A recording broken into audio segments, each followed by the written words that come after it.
travel to freedom, broken and worn, but they will keep on in the moonlight, the moonlight. The pressure is on, the cold of the season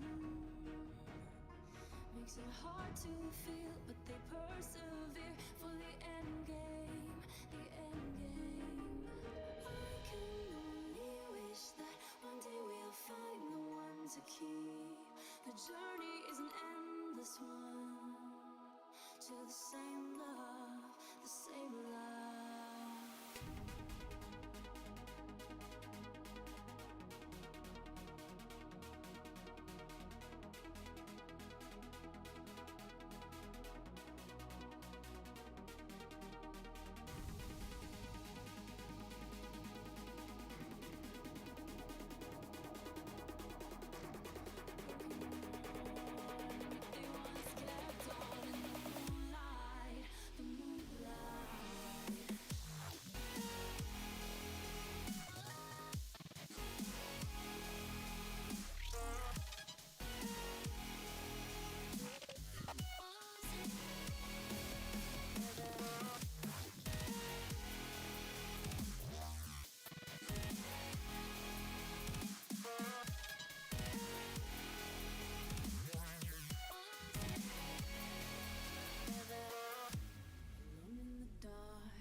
Travel to freedom,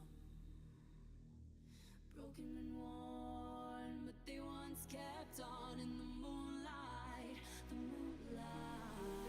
I can only wish that one day we'll find the one to keep. The journey is an endless one, to the same love, the same love.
Kept on in the moonlight, the moonlight.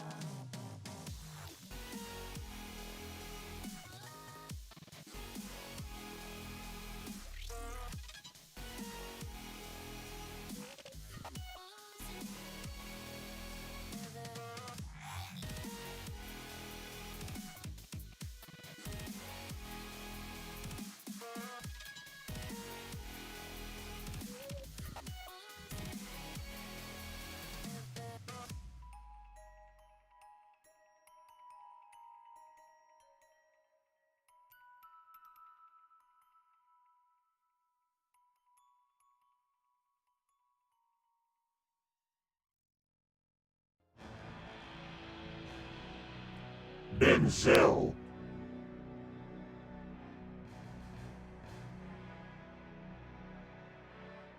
Rex.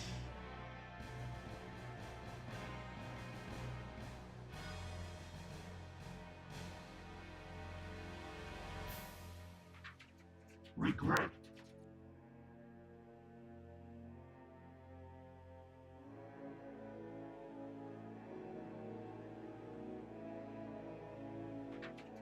Regret.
has Depot is started. in all in here. Alright, Look at that. Banelings Two are base all in. waddling He's not even through. looking. Definitely Does all in, but Sir that's actually Maligan what he notice needs to this? do. He Because does he's not gonna not. lose He's Yeah. this gonna lose now a to try to ton of catch up. units And look here at on this the third. double Oh, stim. A double lot more side, probes on Dude, the he first. did a He's not double pulling the stim. This is probes. terrible. He needs to. Loses 20.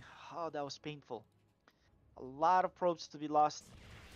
And so definitely Dark Menace is not choosing to engage. Let's see, here it is. The Corruptors are trying to flank from the left side. Storm once, twice. The second one misses, but heavily damages these Corruptors. He does do a parasitic bomb, but there's only 2 Void Rays here, so it's it's not really gonna matter as much. There's a feedback. I wish we'd have used it on the Storm. There it is. One Storm. The second one comes in. The third one. But he is missing. And I think Dark Menace is gonna wipe out this army. And I think that army wasn't that big to begin with. And I think you need to have Archons underneath that as Sir Maligan. Void Rays. Sir Maligan is not microwaving the Void Rays out. There is a storm, hits a lot of the Lings. But I don't think that's enough. He should have targeted the Hydras with the storm. But here are more Zealots, and I think the Zealots here will help clean up. And who's winning here? Dark Menace is climbing up in supply though, so there's not enough units here for Sir Maligan. He does have a lot of money, but he's just, he can't warp in fast enough. Not like Dark Menace is, he has a ton of larva to work with there. Oh, that's the problem here. So there's one pylon there that's a little bit too far, and the warp-in is so slow. Alright, look at that. So that one pylon on the left is not close enough, and that's why it's warping in way too slow, and he hasn't been able to reinforce. He finally warps in on the right side, which is the faster warp-in point, but I think this is over because Dark Menace is just, he's just gonna run him over here. I think that was the problem there.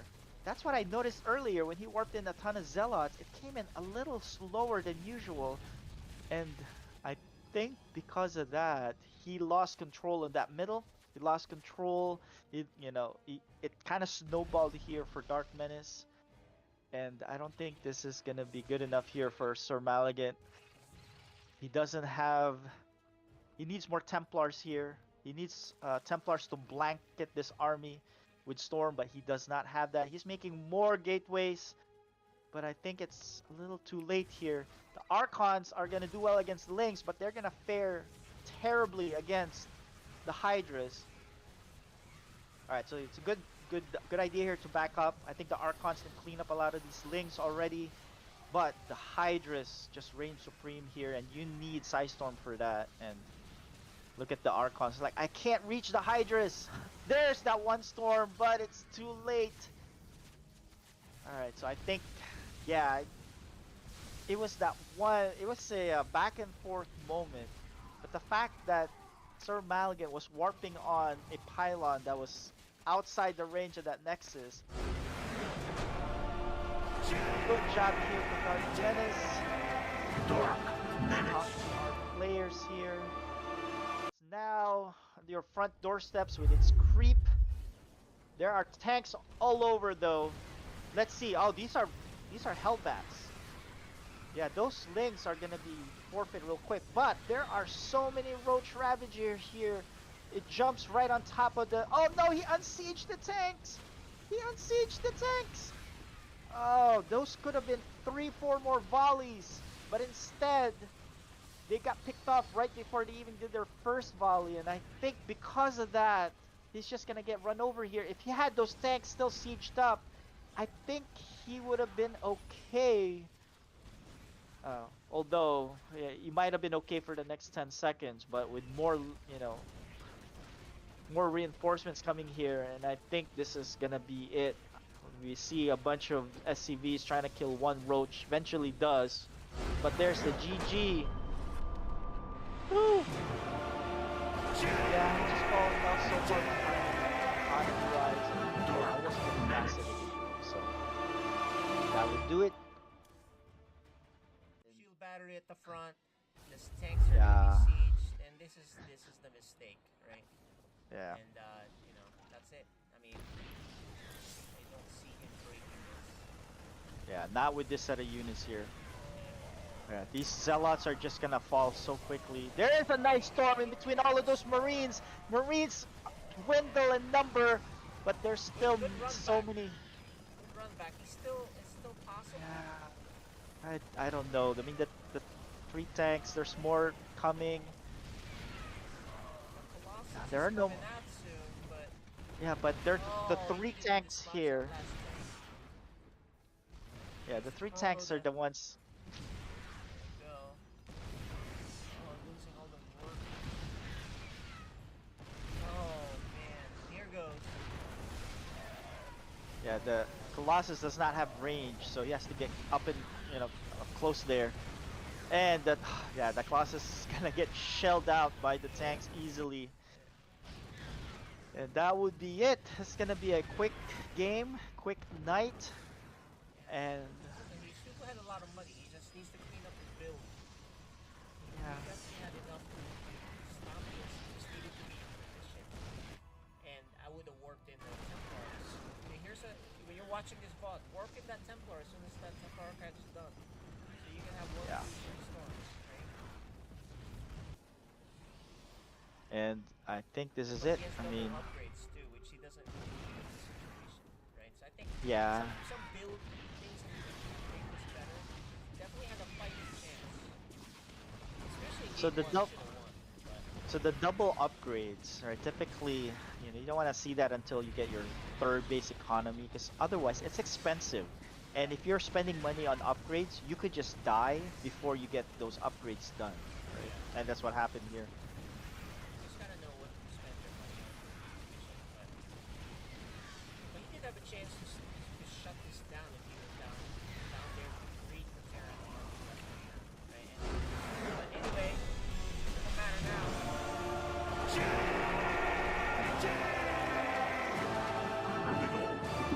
Good games, gentlemen. Congratulations.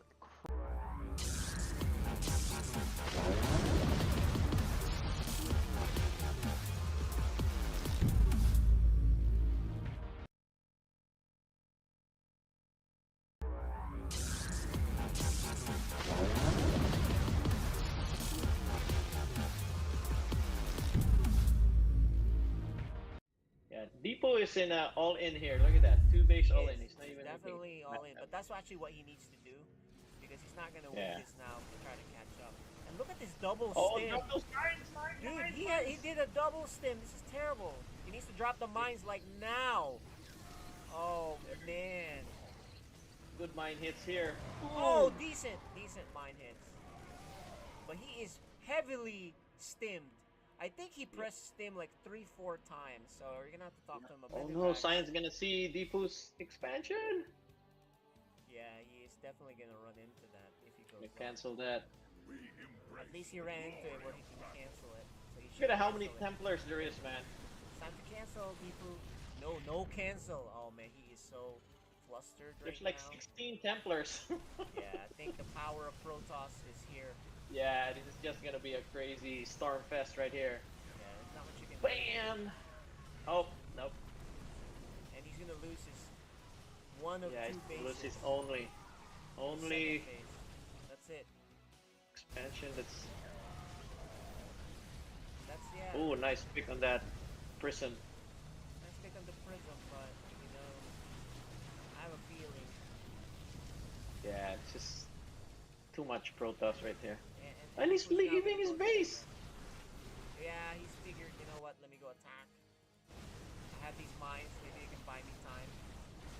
Yeah. Maybe he's force gonna go the here. Protoss to go back. Yeah, he needs to go in. Wish Depot would have used the advantage of Terra, which is mobility. Drop ships. Yeah. He never used the drop ships. Yeah, people had, really, There we go. Send it to the main. There we go. yeah. Oh, well, Oh. send it here, which is okay too, but the Yeah. Void Race is not gonna make an end to this. And we should see him tap out when he loses his medivacs here. He has one base, guys. One base Yeah. versus probably 5. Yep. And yeah, he's This is gonna it. tap out. GG right there. This is it, boys and girls.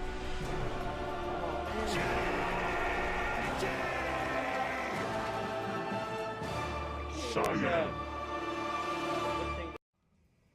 Those two Void Rays were necessary for this defense. He's just gonna have to evacuate the third base. He needs to get everything out.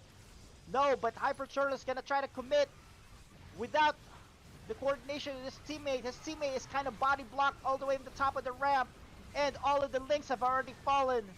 And I think this is not enough to defend. The links can't even get down there.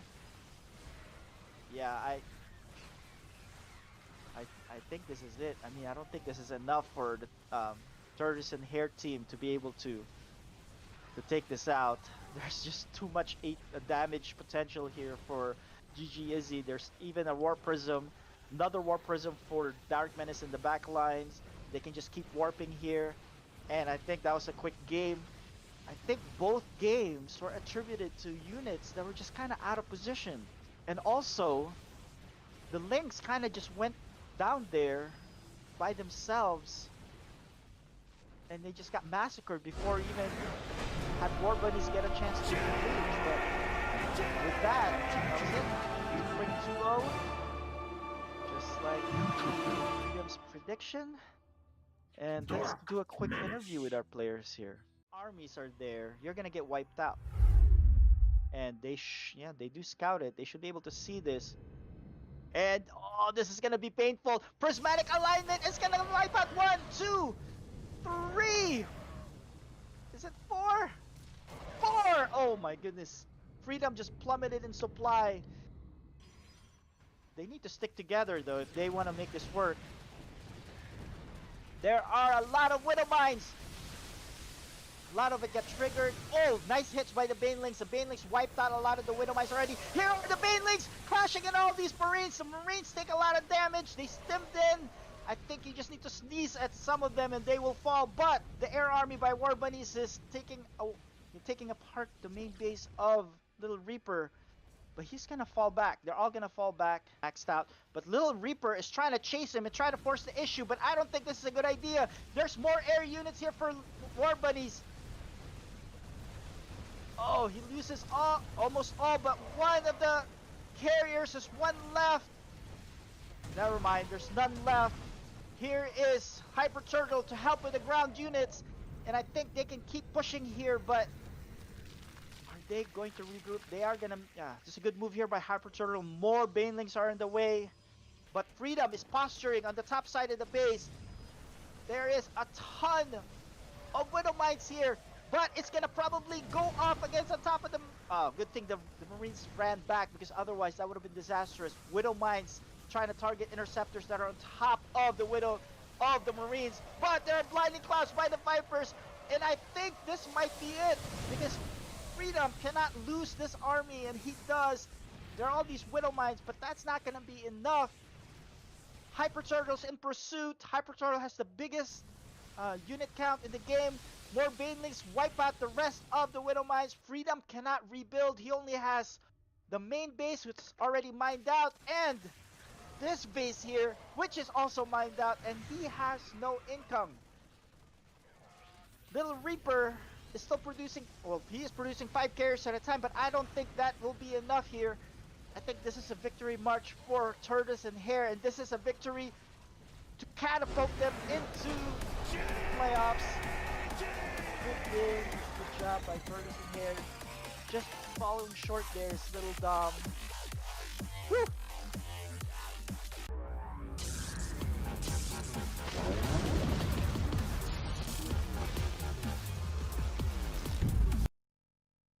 Yeah, Depot is in all in here. Look at that, 2 base all in. He's not even definitely looking. all in, but that's actually what he needs to do, because he's not gonna win this now to try to catch up. And look at this double stim. Drop those mines, Dude, he did a double stim. This is terrible. He needs to drop the mines like now. Oh man. Good mine hits here. Oh, decent mine hits. But he is heavily stimmed. I think he pressed stim like 3-4 times, so we're gonna have to talk to him a bit. Oh no, Cyan's gonna see Deepu's expansion. Yeah, he is definitely gonna run into that if he goes. Cancel that. At least he ran into it where he can cancel it. So he Look at how many cancel it. Templars there is, man. It's time to cancel, Deepu. No cancel. Oh man, he is so flustered right There's like now. 16 Templars. Yeah, I think the power of Protoss is here. Yeah, this is just gonna be a crazy Stormfest right here. Bam! Oh, nope. And he's gonna.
Alrighty, we're live, guys. What is up, Seth? How you doing? What's up? What's up? So, this is our final day, final night of FSL regular season. We will resolve all of the other questions that we've had all season. Who's gonna make it to the playoffs? And tonight is it. So, KJ, your your playoff hopes are on the line tonight. So what do you think? I've been thinking about this ever since I made the fateful decision to think that I was already in the playoffs. So there you go. We'll find out if I'm gonna pay for that or not. Well, so to just recap here, we're talking about Code S. The top four players are pretty much set. We're gonna determine the seedings tonight as well. But the last seed, the number five seed, which is gonna go to the playoffs, is up in the air still. Yeah. And basically, it's pretty simple. Bizel has two games tonight, 1v1, one against Ghost Chant and one against Instability. If he wins both games, he's in. If he loses one match, either against Ghost Chant or Instability, he's out and KJ Freedom is in. So that's pretty straightforward. It's a very tough order for Mizel though, because it's against Ghost Chant and Instability. What do you think his chances are? I mean, not being biased at all. Um, chances. Let's see. I mean, I'm looking at what you just talked about here, right? So if he So wins, against Ghost Chant, yeah, yeah, so he's gonna play Ghost Chant and Instability. yep. What do you think his chances are getting two match victories against those players? So I think he has a good chance, a decent chance against Ghost Chant, especially if Ghost Chant says he has problems against Mech. He just saw that, so he has the formula, but he's had a week to prepare, so maybe Ghost Chant is ready. Now, as far as instability is heavily favored, but it really depends. Has she been practicing all week, and does Mizel Yeah. have something special for her? So Yeah. I favor him against Ghost Chant, and I don't favor him against instability. And ET Yeah, is I here, mean, by the way. He's here. We can ask him. What do you think, ET? Yeah, so, well, I believe Mazel also has one or two 2v2 matches tonight, so it's going to be a lot of StarCraft to play back well, to back to back. well, Unless yeah, anything got canceled. Um, we are gonna hopefully we can do the 1v1 games first because those are the ones that matter. But yeah, against Ghost Chant and against Instability, that's very tough to get both those victories. And on the other side of the coin, Instability does have something to play for. She basically, if she wins, Oh yeah, let's show that. she Let's is, show the yeah. the the seedings. Yeah, if Yeah, she wins she's. the match tonight, she'll get the number 1 seed. But if she loses, she'll drop all the way to number 3 seed because Neutrophil will have the head-to-head against her, and Neutrophil will take the 2nd seed. I think And she so, actually has to win 2-0 as well to get number one. well, no, because we don't use the typical We don't do the StarCraft. map scores until after. Okay. Yeah, so our rule is I've always liked it where, you know what, if head-to-head you beat this person and there's only the two of you are tied, then I think that you should be ahead, right? And I've always viewed that. Now, if you have 3 or more players, then that's when the map score and the map wins and map losses comes into factor. Right. Right. Okay. Yeah. So we've announced that in the very beginning, and we've done it that way in FSL since the very beginning as well. So everybody should know that. And so head to head, if Instability wins, then she will have the same record as Dark Menace, but head to head she beat Dark Menace. But Yeah, again, if that's she true. loses, then she will have the same record as Neutrophil, but she lost the regular season head to head against Neutrophil, so she will drop down to 3. So yeah, it's a straightforward thing as well for her. But she's in the playoffs regardless. It's Mizelle and Freedom that's gonna be duking it out here, and well, Freedom can't do anything, so it's just gonna be hoping Mizelle drops one of those 2 matches.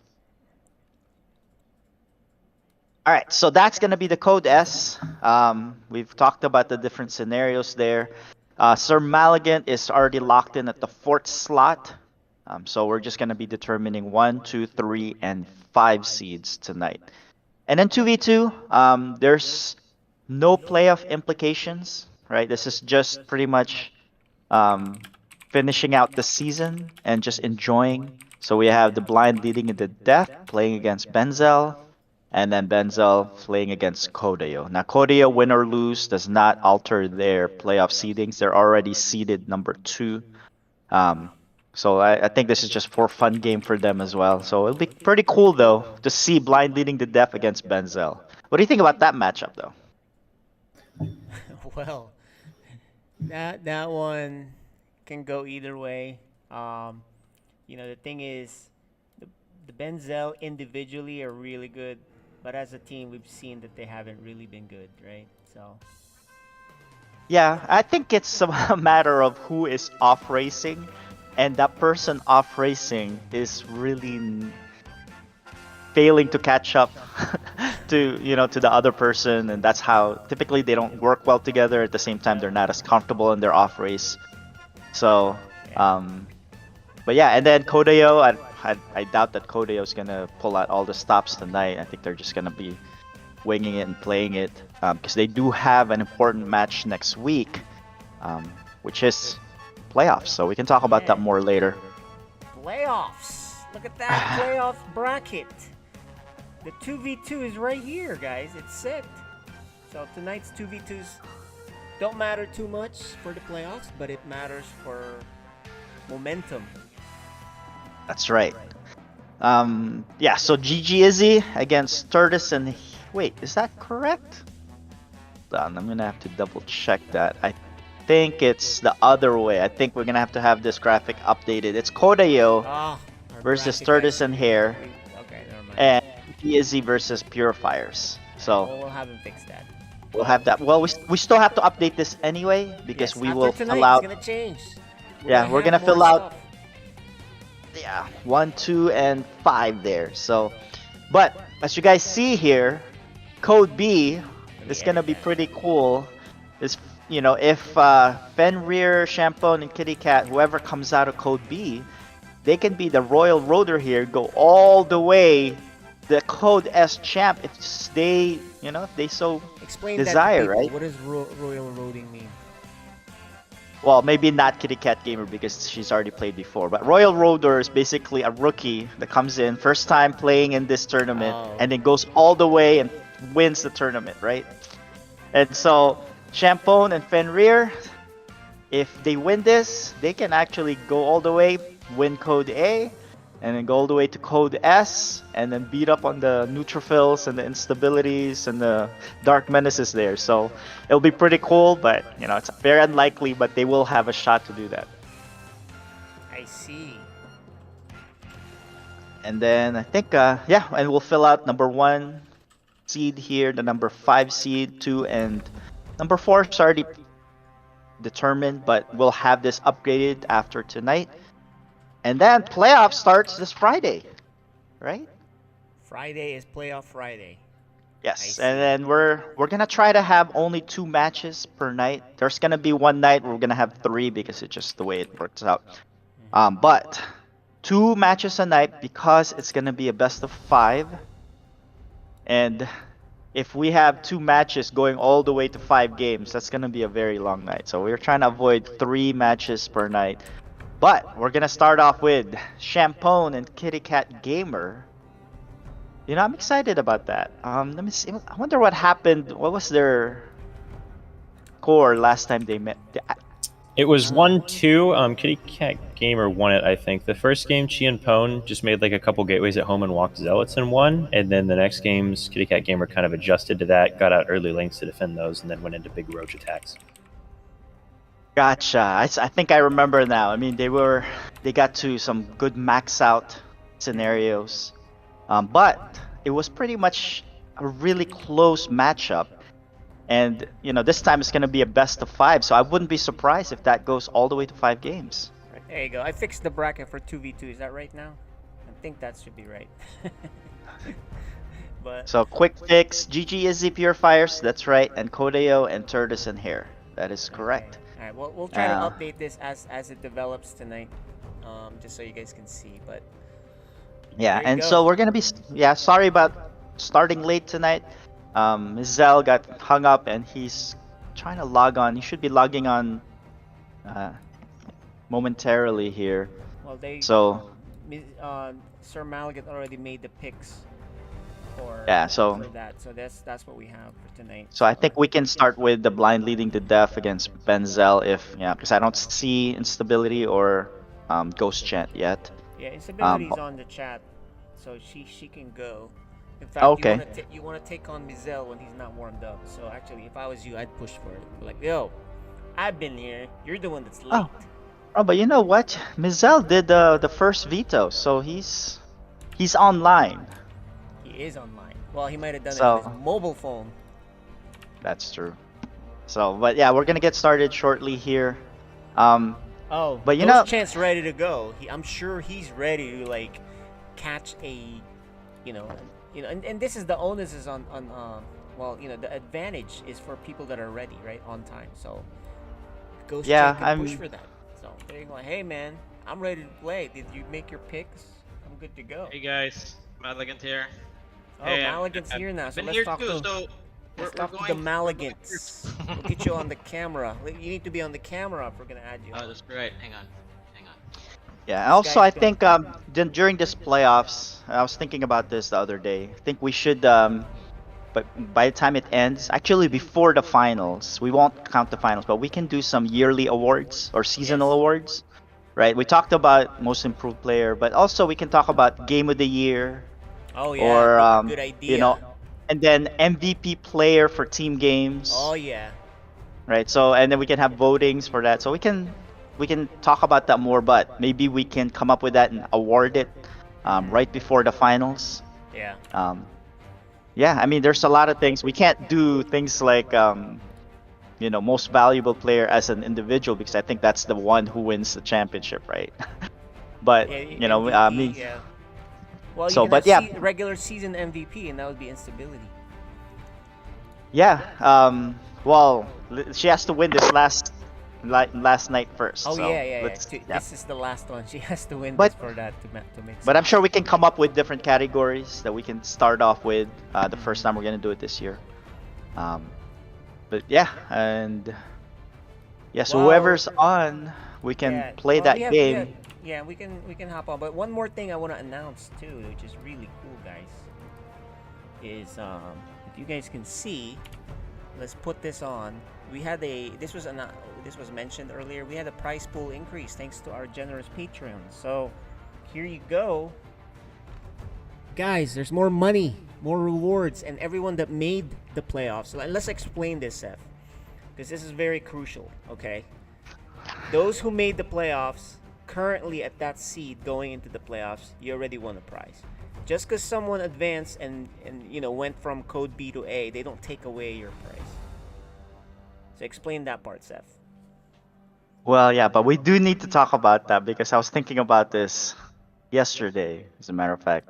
But to keep it simple, yes, that's what you said. But my question is, and I think Cyan posed this question as well. Let's say I am Fenrir, right? Yeah, and And okay, you're and Fenrir, let's say I'm Fenrir and I won Code B. So yes, now instead of winning 25, I have won $45. yes, And let's say I get all the way up to second place in Code A. yes. Do I take that second place $20? Yeah, you So should. yes, the only thing that we are not doing is taking away people's, because this the top prizes, right? Well, so That's to if be yeah, contested. I understand what you're saying, but if Fenrir gets that $20, Mm-hmm. then there are only three prizes to be had for the Code A players remaining. There's three prizes. So let's say Fenrir gets the $20 because he did so well, he had a good run. Mm-hmm. Hmm. I mean, we didn't think about this before, so we're talking about it now. So I Well, apologize, what did we but do last season? We gave well, prizes. yeah, well, we didn't have prizes for third and fourth. This Patreon only provided prizes to third and fourth places, right? Yeah, we gave them an incentive Oh, for making it. Yes. yeah, we did, and so we only provided prizes for the first and second. And I think I so have the just fair answer to this. I think I do. I know what you're getting at. And the fair answer to this is yes. If you don't advance and you don't do this, this and that, you keep the money, right? That may be the answer. yes, so let's say in that scenario, Fenrir gets $45 in Code B. Yep. Because I know everybody's Code B been champ. asking this question because Yeah, yeah. Code Instability B is saying, champ. "Hey, finally answer this." But yes, so Fenrir gets $45 and Yes. gets all the way to the finals and faces Criminal and Yep. loses that game. And so now he got all the way to the second place because he got to the finals game. Yeah, yeah. So he would get 45 and 20. Let's say Criminal won that, he's gonna get the 45. Third and fourth will now go to those who In code, yeah, A. it goes to whoever placed whatever. I That's think right. the only question is if you somehow get the last place. That's the only thing that's tricky, right? You got the Yes, last place. and We're so the explaining. first in this scenario, let's say that scenario that we're talking about, right? And Code A, let's say Cyan, because Cyan's the fourth slot, and Cyan got to play Fenrir, and for some reason Fenrir won that match, so Fenrir moves on. Now Cyan is not fourth Why don't, place hold on, anymore. Seth. We don't have names on this. Why don't you just use? Let's say you're code B. Yes. You somehow whatever you are. I'm gonna point. You guys can see my mouse, right? So you're Yeah. code B right now. Let's say Yes. you're the second place. You win and beat code B. Well, you actually win the first place prize, right? That's Yes. basically what happens. That's why you advance here. Right now, if you end up losing as fourth place in code A, that doesn't mean you take away the code A fourth place prize. That's really what matters. But if you boot Yeah. someone else out here and you somehow advance, Mm-hmm. that's where it's tricky. Yes, And- that's where it's tricky. Yeah. So that's why we need to talk about this Well, more. let's because- just do this. I'll just call this. If it comes to a situation where someone from Code B advances and scores high, and this happened before, by the way, with Deepu, Yes. right? And Yes. actually, Deepu went, yeah, and he kicked butt, and he won. Well, I'll just cover it regardless because I'm not too worried about it. Right? It's Okay. so rare, and that person deserves the extra prize. So we'll make sure Okay. everyone is compensated. The point of the way we distributed this is to make sure everybody that made the playoffs got something. Gotcha. So Yeah, we there just you let's- go. There's your unofficial. Well, that's your official answer, but it's very vague answer. So the bottom line is everybody who made the playoffs will Gets one. have a prize. Yes. And according to this graphic, but if you are from code B or code A and you Yes. get all the way up farther than your division, then you can get more. So Oh yeah, that's you the bottom absolutely- line. So we're rewarding everybody. That's the point. Yes, we'll reward it. We're not Okay, gonna so take we got away that. prize from someone else. Now, hopefully that answers a lot of the questions for those who Don't worry, are we'll confused. yeah. We're gonna But go we do do it have on what makes Mizell sense. here, and whoever comes on first, either Ghost Chant or Yeah, Instability, will have the. who wants a cold Mizell? Let's go, hop I on, thought we're guys. gonna do 2v2 first. Well, we're gonna do the Eco 1v1 team. first because the 1v1 is a little bit more important, and so we'll get that out of the Yeah, way. that should be the Well, yeah, highlight but of the night. I think Rex and Chumley have been ready though. So Oh, I okay. think All whoever's right, we can do ready, that too. All right, we can do whoever's that. ready to go, let's just do it. 'Cause Ghost Chant's on now. we can't delay any further. Now we can ask Rex and them. You know, let's bring them all on. Let's go. Let's bring them. Let's talk to them and see what they want. They get the choice, not Mizell, because Mizell is the late guy. How about that?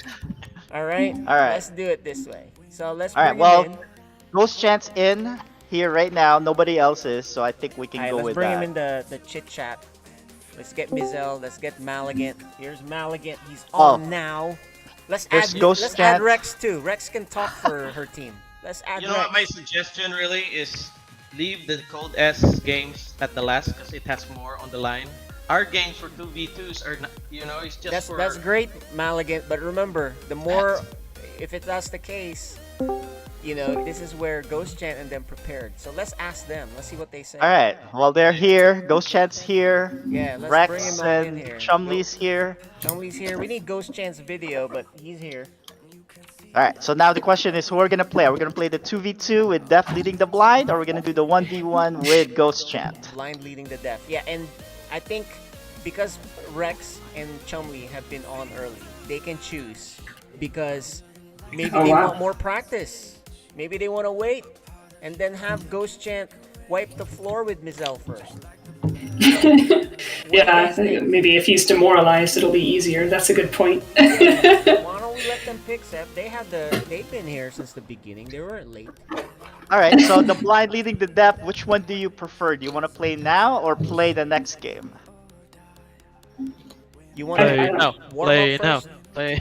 You guys want to warm up first, and we'll get one more game in, and then see how that goes with Mizell and Ghost Chant, or do you want to go now and get that out of the way? You guys get to pick. I don't know, Rex. Are you thinking just do it now? I mean, we're already, You're ready? here. So I You think could read it on screen. maybe So. we can. Yeah, we're even on screen. We can't just leave. Our fans will They be want them. sad. Okay. All right. So Benzel, you guys are getting him first. Ghost Chant, All right. you hang tight. You get ready for his mech. All right. So we'll come well- back with Ghost Chant.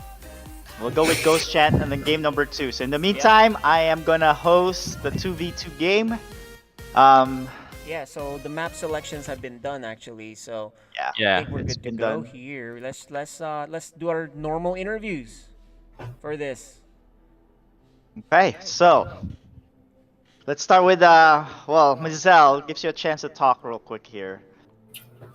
Are you ready? I know it's been a hectic morning for you. Do you need any warm-up play or what's going on? He's ready. Whether he needs it or not, he's playing. We're ready. Promotion. Yeah, because this was a game scheduled about 3 weeks ago, and it got delayed. Yep. So- So we gotta do it. We gotta do it. All right. You gotta do it. All right, let's get our. I'm gonna set up the lobby real Yeah, quick you set here, it up. but I'm gonna ask some questions. Rex, you've had plenty of time to prepare. How are you feeling tonight about this? I feel very comfortable and zen about it, first of all, because I don't think that either of us can even make it to the playoffs at all, so it's very relaxing. Yeah, this is for fun for both of you guys. Yeah. Yeah. So hopefully, I won't have the shaking hands that you get and just click my drones where they're not supposed to go and that kind of thing and actually do my build right. So I'm looking forward to that. That's my plan. Nice. Do you agree with that, Chumley? Is that how you feel too? Yeah, I think so. We thought the game was going to be a little bit earlier in the season, so we do have some different stuff prepped for it. A lot of practice went in a couple months back, so could be interesting. But like Rex said, also very chill. So good all around. Nice. No pressure game right here. Yeah, So for sure. is that the same for you, Malagant, you like pressure. So what's the deal? Do you feel any? Can you guys hear me good, right? We can hear 'Cause, you, but your video is frozen. So you Oh, have to okay. leave Yeah, out I got a on. message from Mizel telling me that the video is I'm But you can frozen. keep I thought I talking. was down. What do you think about tonight's game? What We can fix about the tonight's video. match? Yeah, are Yeah, you this is gonna thrilled? be fun because this is the first time we're gonna be matched with these guys. We haven't played these guys before, so this is Yeah, gonna be this interesting. season you only play in once, so. Yep. So yeah, looking forward to it actually. All right. So And be gentle with us, okay? No, Be the other way don't around. make that promise. Mizel, Well, what do you think? I think Oh, boy, Mizel's we can't video's, still. audio is not on. Yeah, I think his audio is still out. Yeah. All right. So Well, the that's fine. quest- We're cool all with right. that. Well, the question I have here is: are the Benzel team gonna go winless this season? Oh yeah. We are they gold- have not won actually- Because series. the blind leading the depth already has a very impressive victory under their belt, right? Yeah, And they against can go last year's 2. champion. Well, no, Well, against second DG place. Izzy. Yeah, second place champion. I mean, second place last season, right? A very impressive victory that has haunted their every step since. Oh, because everyone took him seriously after that. Yeah. Yeah, That's right. They got scared. We actually Benzel is going for a record here, man. So Oh yeah. for What is the record, Benzel? Most no most wins. games No, I'm with just no kidding. wins. We'll try to take one tonight. So All right. Well, yep. enough chit chat. I guess let's get going. Any All right. final words from you guys before we Hey. hop on? Good luck, guys. Have Yeah, fun. good luck. Have fun. Good luck, good luck. Luck. So Malagant's video is still messy, but we'll have him restart that. What As in long the as they world's can talk happening to with each this? other. All right. Yep. we'll- And they'll well, defend I'm gonna themselves. move you guys to your different lobbies, and we'll talk to you guys after the match. Good luck. All right. Have fun. Cool. Alright, so while Seth is doing I'm gonna show the map selections and then hand it over to ET. And ET, I'll make some random injections of commentary, but you are our main caster. In fact, you're like Mr. FSL at this point. Well, as soon as I get a nice little business placard with that on it, I'll be very happy. But I'm looking forward to this match. Yes, we got Nightscape, Arctic Dream, and Reclamation. I feel like it's kind of rare to see Arctic Dream and Reclamation in the same match because a lot of people are pretty uncomfortable with those split mains. Yeah. And those are the only two exactly. maps in the pool that have them. So it'll be interesting to see if we're going to see. I imagine we're going to see a lot of aggression in this series. Obviously, it's something that the blind and the deaf kind of default to a little bit if they're starting to feel a little worried about a series. And Benzel kind of just default to it all the time, Yeah. anyways. So it's probably going to be a pretty aggressive series here. So I'm really interested to see how that turns out. All right. Well, here you go, guys. We're back at it again.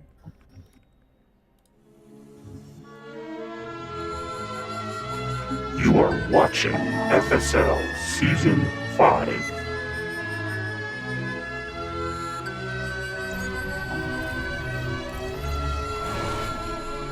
Okay, in the bottom upper right-hand side of Nightscape LE, we have our blue Terran player. He is. DLS Mizel.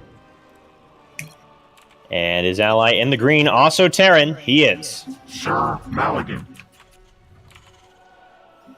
Game paused. And I guess while we're paused together, they are. Mizel's still having some trouble with his audio, folks, so we are going to have to get those figured out. Obviously, teammates being able to communicate without having to type in chat is pretty important.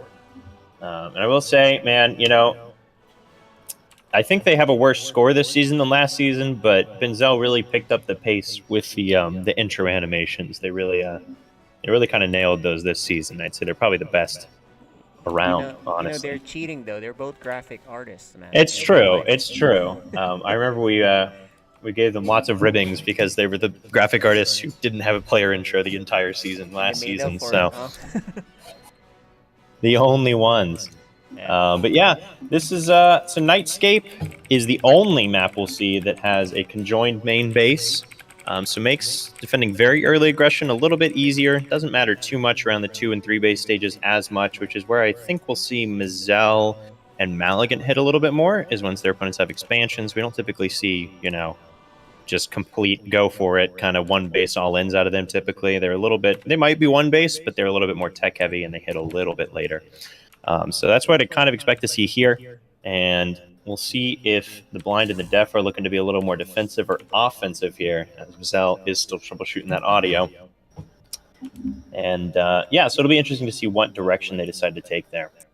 And, one thing I want to say, Seth, if you're listening, we're gonna put a time limit on this audio issue because they can technically compete with the normal chatting that you do when you play online, just the text chat. So we're gonna give them like 5 minutes at most, but we can't go on debugging that given the circumstances. We've only already spent an hour killing time, so we have plenty of time to kill. We'll be here all night. No real issues there. Yeah, so we'll give him a few minutes. Hopefully, he'll be able to figure it out. Okay, and Mazel already kind of hopping on that, says he will do chat instead for now. There you go. There you go. He already called for it, so there you go.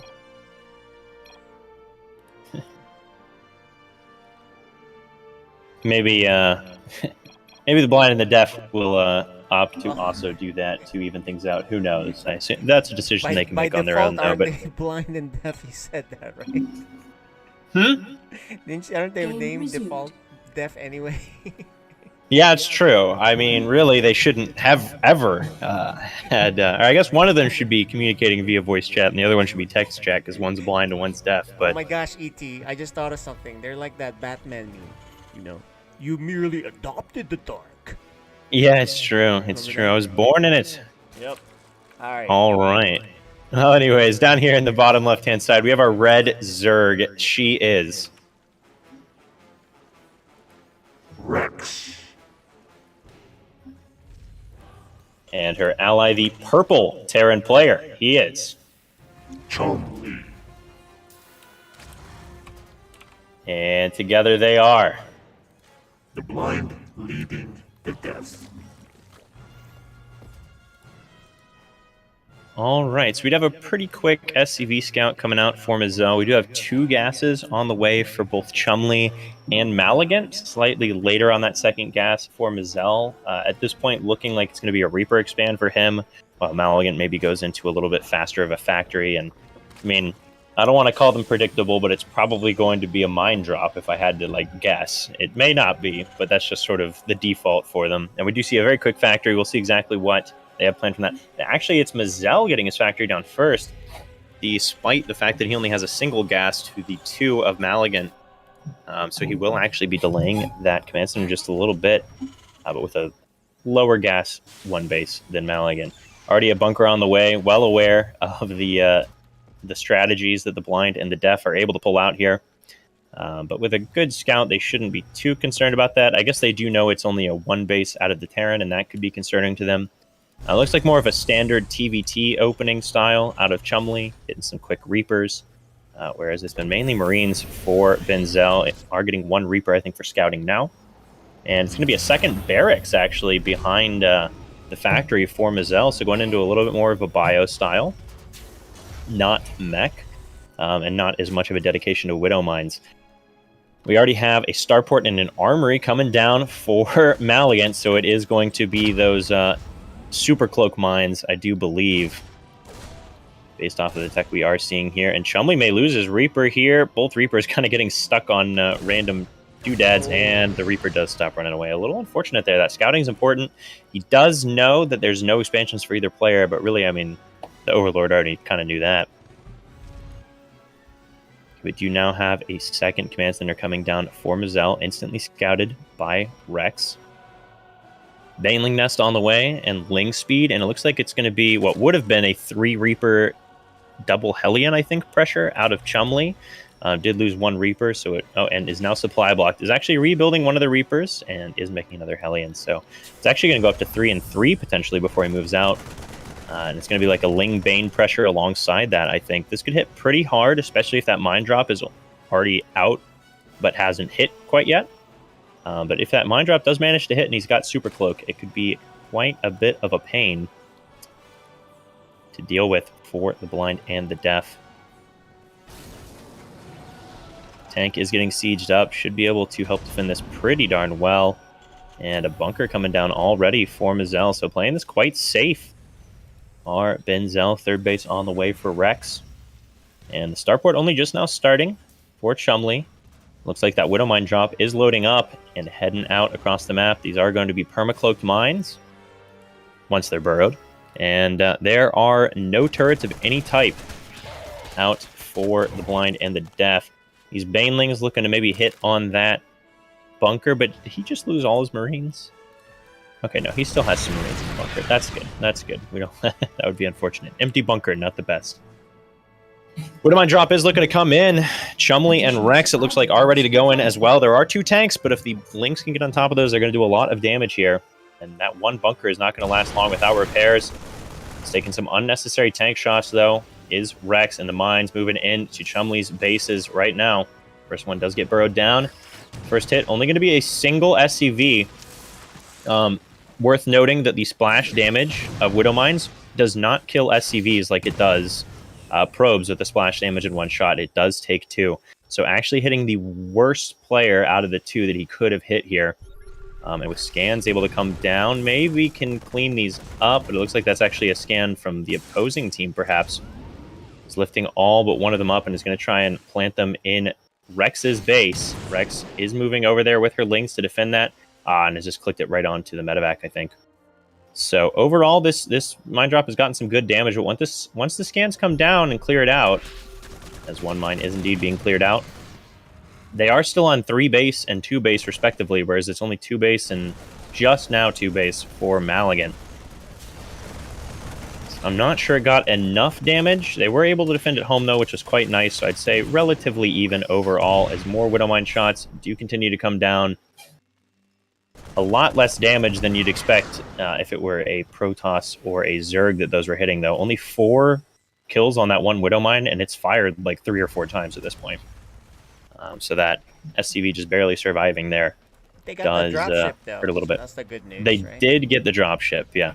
And so once they clean up that final Widow Mine, which I think they may have forgotten about the existence of, they'll feel pretty good here. Wow, they're just going very aggressive here, getting double Liberator, actually, is Chumley, and that's moving up into the main base of Mazel. I believe he has a Cyclone out, though, and turrets are coming down, so I don't expect this to get too much damage as long as Mazel responds relatively quickly to it. Oh, and those mines actually getting trapped really kind of sucks as well. Okay. Oh, the Cyclone? Okay, yeah. I was going to say, you cannot run that in there willy-nilly. Will die in, I believe, 2 shots to a sieged Liberator. The Viking does chase back the other Liberator as well. They're trying to take a 3rd base. If they can get this down, they'll start to look to be in a pretty solid position here. Already utilizing that gold base. Stim on the way for 2 of our players here. Chumley's just finished up. Nearly done for Mazel, while Maligan is going into Mass Battle Cruiser.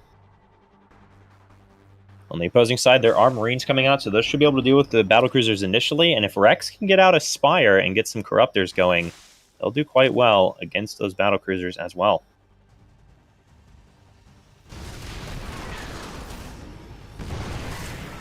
And then we got a long-range siege on the 3rd base of Mazel. Liberator does siege up as well. Does have to de-siege immediately as a Viking came in, however. The tanks will continue shelling. But any little bit of delay you can get here is quite nice for the blind and the deaf. So Liberator tries to siege up, but does get taken out. All the Marines are removed from the scene, and even the Cyclone as well. This Viking will be able to clear out the tank. The Reaper not quite helping there. Oh my gosh, the tank survives with 8 HP. That actually hurts quite a bit there, especially if it makes it all the way home and can get repaired up. It's an expensive unit to not lose, or to not kill.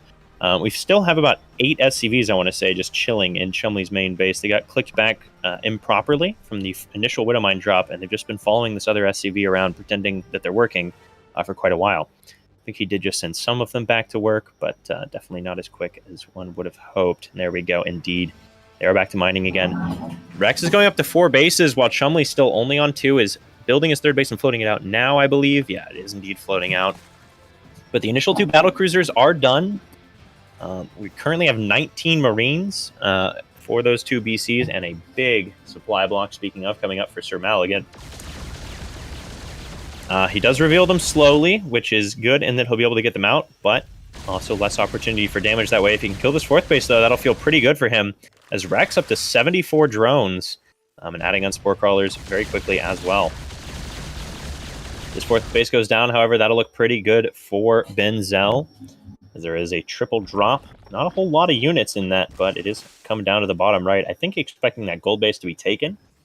They will be, I imagine, somewhat surprised when they find out it is not. And Aspire now on the way for Rex as well.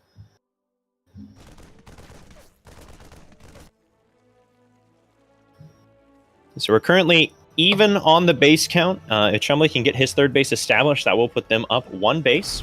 And double Spore Crawler in the main base actually will kill the 1 medevac with 3 Marines still inside, so that's kind of nice. There is a tank sieged up now, and these Spores are actually putting in massive work on the medevacs. As, oh my gosh, does just barely make it out. Tank will die, however, and the Roaches will be able to clear out these Marines fairly handedly, as in small fights, Roach does tend to dominate over Marines. The double battle cruisers in the main base, and has Chumley lost all his Marines? He's not. They're just not pulling up into the main base yet. A little bit slow on the reaction there, is now pulling up in. Spire only just now done for Rex, who does have a decent bank, can make about 10 Corruptors right now. Oh, he's going to lose his main CC. Chumley just not reacting at all to these BCs. That's very sloppy.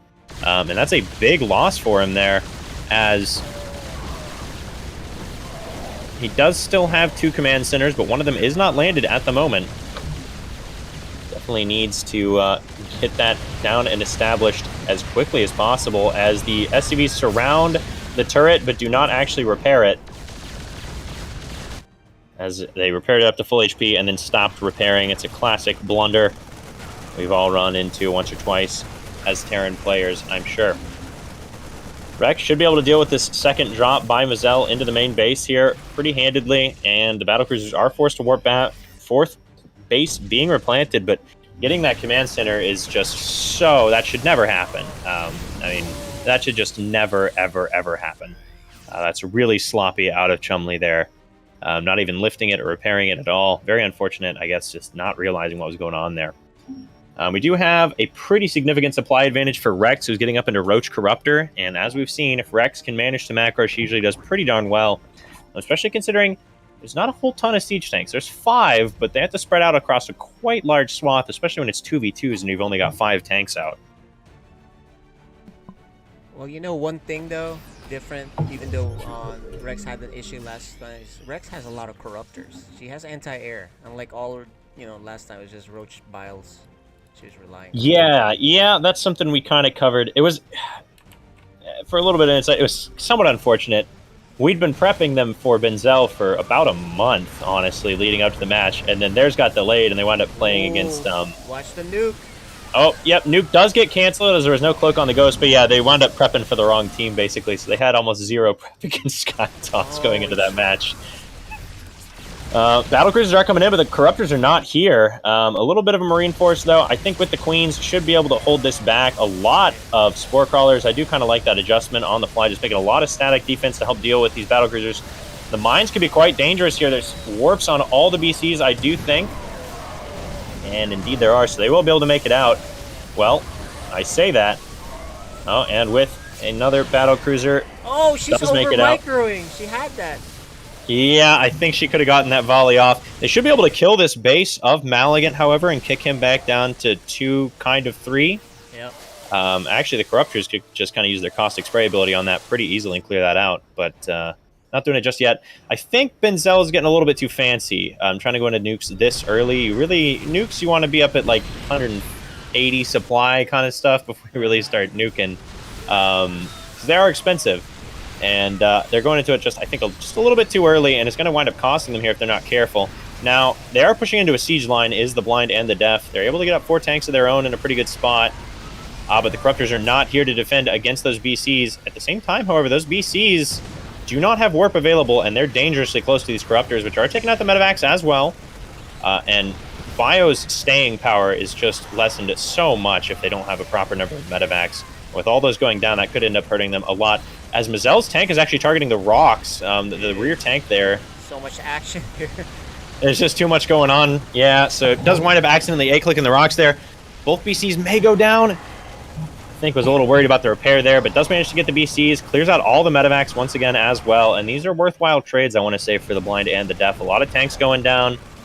And just a continual stream of roaches, tanks, marines, all that pouring across the map. They really want to get the kill here and now if possible.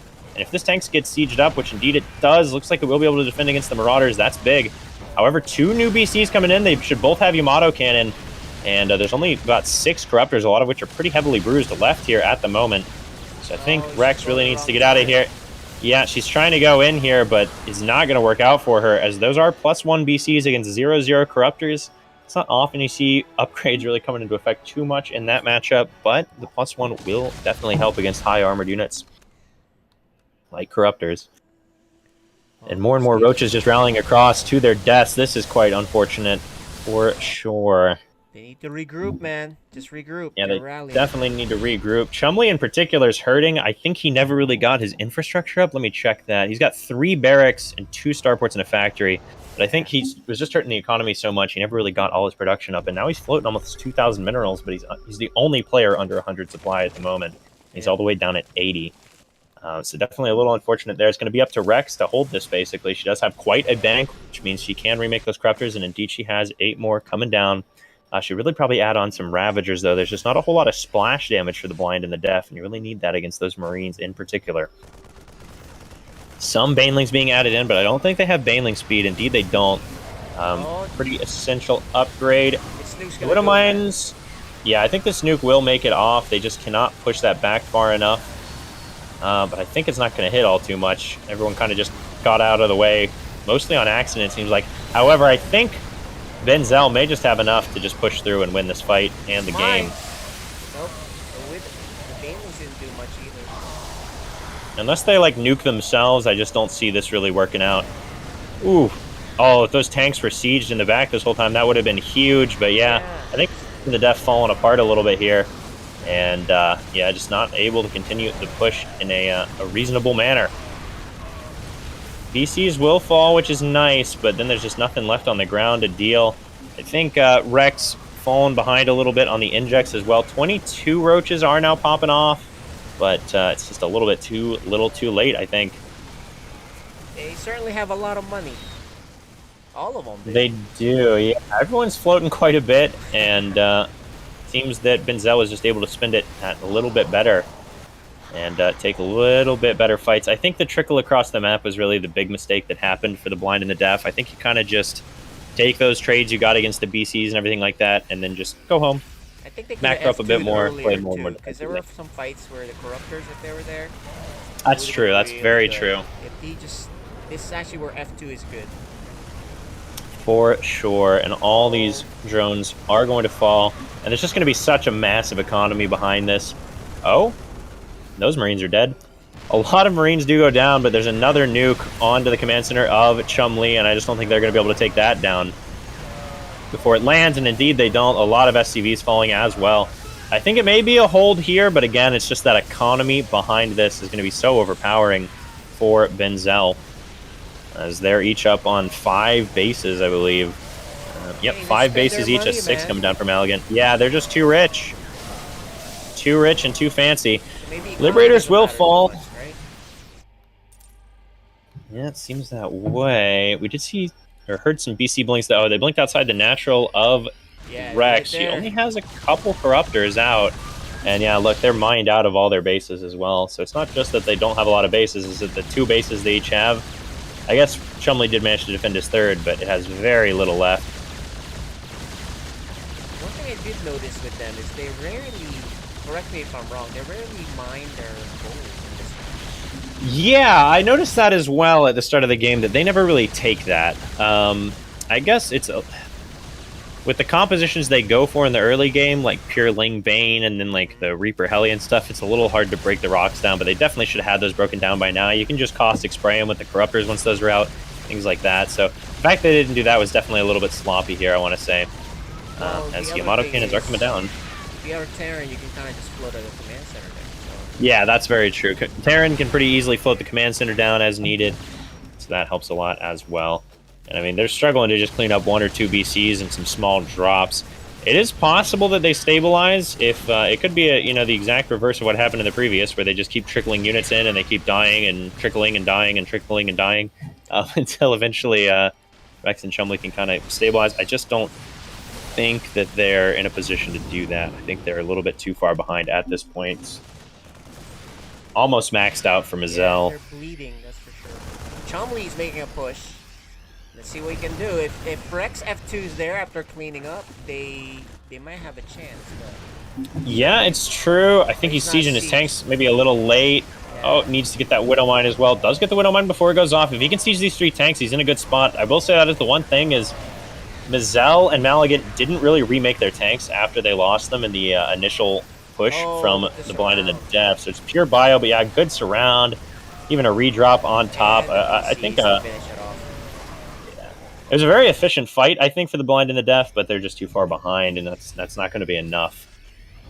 Yeah, it should be a game if Mazel wasn't 50 supply up. So. Absolutely, yeah. Mazel just in such a strong position, and they both have just such huge economies as well. And they're going to push back across the map. Again, this is the one way that I think Rex and Chumley really have a chance. I think Maligan, in particular, if he could just spend his money and kind of get up to like 160 supply and then they make a push, they'd be in a better spot. Yeah. But I think this army might be big enough to just clean it all up. And if they kill this base again for Rex, this is literally the only mining mineral patches she has. So it's not really an option to lose this base for the Zerg at this point. And Widow Mine's even coming in. I mean, the army is a little spread out for Benzel, so some potential good trades coming in. The Widow Mine does get pulled onto a single drone and actually able to push through this army, but again, that base went down.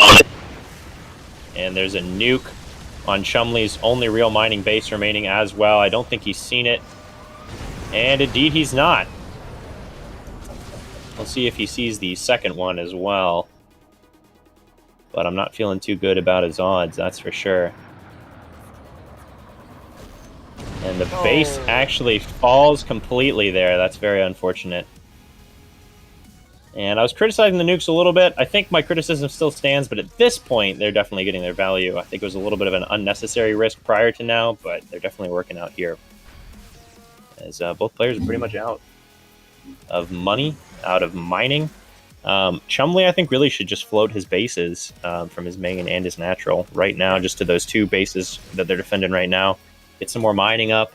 As the Terran, you can subsidize the Zerg a little bit, maybe. They were able to get this top left base, which is nice, but a BC or 2 blinking over there might just end that as well.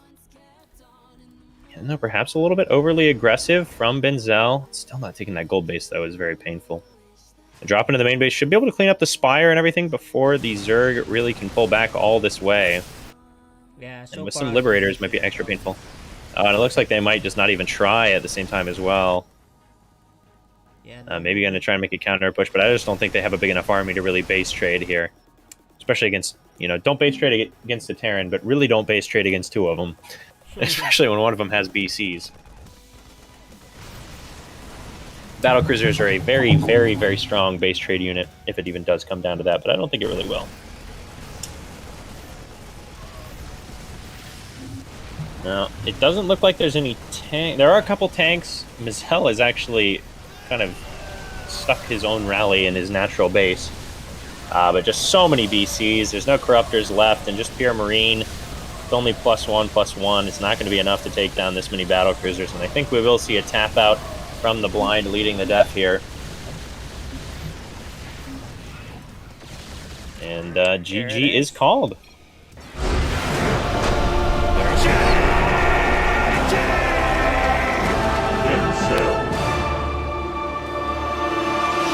Maligan. DLS Mazel. DLS Mazel.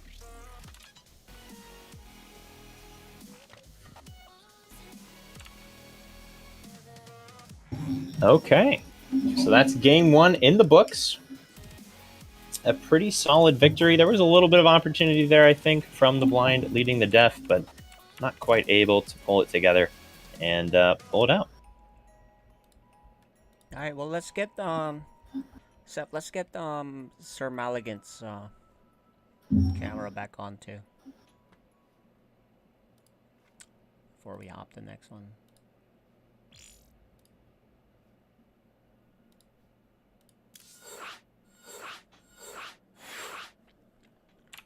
There's the next map, guys.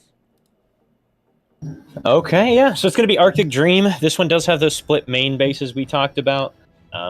So it does have a little bit harder to help defend your ally in the beginning of the game. But once you get up to your 2 or 3 base setup, it doesn't generally impact things all too much. So we'll see if there's any major aggression coming out of either side here super early on, or if we'll see. I feel like Sir Maligan, I think he pretty much always does that. Like 90% of the time, he'll do that Cloaked Widow Mine into BC build. So I expect we'll probably just see that again. But who knows? We'll see. As we are just trying to get his camera working. And yeah, this map I think is a little bit shorter as well than Nightscape. So again, mid-game aggression can be a little more potent. So that last game, I feel like they had a chance to win on that push, but they were not together. Rex and Chumley. Yeah, I think maybe they had a chance. Not on that last push. I don't Not think. the last one. I'm so talking about like right before everything really went bad. Yeah, when I think they were kind of they were trickling in a little bit too much. Chumley would siege his tanks a little late at times, I think, as well. It's kind of hard, I guess, to know. It's like you don't want to siege too far back, but you also don't want to, siege too late because then they don't actually. He said get it's any on. shots up before they die. So, So maybe a little combo of that. Let's keep going. He's not on, but when he hops. Yeah, he said it's on, but we'll keep going. It's Yeah. been on, he said. Yeah, well, it's not Okay. connected, so either way. And then I think the big thing that happened in that game was the first 2 BCs. They killed both a hatchery and Chumley's main base. Now the hatchery, maybe you can't avoid that. The main base really should not have died. And if that doesn't die, your economy is so much stronger. It probably gets up to 5 or even 8 barracks instead of only having 3. I mean, after that push that failed, he only had 3 barracks, which means at most you're getting like 6 Marines or 4 Marines and a Marauder. That's not a lot of production. But nonetheless, we're getting into game. We are here in the upper left-hand side. We got the blue Terran player. He is DLS Mizel. And the green Terran, his ally, he is Sir Maligan. And they are Benzel. in the bottom right-hand side, we've got the red Zerg player. She is Rex. And her ally in the purple, the Terran player, he is Chumley. Together, they are The blind leading the death.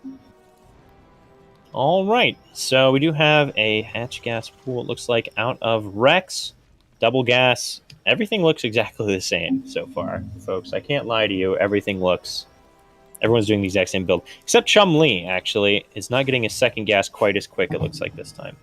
I think.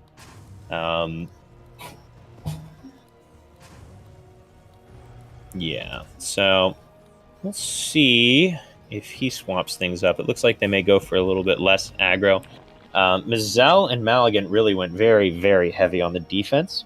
Mizel in particular, I mean, he kind of rushed out a bunker, rushed out 2 tanks. And so there was a lot of Ling Bane made, and those Hellions and Reapers that really weren't able to get much of anything done for Chumley and Rex. So maybe going to go a little bit more macro-focused and just focus on their side of things a little bit. But what we'll really look to see is if a Widowmine drop does come in again, are they able to handle that a little bit more cleanly? I think it was relatively okay overall for the Widowmine drop, but also in particular the follow-ups after that. And that's always been the thing that the blind and the deaf have really struggled against is drop, harass, things like that. And I mean, we saw it with those BCs getting so much damage. And I will say props to Rex. She did drop a lot of spore crawlers that wound up killing like full medevacs, things like that. So that was good. I think that was a good adjustment. Partially, I think because there were BCs, I'm not sure if it was really worried too much about marine drops. That was just a happy side effect. But Nonetheless, we do have a quick expansion for Mazel. It is CC before Factory this time instead of Factory first. And we do have, it looks like a 2-1-1, I believe, out of Chum Lee,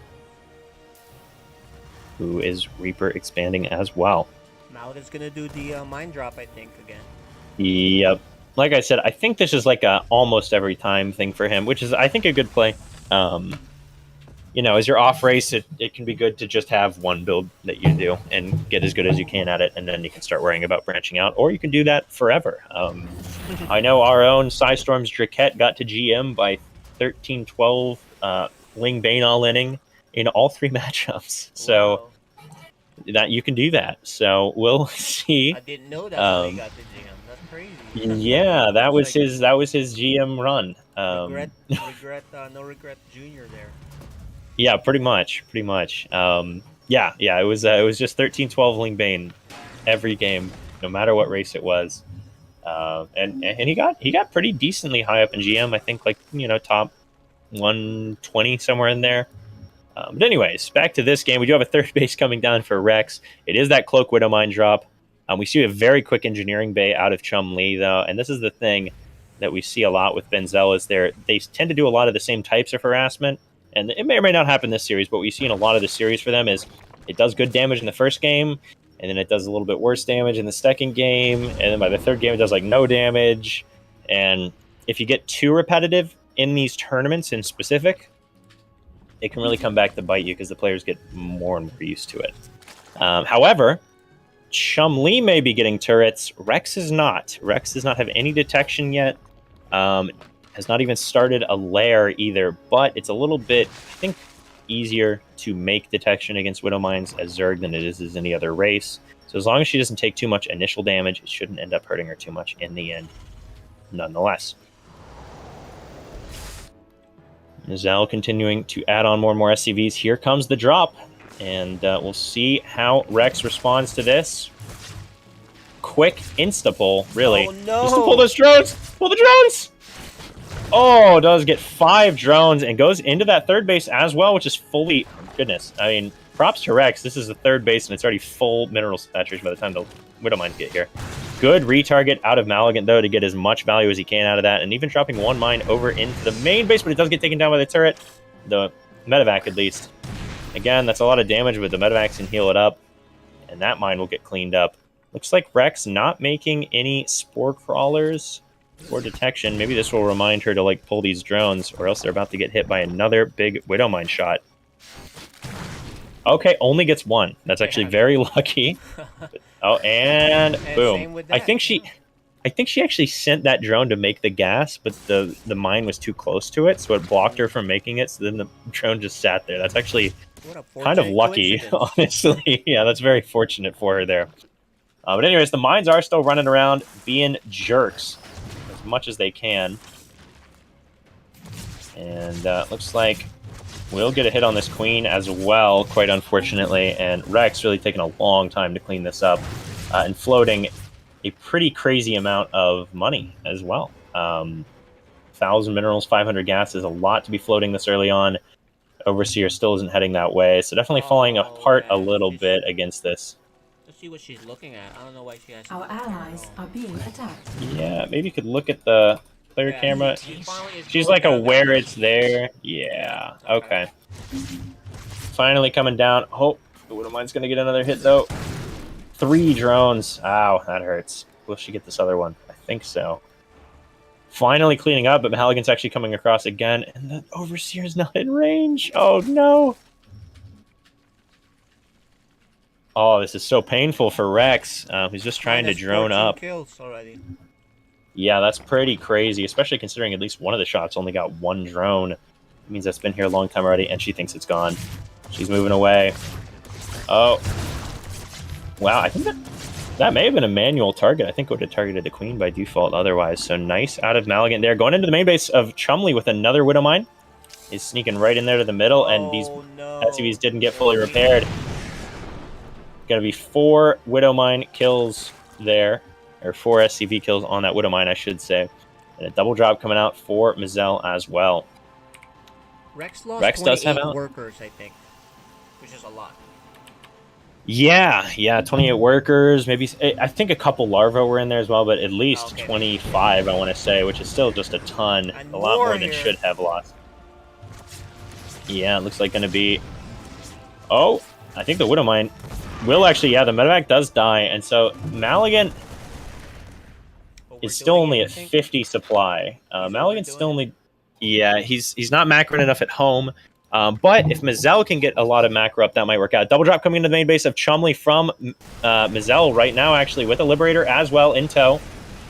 There's a tank there. It can siege up, does siege up, needs to float this command center. Not again. Does float the command center away this time. So good adjustment there, and it looks like Mazel will just pull on out of there and run. Oh, Mazel almost losing the drops there. Does pull back, though. But at the end of the day, not game-ending damage there. And overall, the supplies looking healthier for the blind leading the deaf than for their Terran counterparts. And I think I'd really like to see 2 or 3 missile turrets there at the north side of Chumley's main. With those slow zones in combination with that, they're very good at pushing that away. Still hasn't dealt with these mines. It's and there goes a mule as well. And that engineering bay, let me tell you, not a single unit is going to be produced out of that engineering bay. Third base is being built for Chumley, but the army of Mazel is there, and he's so hyper-focused on this lib that he's going to lose his third CC for free. He's literally sent the Marines back down to his natural base before even realizing that his CC in the third was dying. So very unfortunate there. It does have another third CC coming down, though, so that's nice, I suppose. And BC is now out for Maligan. A lot of queens here this time for Rex. So that shouldn't get as much damage done, but the drops from Mazel have already gotten plenty of damage, so it's not going to end up mattering, it doesn't look like. And yeah, Chumley, once again, just super late on the reactions to everything. I wonder if his audio is, like, low. He's normally pretty quick, like, pretty snappy on reacting to drops and stuff, even if he's not in position. But this time around, it's just been about as slow as you can be in terms of reacting to these units. And it will now drop into the back of Rex's base, but there's 3 queens there and a spore crawler. There's only about 4 Marines. And indeed, they will get taken out. They're trying to target down some drones. We'll get a couple, but will end up falling as well. So overall, I think still a better position for the blind and the deaf than previous, but definitely not the best. The double expand out of Chumley really kind of helping to counteract the fact that he lost that base in the rear. They've had enough, man. I think they're going to go for it. Yeah, I think they are, and I mean, Maligan has approximately 4 Marines, 2 battle cruisers, and 5 mines, 4 of which are in a medevac going across the map. So loving the mine drop, but yeah, it's really going to be entirely up to Mazel here to hold, and it looks like they're going for Maligan's base, not Mazel's. Not even in position. Oh yeah, Mazel's actually moved out of position as well, so that's going to hurt even more. And well, I was going to say Rex had roaches at home, but I think she just pulled them. It's 2 tanks. She can go in, though. Yep.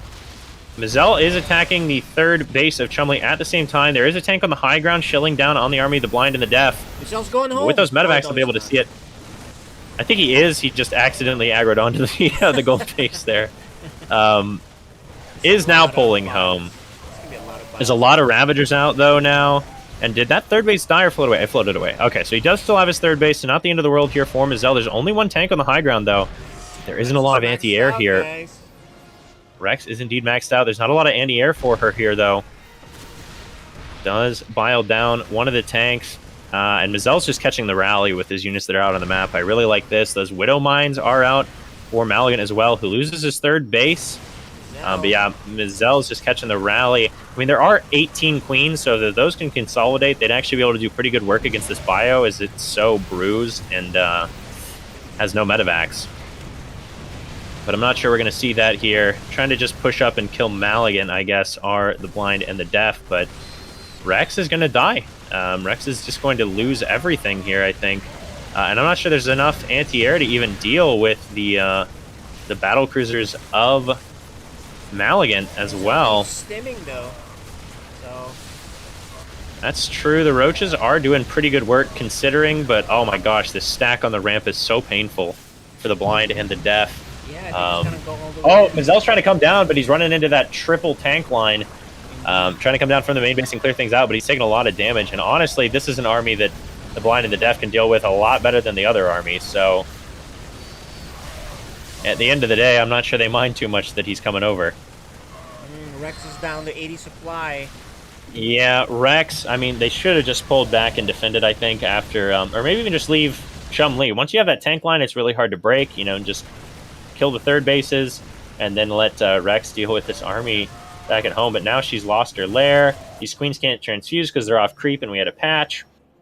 And, yeah, the supplies are just looking so bad for the blind and the deaf. That's so unfortunate. Just so unnecessary as well, though. I think you know better as these players than to just completely ignore that much Marine Marauder running through your bases. She's now down to only one hatchery and just very sloppy, unfortunately, out of the blind and the deaf here. Meanwhile, it's 4 bases and 3 bases for their opponents.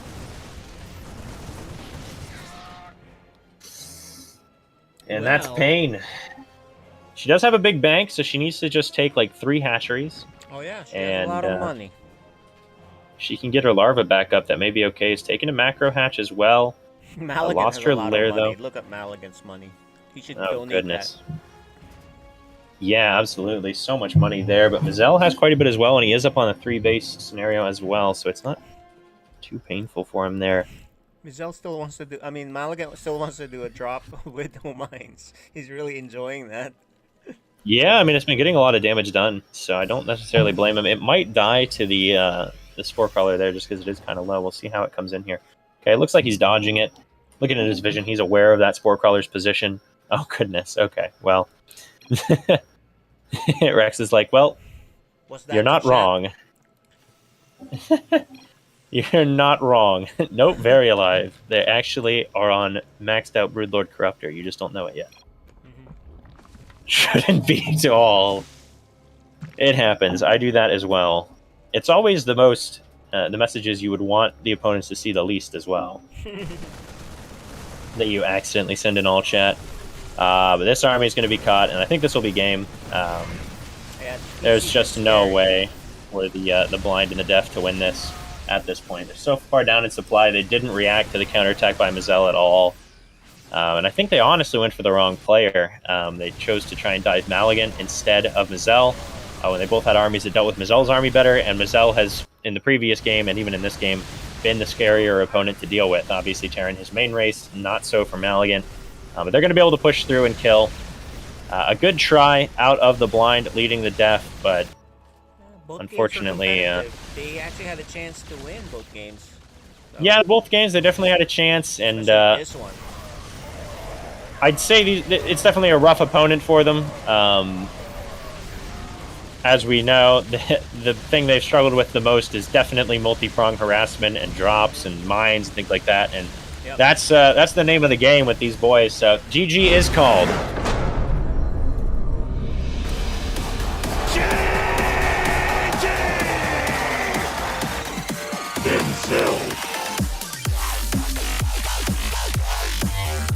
All right.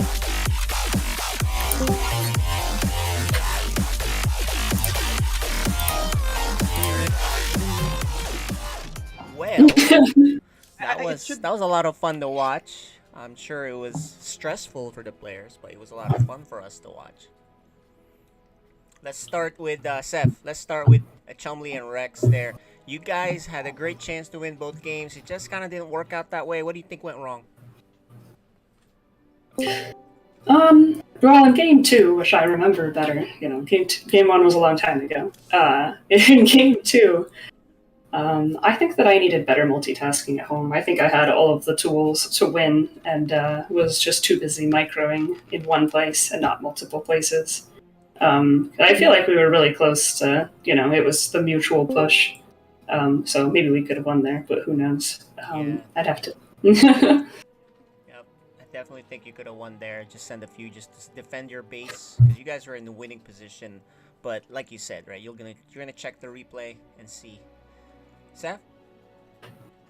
Yeah, I think it's just a matter of the handling of the Widow Mines, because I think if you guys handled that a little bit better, you guys are in good position in the mid game. It's just that you were playing for behind for most of the the games itself. How How did it affect you in terms of trying to figure out these permacloak widow mines? In terms of dealing with it, were you guys getting frustrated or trying to find out where it was, or what was going on there? Uh, well, I wasn't putting any effort into finding out where they were, as you could probably tell by all the massive blind shots I took. So that removes the stress, but also most of my army. So do with that what you will. ET, Gotcha. what do you got? Yeah, and it's hard to not feel like I'm throwing shade, and this is just a genuine question because it happened in both games. But Chumley, you lost command centers without reacting in both game 1 and game 2. First to the BCs, and then that drop from Zell in the back of your face. Did you just not hear the alerts? What kind of happened there? Yeah, I don't know why. I just don't hear the StarCraft alerts.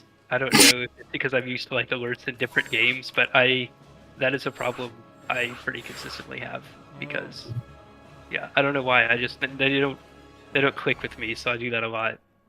Okay, all right, that makes sense. Yeah, I was just a little surprised because obviously I think the big story of y'all's run has been struggling to get better and better against multi-prong harassment and stuff like that. And it felt like just kind of uncharacteristic at this point to not react to that. But it was a very good try overall. Like Freedom said, you guys had really good chances, especially game 2. It looked like you had a really good chance there. Unfortunately, just a great counterattack out of Mazel. But overall, very well done.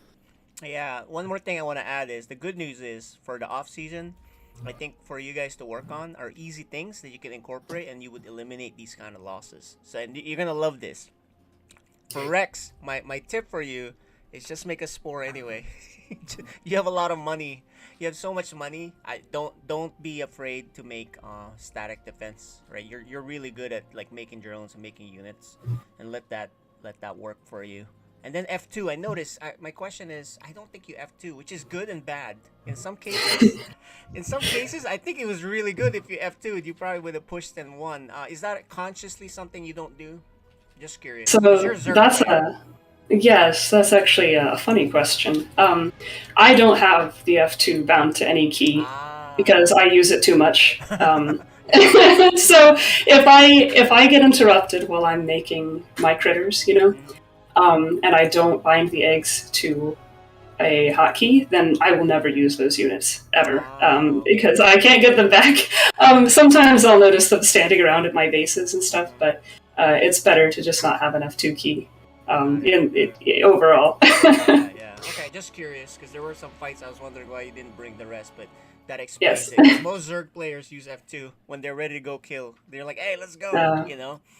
Maybe I should add it back because I took it away when I was playing Protoss, and it didn't. I don't know. It didn't bother me as much, but maybe I need it. On the bottom left on the interface. I don't think that disappears. Yeah, I've had it unbound since I was in Diamond, and that's what I do. I just click on it if I need it. Okay, I can do that. That's by the It helps it to not be as much of a, you don't do it all the time, but you still have it available. So that's what I prefer to do. Okay, cool. I'm with you, by the way, because I used to F2 with everything, and so I unbound mine. But what I do in the bottom left, I click on that. It's like, okay, I really need everything now. Where's that stupid thing? I need all you guys, and that's what I do. So just a small little tip there. I think between that and the spores, it should help a lot. Oh yeah. And but you guys look really good actually when you guys get in the groove. But I feel like, the Widow Mine pesky strategy really put you guys back, and then by the time you're ready to go, they're in a good spot. So that's my comment. What do you guys think? Yeah, no, I think we'd agree with that. That's definitely been the story of our run this season is anything that harasses us probably kills us. All right, well, you guys look pretty good though. Both games you could have won. I know it doesn't feel like you did good, but both games you look pretty good. Good to win. Just small things here or there. Seth, is this their last match for this season? Yeah, this is it for them. This is their final match of the season. So hopefully we can see them again in season 6. And same with Benzel. So good seeing you guys play this season. Looking forward to the off-season practice, and hopefully we'll see you in the next season. Thank you. We had a good time and fun games tonight. Very engaging. So good job. All right, GG, and congratulations to Benzel, this is actually not their last game. They have Oh, one it's more game not. tonight. Oh yeah, Yeah, yeah, they yeah. Oh, that's All they, right. right. But they tonight's sought their to play last night, right? Korea. Tonight is the last night for all regular Okay. season games. So, Oh. but yeah, just quick questions here for Benzel. Actually, we're gonna be talking to them more, but just quick questions. Sir Malaga, you love that Widow Mine drop. Is that your staple? You're gonna be doing that all the time? No, not really. I mean, we just went into that first game, trying to harass, like me harass, and then Mizel just go power up, and just try to get them behind. So actually, I was lagging behind first game.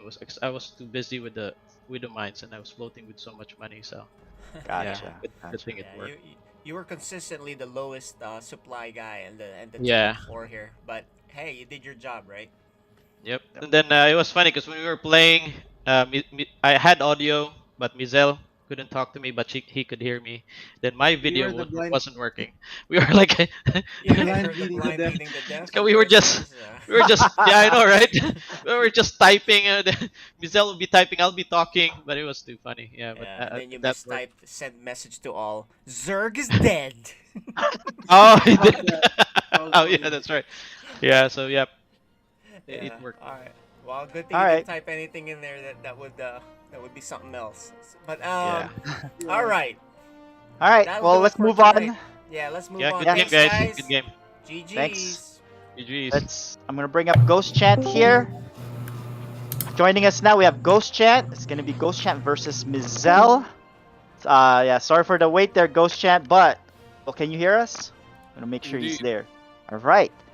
So, are you ready for this? And I know you mentioned last time you are not a big fan of TVT Mech. And I think you already have a feeling that Mizel might do that. Have you tried to address that this past week, or what's the plan? Well, I had a couple thoughts. We'll see how it works out. Okay. That's good. He did think about it at least, and hopefully he practiced. So that answers the question I was gonna ask. Gotcha. He thought about it. I'm sure he has. So. All right. Any final thoughts? Final questions? We still have a few more games, so we're trying to get going here. But any final questions here, KJ, before we get going? No, but good luck, Ghost Chant. I'm rooting for you. Sorry, Mizel. Good luck. Have fun, gentlemen. We'll mute and deafen you, and we're gonna jump right into game number 1. Okay. And yeah, we'll give it back to ET, who's gonna cast his lightly mech Fiesta. Oh boy, can't wait. All right, No. so we're heading into our second of 4 matches tonight. Here we go. Indeed. Jacob. Okay, let's see. For this one, I should bring up the map selections real quick for you guys.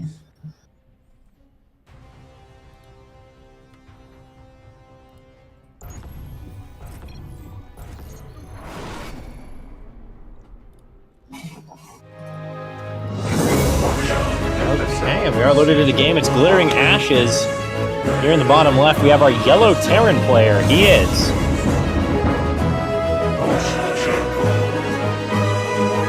And in the top right, the red Terran playing for his tournament life. He is. DLS Mizel. So I'm not gonna leave you alone on this TVT cast, ET. Yeah, well, we might be shaping up for a long series, so I appreciate that. And I had to deal with this as a player. So playing TVT, I'll tell you, it's a battle of patience. You got with yourself. Like you gotta be patient. You gotta stay patient. And I had to do 2 matches of TVT last week. I was patient in the first game, right? And I was Yep. like, I'm gonna win this. I'm gonna take my time. I'm gonna win it because that's just the way TVT supposedly works. In the second one, I figured I made the playoffs, and you can see I was impatient, and that's what'll happen. So that's the thing I want everyone to pay attention. Who is gonna be the impatient person here? I feel like that person will lose. Yeah, I'd say, okay, for me, it's like the impatient person generally wins if it's regular or if you're both playing the same style. Yes. But I think against Mech, if Ghost Chan goes bio Mizel goes mech. Up to a certain point, you can't be patient. A lot of even in the higher levels, what you see a lot of times is those drops and stuff making it into the main base is really what decides a mech versus bio game of Terran. So in that specific scenario, which seems decently likely, at least, as we know, Mizel really likes mech, and we know Ghost Chant doesn't. So we'll see. He may go for it though. Then we definitely want to see Ghost Chant slipping some stuff into the bases of Mizel if he can.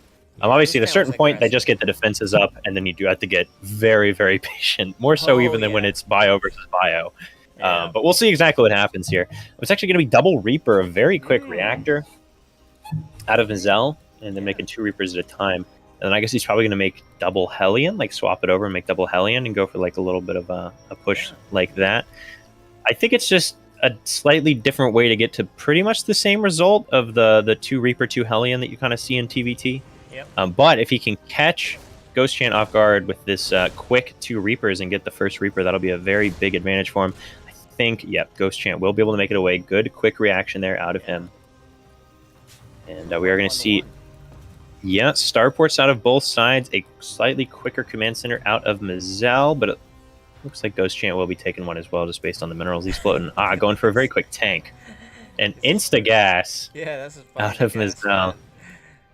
So, well, I'll tell you one thing. When I played both of these guys, I knew they were aggressive, and I knew I could hold whatever they threw at me in the beginning, which will put me ahead, right? So, you know what I did? I got a command center right away, if you noticed.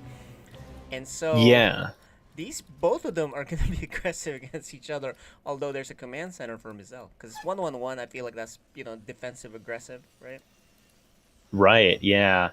Yeah, it looks like, I don't know, it feels like Ghost Chant is going for a little bit more committed of an early pressure, whereas Mizel's going for the more classic TVT of Reapers, Cyclones.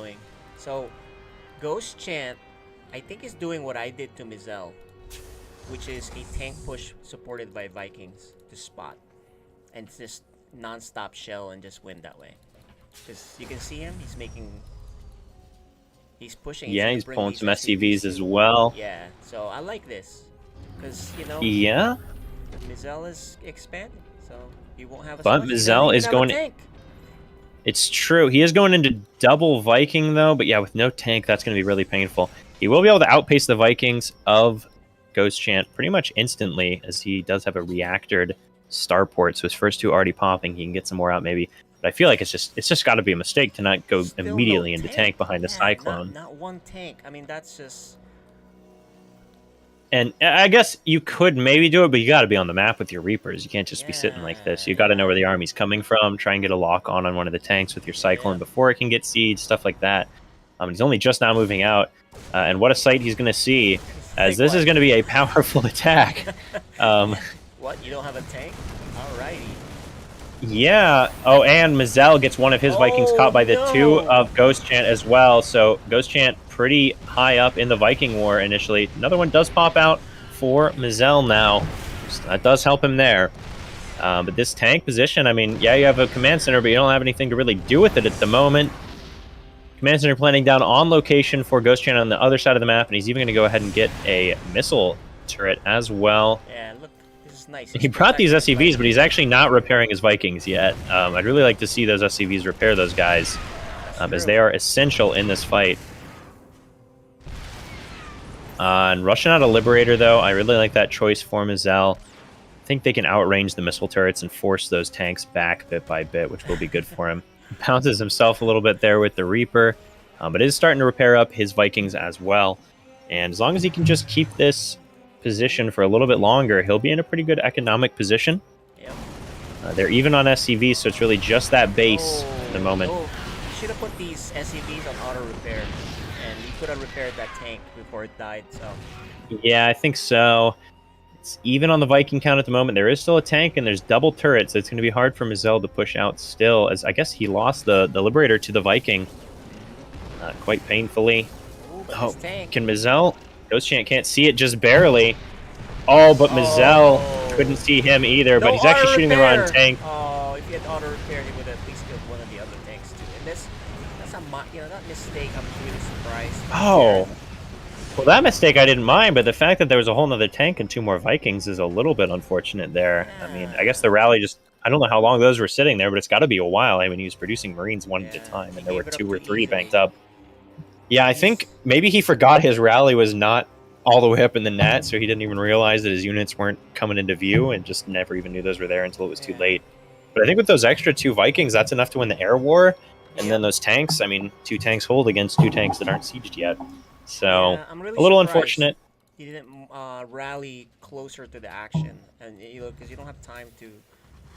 And when I did this Yeah. strategy against Mizel, I hit hard, as without having to worry about rallies. I just kind of just went for it because I knew all I had to do was keep reinforcing. So I think he just kind of Yeah, absolutely. not committed. I will say behind this, the worker count is a little bit up for Mazel, so that's Yeah. nice, but he's opting for a quick third command center, whereas Ghost Chant already has 3 barracks up against only the single one for Mazel, and it looks like he's even adding on a 4th barracks, so he's going to have a lot more infrastructure to make units. So if he can manage to leverage those units, it'll put him in a good position, but he's got to actually get some value out of them. If he just kind of sits back and plays passive here, he's going to fall behind in the economy at this rate. Yeah, the scan didn't reveal the number of forces, nor the infrastructure, so Mizel has no idea. Oh man, I think they're going to meet on the map here. Is this 2 different drops? Yeah, they're flying right past each other. Oh, it's actually a Liberator? Yeah, Liberator. Let's see. And we don't know if Mizel's looking. I don't Yeah, think it's he is. decently likely that neither player saw that. I mean, that happens even up in Grandmaster levels. You pass right by and don't notice each other. So it's decently likely that in the Code S, they didn't quite see that. That missile turret is just a bit too late. Yes, Oh, that's so painful. It's going to be like 2 seconds away from finishing. Oh.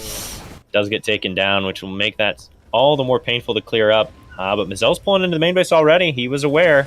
Yeah. Trying to drop onto the tank, but the units are there for Mazel. Does lose the Liberator, but the Liberator got 3 SCV kills. So in this round of harassment, definitely went a lot better for Mazel than it did for Ghost Chant.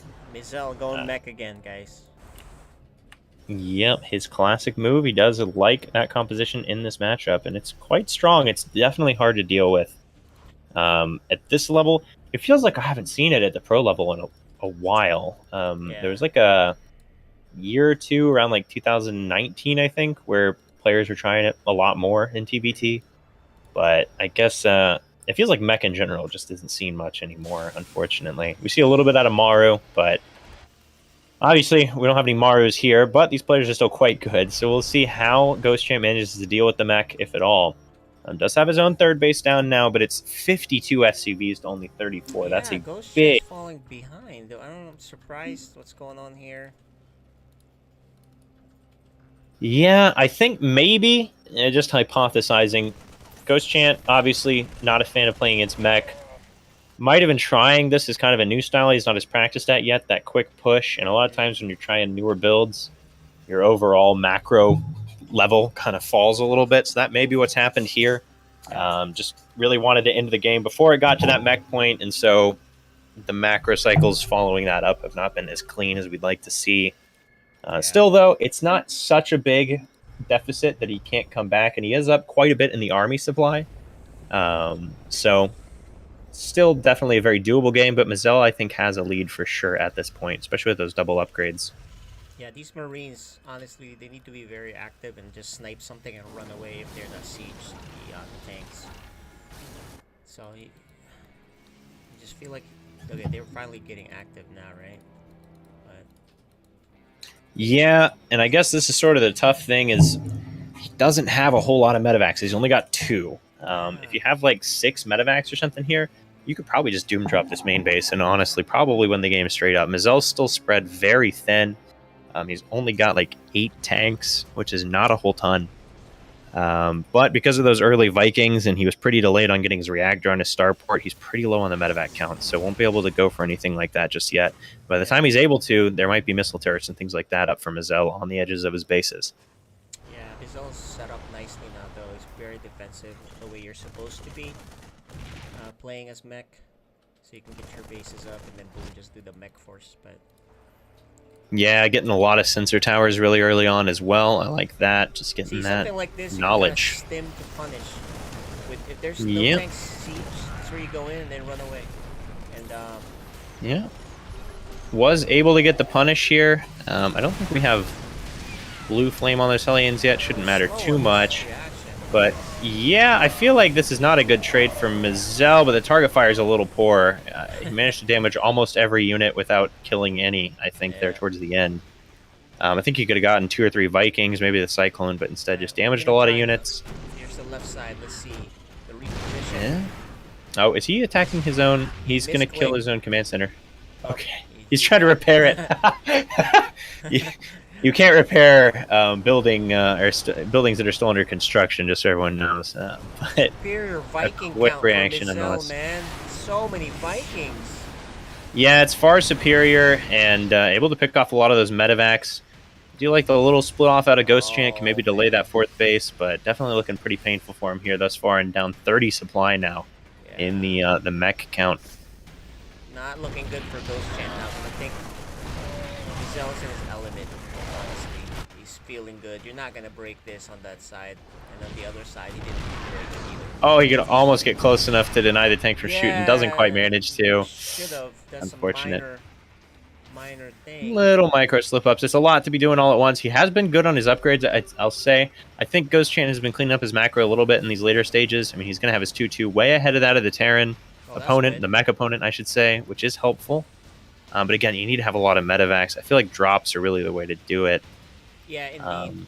Although now there's a Thor in the main base with 3 turrets. So yeah, it's going to be harder and harder to do at this point. Thinking maybe that window's closed, so yeah, you kind of just gotta look for opportunities, poke around here and there. He was able to deny the sensor tower on the 4th base of Mizel, and that's not been reconstructed yet.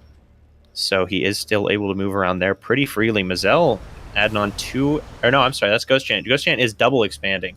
And I like that choice a lot. Yeah, he's supposed to... He's the bio player. He needs to really be... You know, mech is slow. So yeah, you can expand to your heart's content here and be active. Yeah. Really, in a lot of ways, whenever a Terran plays mech, he turns whatever opponent he's up against into a Zerg.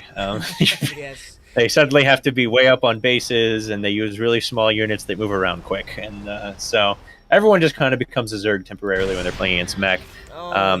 He's trying to swing out here. I mean, honestly, though, it's only 2 tanks there. I think he maybe could have just stemmed in, killed those 2 tanks close to the 3rd, and then gets a position, but has to pull back. Here you go. He's gonna attack here, but the majority of the forces are here. This is not enough. Yeah, a lot of the army's here, but he's getting decent trades. I don't think the trades were that poor for him there, but he's so far down in supply. You know, he was doing this against me when I was playing mech. He would throw a paltry set of units, and I was like, oh, that's it? You're never gonna break my stuff. And he's doing it here now. And I think this is the problem when he plays mech. He's really just not engaging where it's optimal for him. He'll actually win, right? And that's really what you're trying to do. You gotta get the foothold against mech, and he's never getting the foothold. Look, they're mining away. Mech is getting more and more powerful the longer the game goes. And you can't engage it head on. That's yeah, it's true. I think we really needed to see maybe even extra starports a little bit earlier on. He has added on his 2nd one now, or I'm sorry, even a 3rd one. But it looks like but it's a little bit late, and so he's lost that air battle pretty heavily. Doesn't have the medevac count he needs. I mean, he's trading well here, but his infrastructure is just a lot more poor than his opponent. Isn't able to produce enough tanks, Vikings, the really essential units. And I mean, even really, his marine count is not that high. He's got 7. For something like this, it's not high at all. Yeah, he's got 7 barracks, but it doesn't look like... only 3 of them, I think, have reactors. Yeah. So that's like 8 Marines at a time at most. You know, a lot of times in these TVTs, you see 12 to 14 Marines being produced at a time. Like, you really got to make a lot of them.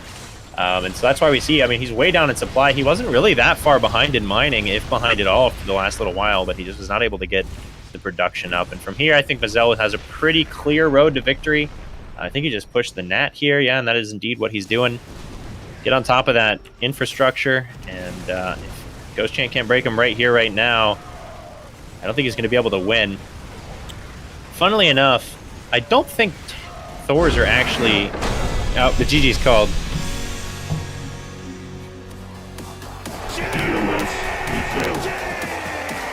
So, you know, I know he didn't want to get into a mech war there when he He wanted to go for the kill, and he had the chance, man. You know, that's the whole point, right? And he didn't. Yeah, I think that first push could have done a lot more. That rally with the, I mean, he had 2 Vikings, 3 Marines, and a tank sitting there, and I know for a fact that the Vikings were only producing one at a time, and so were the Marines. So those guys had to have been sitting there for quite a while at that point, and that doubles the size of his army that early on. So I don't think that position would have been broken for quite a while by Mazel at that point.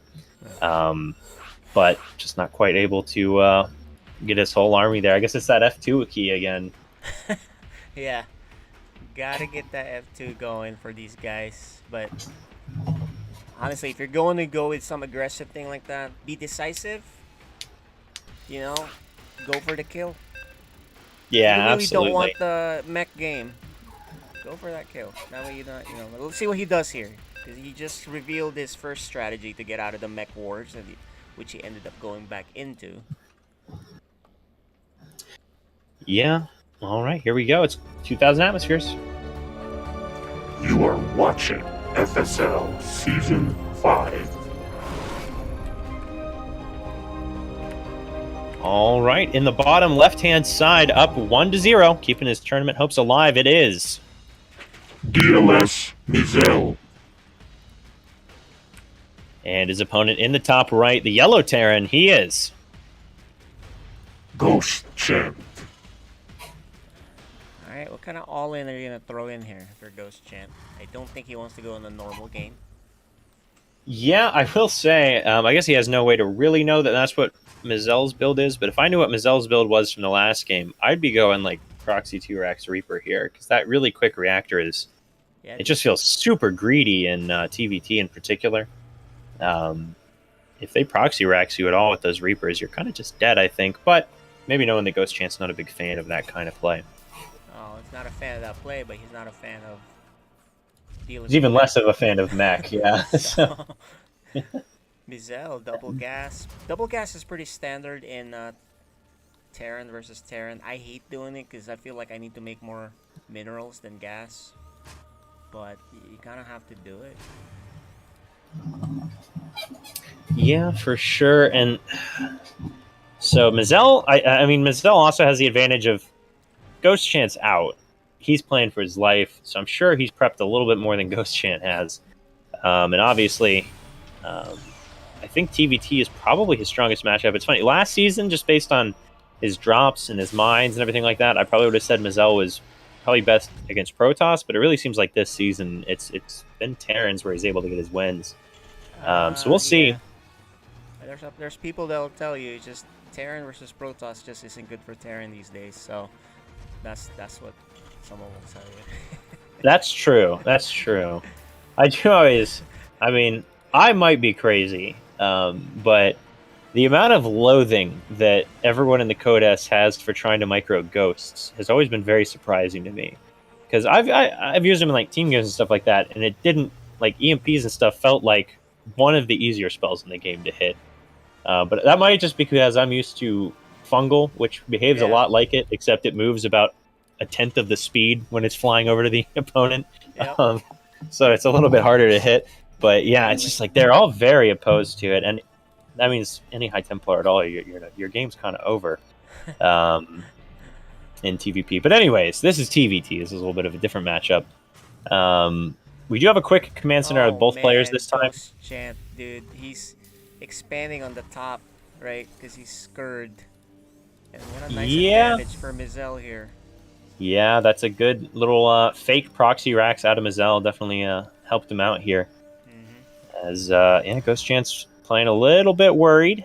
Well, you know, the fake proxy racks didn't really do anything because Ghost Chant hasn't even left his build, you know, his base, so he doesn't know anything about it.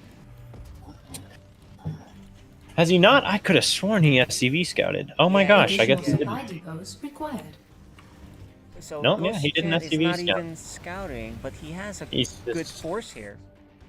Yeah. Okay, this is not bad. If he can take a nice engagement here, he can snowball here. Here it is.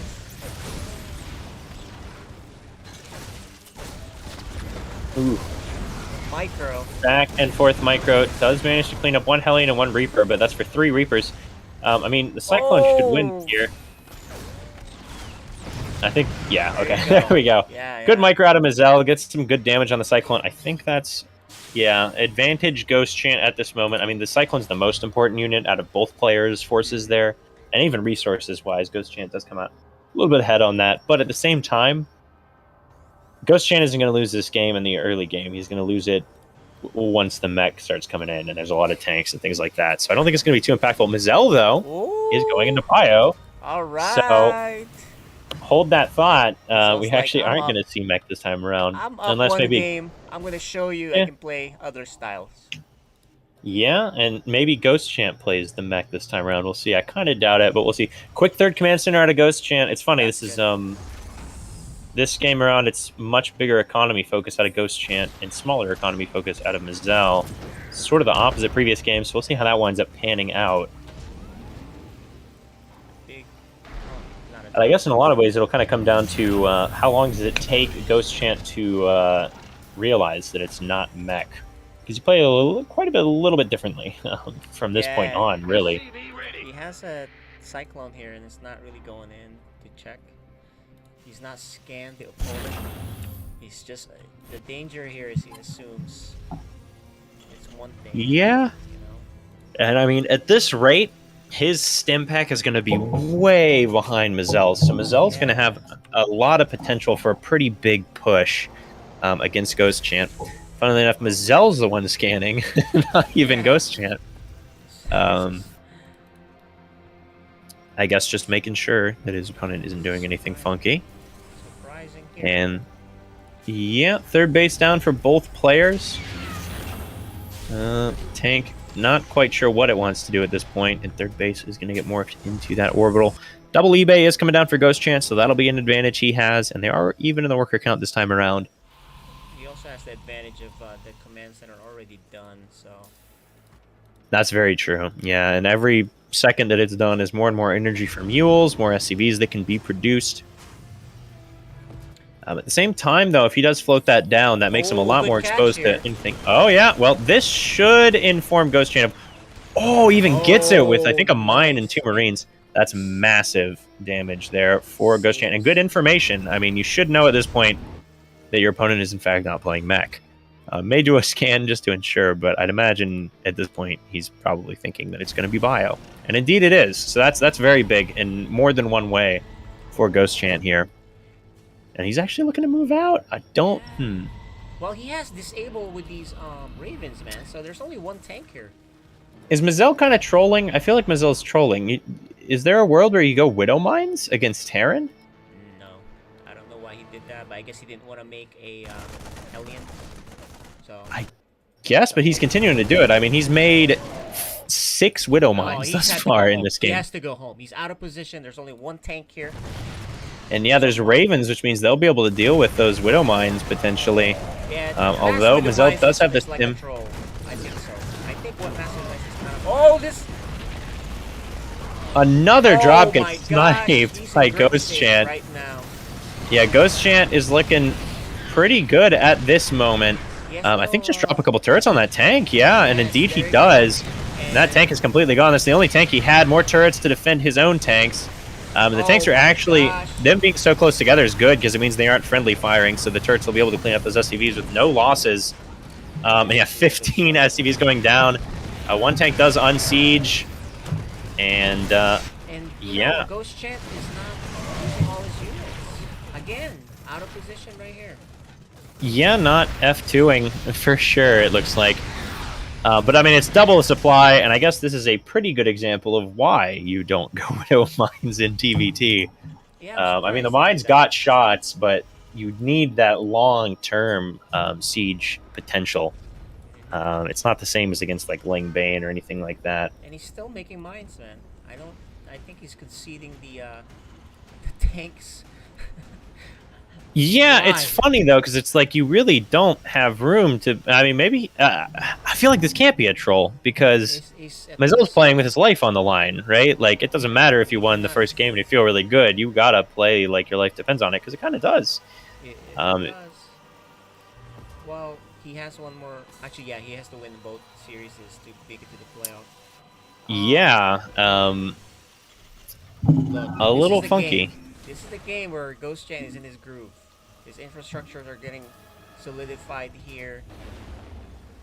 Yeah, he's got good infrastructure. I think he has 1-1 now. Yeah, indeed he does. It's 1-1 versus only +1. This is a And massive has that armory coming coming down in, now right? as well. Oh, and he might run into this drop. Another set of fortunate He's gonna accidents. He's gonna kill it with the Viking. It just ran out of boost as well. So one medevac does go down.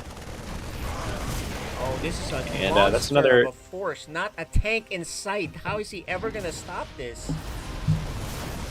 I think it's long story short, he won't. Yeah, I mean, you just have to have the tanks here against the Marines. Another medevac that's full of units. And, yeah, I mean, with these 4 tanks sieging up here, We're gonna go to game 3, guys. that's that. It's going to be game 3. I just, 135 supply. It's hard to be a hype caster when the person's tripling the other guy's supply. This is Code S. Yeah. They shouldn't make the same type of mistakes we saw in Code B or A where they kind of threw the whole game back, right? They Yeah, for sure. Man. Yeah, just a dominating lead here, and it's really just off the back of those Widow Mines. I mean, he had 3 or 4 production cycles of Widow Mines, which means you would have 3 or 4 tanks, and I'm pretty sure Ghost Chan only had like 2. So you'd be up in tanks, you'd be able to hold, but nope, GG's called. Alright, well, we see him go back to this mech. I've got to imagine we'll see that. Yeah, I don't know, that's definitely a little weird. Definitely a little funky there. I mean, it was a good start already, I want to say, for Ghost Chant. He had, like, some good matchups in terms of what buildings he was making and his SCV production, everything like that, but the Widow Mines, I mean, just kind of tipped that over, Yeah. over the edge into the win. We're going to Hardwire, guys. That's the last map, and possibly DLS Mizel's last playoff life. Well, to get to the playoffs. Yeah, Season and life. I feel like, yeah, I'm trying to think how Hardwire is going to play out as a mech map. There's a lot of choke points in towards the natural and the third base. I think you have to take the triangle bases as the mech player for sure, and then that should be pretty easy to defend. I don't think, but we'll see. Ghost Chant wants to get to that state. My prediction Yeah, is it's true. he's gonna go for something aggressive early. In the last game, did he do it? I don't know. I don't think so, right? Yeah, it seemed like he was almost scared that he was going to get attacked. And I mean, he did kind of trade. He had a somewhat aggressive army of those Reapers and Cyclones, but they just kind of wound up trading out in the middle.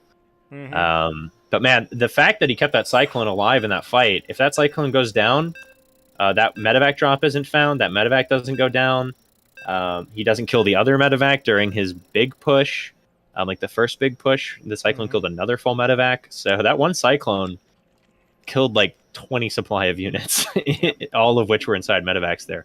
So that's a big deal, that one staying alive there. But anyway, it's going to be Hardwire, here we go.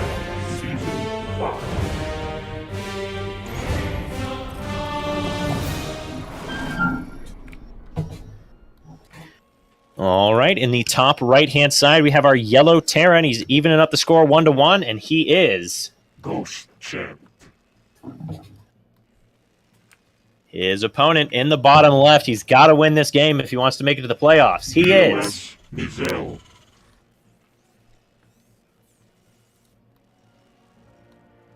Ghost Chant, All right. what is happening with this SCV?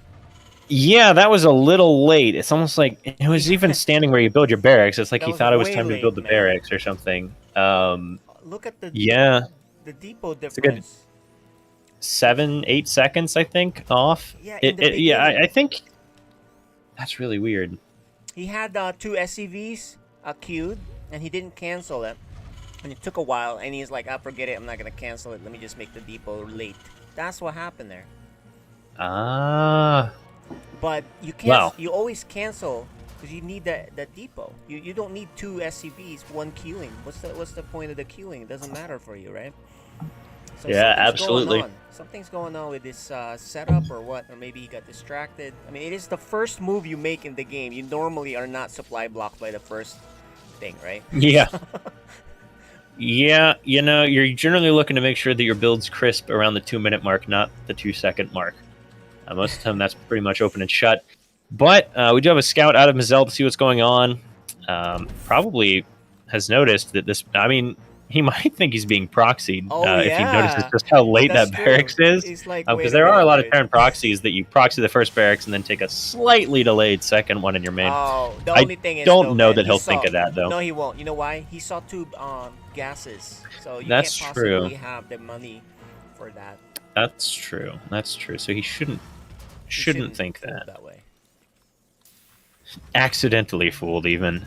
So we do have the factory is actually ahead for Ghost Chant, but the mules are dropping earlier for Mazel, and he's up a worker. So no big deal out of that Mazel's hanging initial out, man. Suspicious. initial delay.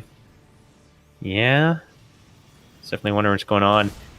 And Ghost Chant manages to deny before he has to put the CC down, so that's important. Both players looks like will go for the command center, and indeed they will. And Mazel does put his in the main base, so they're both concerned for sure. Get out of those Roombas. Yep, gotta clear them out. And we do have Hellions coming out for Mazel. I think he did his same like double Reaper at the same time out of the reactor thing, which does get you that add-on a little earlier, at the risk of being a little bit greedy, I think. A little bit unsafe, but with the SUV scout, I guess probably wasn't too concerned. So a slight edge there. Very slight. Now, Cyclone is coming out for Ghost Chant. The command center's both well over halfway done for both players. And Starport's on the way as well.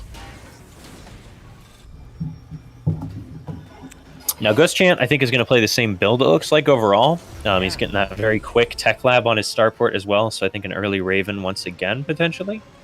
Yeah, and he's not going to be behind like last game, meaning the command center is down for Mazel and mining and all that, right? So Very true, yeah. And Mazel looks like it's playing pretty similarly to game 1, it looks like, so maybe just going back to that general build and style, the quick Reaper Hellion off that fast reactor, and expanding relatively quickly as well. Yeah, Raven Ghost Chant actually did go... Ghost Chant went double Cyclone. He did that last game, didn't he? Because he had one at home that were looking for drops, so... Yeah, I think so. I think he did. Yeah. And he had one in the map, so that's what he did the last game. I think this is pretty much the same exact build. Yeah, it looks pretty identical. Tank is a little late. There it does start up, but I think kind of late there. You want to get that tank production go pretty quick. Yeah, and Mazel's going to have, hopefully a lot more than just one by the time the attack hits, but we'll see. But he does have Vikings coming out as well to help deal with those Ravens. Doesn't see the Raven that's a big of deal. Ghost Chant. And here's where we'll kind of see... Oh, Mazel's going into a very quick second factory. He's going to run into Cyclone. Oh, but doesn't lock on the medevac this time.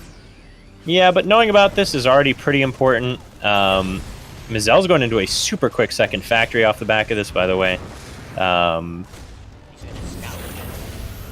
So that Cyclone gets some pretty good damage and a lot of scouting information, forces Mazel so far back. Yeah. And the tanks are now sieging up for Ghost Chant. Second one will be out by the time this hits, so I think worth losing out on those units.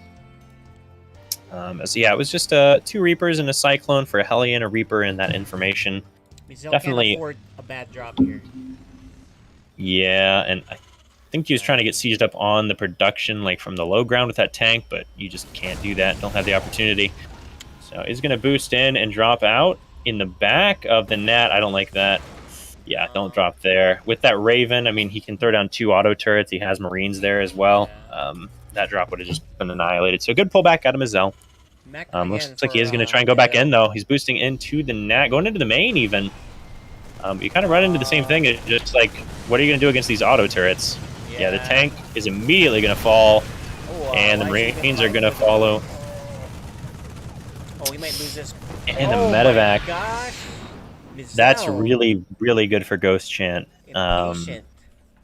Yeah, and now up 20 supply is Ghost Champ. Mazel has 8 army supply right now and just blocked his starport from landing. He did. That's pretty funny. I haven't seen that before. I don't think I've ever seen that in the 12 years of StarCraft.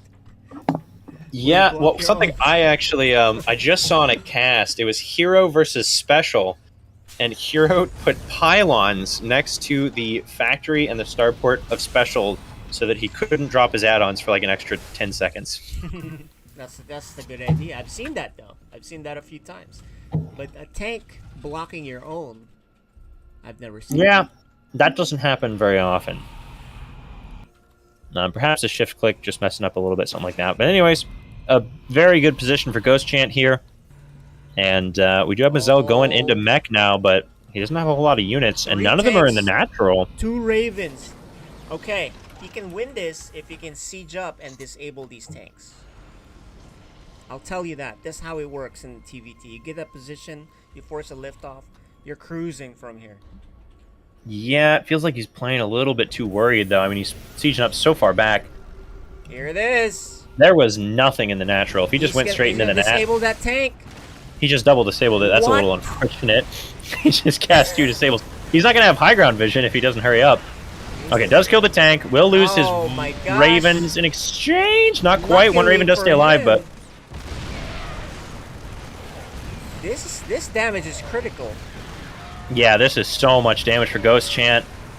We'll be able to clean up the tanks. Will Mazel, but if Mazel was even in army supply, maybe. But he was already so far down in army supply that even with sacrificing 24 SCVs, that just leaves him with the same army supply Ghost Chant already had. And Ghost Chant still has a Raven and a tank left, and more pouring across the map.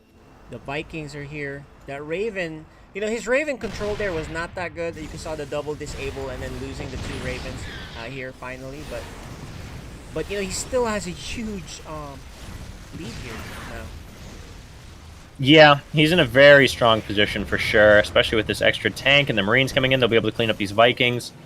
And then Ghost Chant really could just drop his Vikings in on top of Mazel's, just kind of land him on his face. I will say, Ghost Chant not macroing too great behind this, 1,600 minerals. But he does have a 3rd base down. He's adding on more barracks. And does have that 1-1 finishing up now, it looks like. Or maybe it was just +1. Yeah, just +1. He has the double engineering bay, but he actually didn't make armor yet. Add-on complete. And I don't think he's aware of the 3rd base being landed. He's I mean, yeah, he's not. There's some mules mining from there now, so definitely helping Mazel out a little bit. Mazel not out of it. He's not. Yeah, I don't know. Force. This is the signature Ghost Chant Paltry Force. Right? Yeah. Right within striking distance of the enemy. Yeah, it's his move, I guess. He just needs to run away, and will run away indeed. Okay, good. Because he's got a lot of forces here. You know, this is where you reinforce your forces as Terran. Honestly, you get the foothold and you just keep sieging. That is the power of Terran. It's that sieging power, man. Yeah, absolutely. But it's crazy. I mean, he kind of just fell apart in the macro after that push because he was up like 20 or 30 supply, I think, after the SCVs pulled onto the tanks and everything, and now he's even again. Mazel's back up to the same worker count. He has his mech infrastructure up. He's adding on tanks and Thors. Yep. And with how... Seeing how poorly it went for Ghost Chant in Game 1, I'm not sure he has enough of a lead for it to make enough of a difference in Game 3, right, against mech. Exactly. Anymore. After the very start of the first push, where he kills all his SCVs, if he pulls back or even just groups up and plays it a little bit more safe, then he's got a big enough lead that it's like, yeah, I think he can still overcome the mech. I will say, Mazel has nothing in his 3rd base. He's just now moving tanks down there, but Ghost Chant is there as well. He needs to take advantage of this and own this. He's got to own this. Yeah, and indeed he's doing so far. Does clean up the only tank down here at the moment. Another SCV pull is forced. Does clean up all the Vikings, which is nice. But the tank on the high ground's a little cheeky. Does kill another 20 SCVs almost, and we'll be able to clean up that tank, but the other one will fall now. 17, though. SCVs is very big. Will kill another tank as well. Even lifts the one Viking, but actually won't be able to get the kill. I think if he traded the Viking, he would have gotten the kill there. But no biggie. Another group here. This is the power of Bio. This is fast-moving forces that can reinforce. And so yeah, he's got to keep this rolling, though. Exactly. He has to. He can't. If he really hates playing mech, stop playing slow. You got to keep going, dude. Here it is. And this extra Marauder count, they're a lot stronger against the tanks than the Marines. That Viking actually pulls the shot at the tank in the rear, which is very nice for him. And I think this tank is out of range of the tank of Mazel. Indeed it is, so he's got a full position on that third base once again. And a lot of Marauders now. Units should be rallying in there if he wants to do this. Yeah, it's this moment right here, really, where you have the time to F2, does move him up.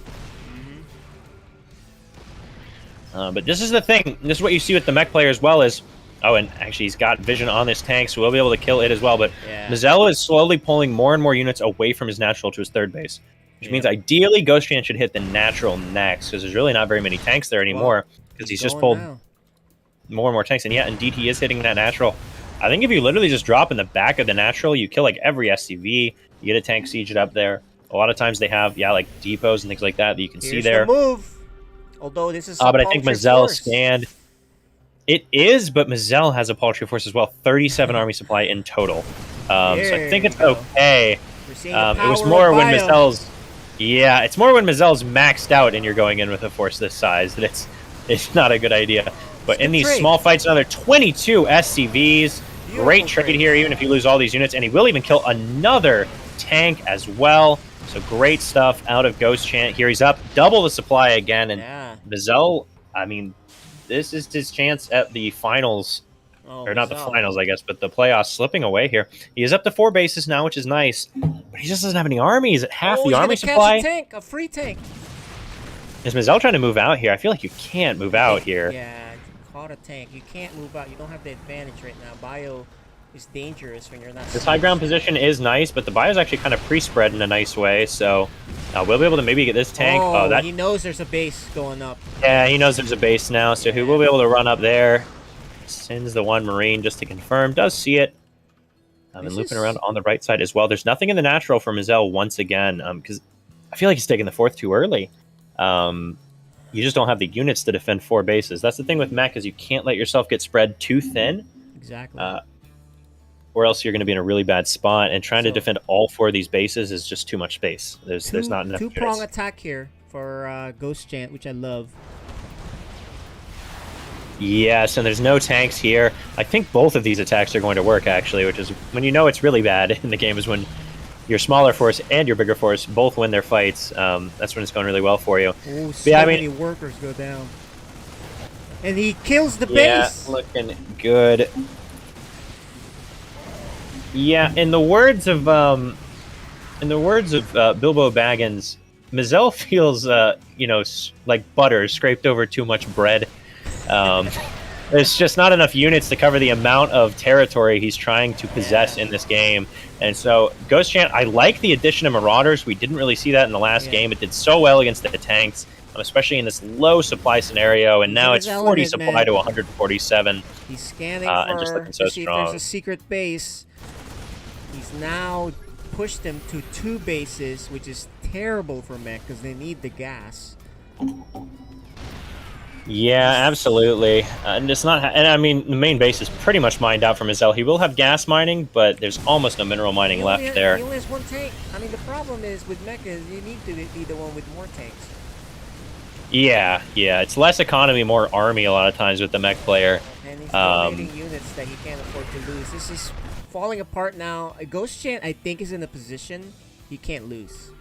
Yeah, I don't think it's possible for him to lose this game at all. Just similar to the last game, he's just so similar to the first game, but in the reverse, he's just so far ahead in supply now. I mean, he could literally lose 100 supply and he'd be even with his opponent. And mech is efficient, but it's not that efficient. Oh, okay, there we go. Like the Fenrirs of old, the Doom drop into the main base to finish things off. And we'll drop on top of the single. Oh, it's unsieging! The tank unsieges! The one in the back does siege, though, but I'm just not sure it's going to be enough. The tanks will be able to siege on the production, and just like that, Mazel's chances at this finals. KJ, you can give yourself a little pat on the back. You've done it. Your casting has caused Ghost Chant to win, and GG.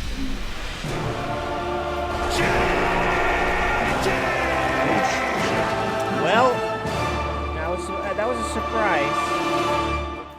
That he fell apart on that last game the way he did, because he's a solid player. But let's talk to him.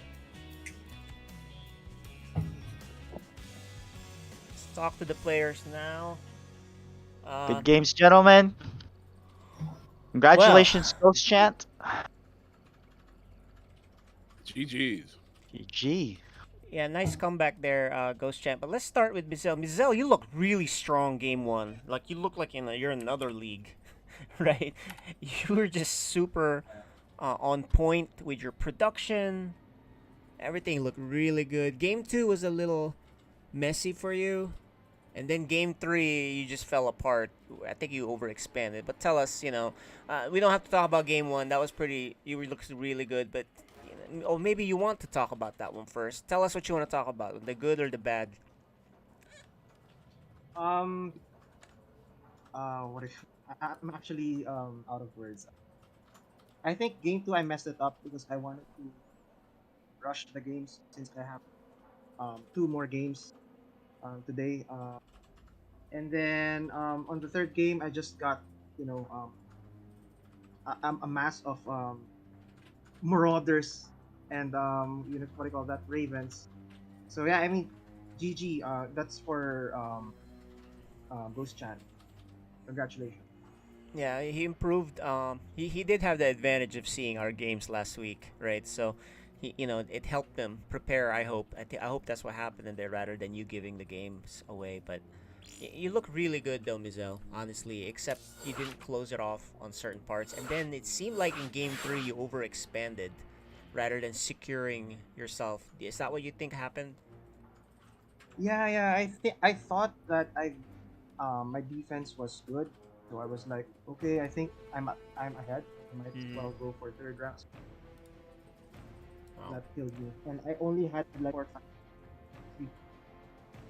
Well, you're still kind of getting into it. You rushed here. You might not even had breakfast yet, so I can see that.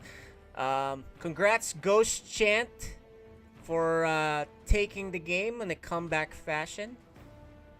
Tell me, how do you feel? How was this season for you? It was fun, but I would be lying if I didn't say I was disappointed. Yeah, well, you should have that competitive fire, right? To be disappointed, that way you want to improve next season. So that's good to hear, actually. So, Any words about this matchup? I mean, you hated Mech, but you overcame it the third game. so that little change to the beginning of my match, basically making it a little more meta, was the thing that I was thinking of, because the Banshee thing is just something I really want to do. You don't really see it, period. So I was like, well, let's just go Ravens like everyone's supposed to. That helps against really tanks. Good. Yeah, So, they're really yeah. good. So, all right. Even the second game, I figured I saw you going for some drops, like, so like the way I Yeah. open, the way I open is really strong against, like, you see on ladder a lot right now. It's like that 4 marine and a tank drop, like early on. And I've just found that being out on the map with that cyclone tends to shut stuff like that down before it gets even close to my side of the base, because you're usually just boosting clear across the middle of the map trying to get to the other person's base as quickly as possible, as opposed to skirting around the edges. Yeah. And there's a cyclone there, so you can't do that. Yeah, that's a good point. So- That's cool. That's cool to know. Seth and ET, any questions for either of them? I don't think so. A very good game two. Just great positioning, and I think a good adjustment from what went wrong in game one by Ghost Chance. So very well done there. And we hope to see you back next season. And a good performance overall. Yeah. That's the plan. So Yeah, hope to see you next season. But I guess at this point, all your focus would be a turn to the 2v2 playoffs next week. Playoffs. That's right. And good luck on that. And Okay. yeah, All we'll right. see you guys. In the meantime, we're gonna switch gears real quick. All right. Thank you. We're gonna go Ghost back to. Thank you. We're gonna switch back to 2v2. We're gonna bring back Sir Malignant here. We have Malignant's the Archaic camera's not on. I and. think he needs to restart that browser of his. Alright, so we have the Archaic and Regret back here. Look at them dancing in the camera. That's right. Let's start with them. Actually, whichever one. Regret, the Archaic. How are you? And are you guys ready for your match tonight? I'm great. Thank you. You guys are the favorite in this matchup, that's for sure. Um, honestly, that might be debatable at this point. Have you seen Benzel play? I don't think you've seen the Benzel play. They did win their last match, By a so hair. I have utmost faith in Benzo. Alright, there you go. As long as you do. This is the last Yeah, hurrah but- for Benzel this season. They didn't make the playoffs, but you know they're here to have some fun and Yeah. smack you boys around. What do you think about that? I mean, we're already having fun, so I feel like we already kind of won Yeah, this, I right? know. They switched the game, so. There you go. Yeah, this is over. There you go. Mizel, what do you think about this matchup tonight? This is the last you. hurrah for Benzel, man. Yeah. Hopefully we can get 2 games against them. Nice. Two Yeah, straight. you're on the roll. This is you could get a winning streak. Right. Your first ever Benzel winning streak. There you go. 2 in a Yeah, row. and also I miss playing with Regret too. Yeah, Regret is only playing 2v2 this season, and so, but we'll see more of him in the playoffs. They made the playoffs as the number 2 seed,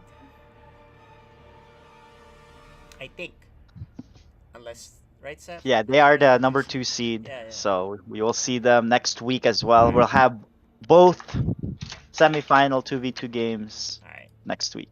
Alright, well, I don't know if Maligan's on, but let's just, because he can't even join. Yeah. Come on, come on. Actually, you guys hear me? We're good. Yes. We Yep. can't get you Alright. in the game. I'm trying to get the camera on. Hold on. Okay. So we're having, some technical difficulties with Benzel, one or the other, but they'll eventually get here. As long as they win the games, I guess that's all that matters, right, Mizel? There he is. His camera's back on. All right. Welcome back, All right. Sir Malagant. Yeah, Give we us just meet him something on the here. lobby.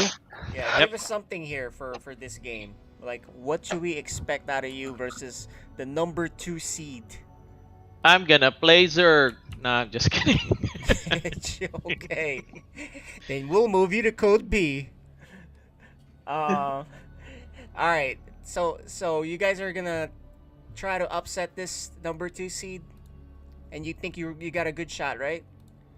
Yeah, we'll try. We'll There try. you go. We'll see what Like we it. can do. Like it. Yeah. Let's make it fun. ET, any final words, questions for these before we get going? No, I'm just excited to get into the games. What's going on, ET? Oh, hey, good to see you. You too, man. All right. All right. Seth, are we good? I think we're good. Let's do it. We're good. Let's let them play do the talking. All right, go to your respective channels, and we'll get going. All right, handing it off to ET, showing the map selections right now. Alrighty. So, map number 1, we have Riskalian LE. Shared main base, 1 ramp into both of your naturals, so a pretty defensible base. Guys, And then we are double following it up with Nightscape. And yeah, it's going to be double Protoss versus Zerg Protoss. Ooh. No I had a little Terrans this insider time. knowledge that this might happen. But yeah, so it looks like Maligan are instead going to Maligan's main race, which is exciting stuff. That's But right. anyways, here we go.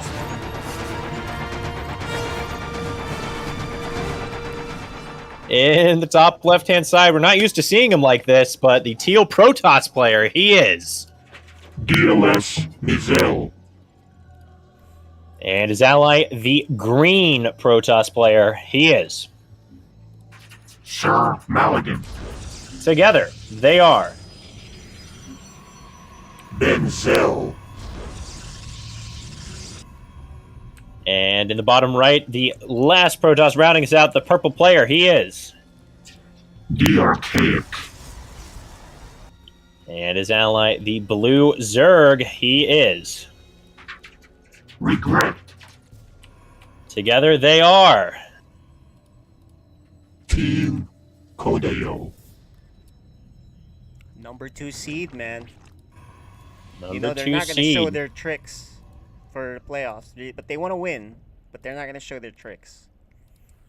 Yeah, that's true. And considering um, the compositions they're up against, obviously, GG Izzy is generally either Zerg Protoss or Terran Protoss. So double Protoss, you could probably pull out some weird stuff anyways. But we'll see what happens. Maligan, obviously, as Protoss, likes to make it weird, likes to be a little cheeky. So we'll see if he keeps that up in 2v2s. I'm not sure if we've seen any Protoss out of either Maligan. I know we almost definitely haven't out of Zell, but I don't think we've seen any out of Maligan in 2v2s yet. So curious to see if his style changes up at all in the 2v2 scene. Yeah, he's really strong as Protoss, very aggressive. So, and he's a good team player. So. Yeah, they're kind of swapping positions here, Mazel and Maligan. We're gonna have Mazel, who is running around like a chicken with his head cut off a bit more, and Maligan's going to be the more like rock, the stable player of the team. So we'll see what Mazel opts to go for. I feel like the equivalent. The Archaic though. Yeah, keep going. They're looking to get aggressive. I mean, I feel like what might happen here is the boys in the top left are going to have a plan, and Kadeo's just never going to let them have it. Kadeo obviously is a pretty aggressive team. So they may just die well before they have a chance to really show us what they practiced. But they're gonna do what they did against Little Dumb, which is us, which is you're gonna rush the heck out of them. Oh yeah, they do this a lot. It's very strong. Yeah, Link Bane all in. It's just a super strong 2v2 option. So I don't blame them at all for going for this. I will say, with the Stargate coming out from Azel, if he makes Void Rays and they have shield batteries, it might work out there. And also a Dark Shrine, depending on how late this attack hits, it might just get cleaned up for free by DTs. Oh my gosh. Or they might get heavy counter damage. So we'll see. There's a lot that could happen here. But at the same time, it might be that none of those things come into effect and they just die. Same time, though, we do have an Oracle, which will help a lot against the Lings. And if the Lings come in a little bit disjointed, they're already moving across the map, whereas the Archaic is building an Immortal, but none of his units are really... I guess they'll be warped in on the other side of the map. Wow, this is actually so greedy. The Archaic has not made a single unit up until right now. He has not had a single fighting unit. It's been just probes and buildings, and then, he goes in. He doesn't need to. The Zerg's taking care of any early aggression, if they even dare try, right? Yeah, very true. Oh, man, I'm now they know kind of sad we don't have a shield battery here. I'm surprised as well, because I think they probe scouted. There's an Oracle, and to not have a battery here, the Oracle will help. Oh, but he's... I think if it was already there, that's good, but it's a little bit too in the face, and now it's not going to have energy to do much. No. Oh, and these probes. Oh, man. DT is coming in, though. DT's here. They'll clean it up, but how much damage... It's going to take a while, and there is a Robo right nearby. It just depends how quickly the Archaic reacts to this, and then, how much damage can be done. Oh, but all the anti-air's going down. Will the Void Ray stay alive? If that Void Ray can stay alive until the Stalkers die, but I don't think it can. Or can it? Oh my goodness, this is insanity right now. I think that DT needs to hold position right now. Yes. He's actually got a couple DTs out. And even if these DTs are detected, if it's pure Ling, Lings don't actually do very well against DTs in a straight up fight. And we're about to see that right here. Yeah, the DTs, one does fall, but they clean up a lot of probes. Oh, if he could cast Revelate on the Observer, but that's a little bit much to ask out of Michelle. Between the ping and Protoss not being his main race, I don't know that we're going to see that. Almost a hold. I think if there'd been a shield battery, I thought they scouted with a probe. So I'm really surprised they didn't make any batteries. The mistake there, honestly, to me, was the stasis by Mizel. He should have used his normal spell to kill the Lynx, right? Yeah. Oh, he did Revelate, but there's nothing to shoot up, so they can't actually kill the Observer. So unfortunate. Yeah, it's just a little bit too little, too late. And we are going to have Kadeo taking game number 1. GG is called.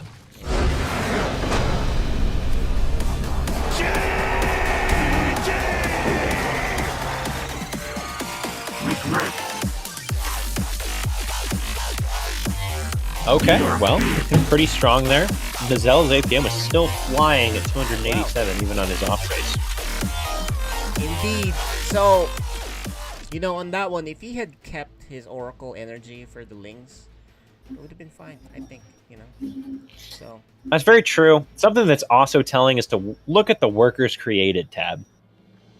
Archaic and Isaac each made 24 workers in total. And Malian made 28, but Mazel made 40. So he made 16 more workers than either of his opponents. So he had a big economy, but I mean, he had an Oracle, and that was it whenever the army came in. A Void Ray popped shortly after, but no gateway units, no sentry, nothing like that. So yeah, they definitely better think differently now. They really need to think. Okay, they're gonna all in us. This is something Little Dom we failed to do is adjust to an all-out all-in because they did the same thing in game 2, and so if they go with that mode, the team that all-ins is way behind. So game 2 is on Nightscape. Take it away, ET. Alrighty, here we go.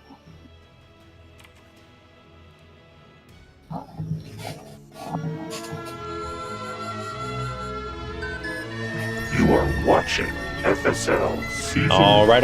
right. In the bottom left-hand corner of the map, we have our green Protoss player. He is Sir Maligan.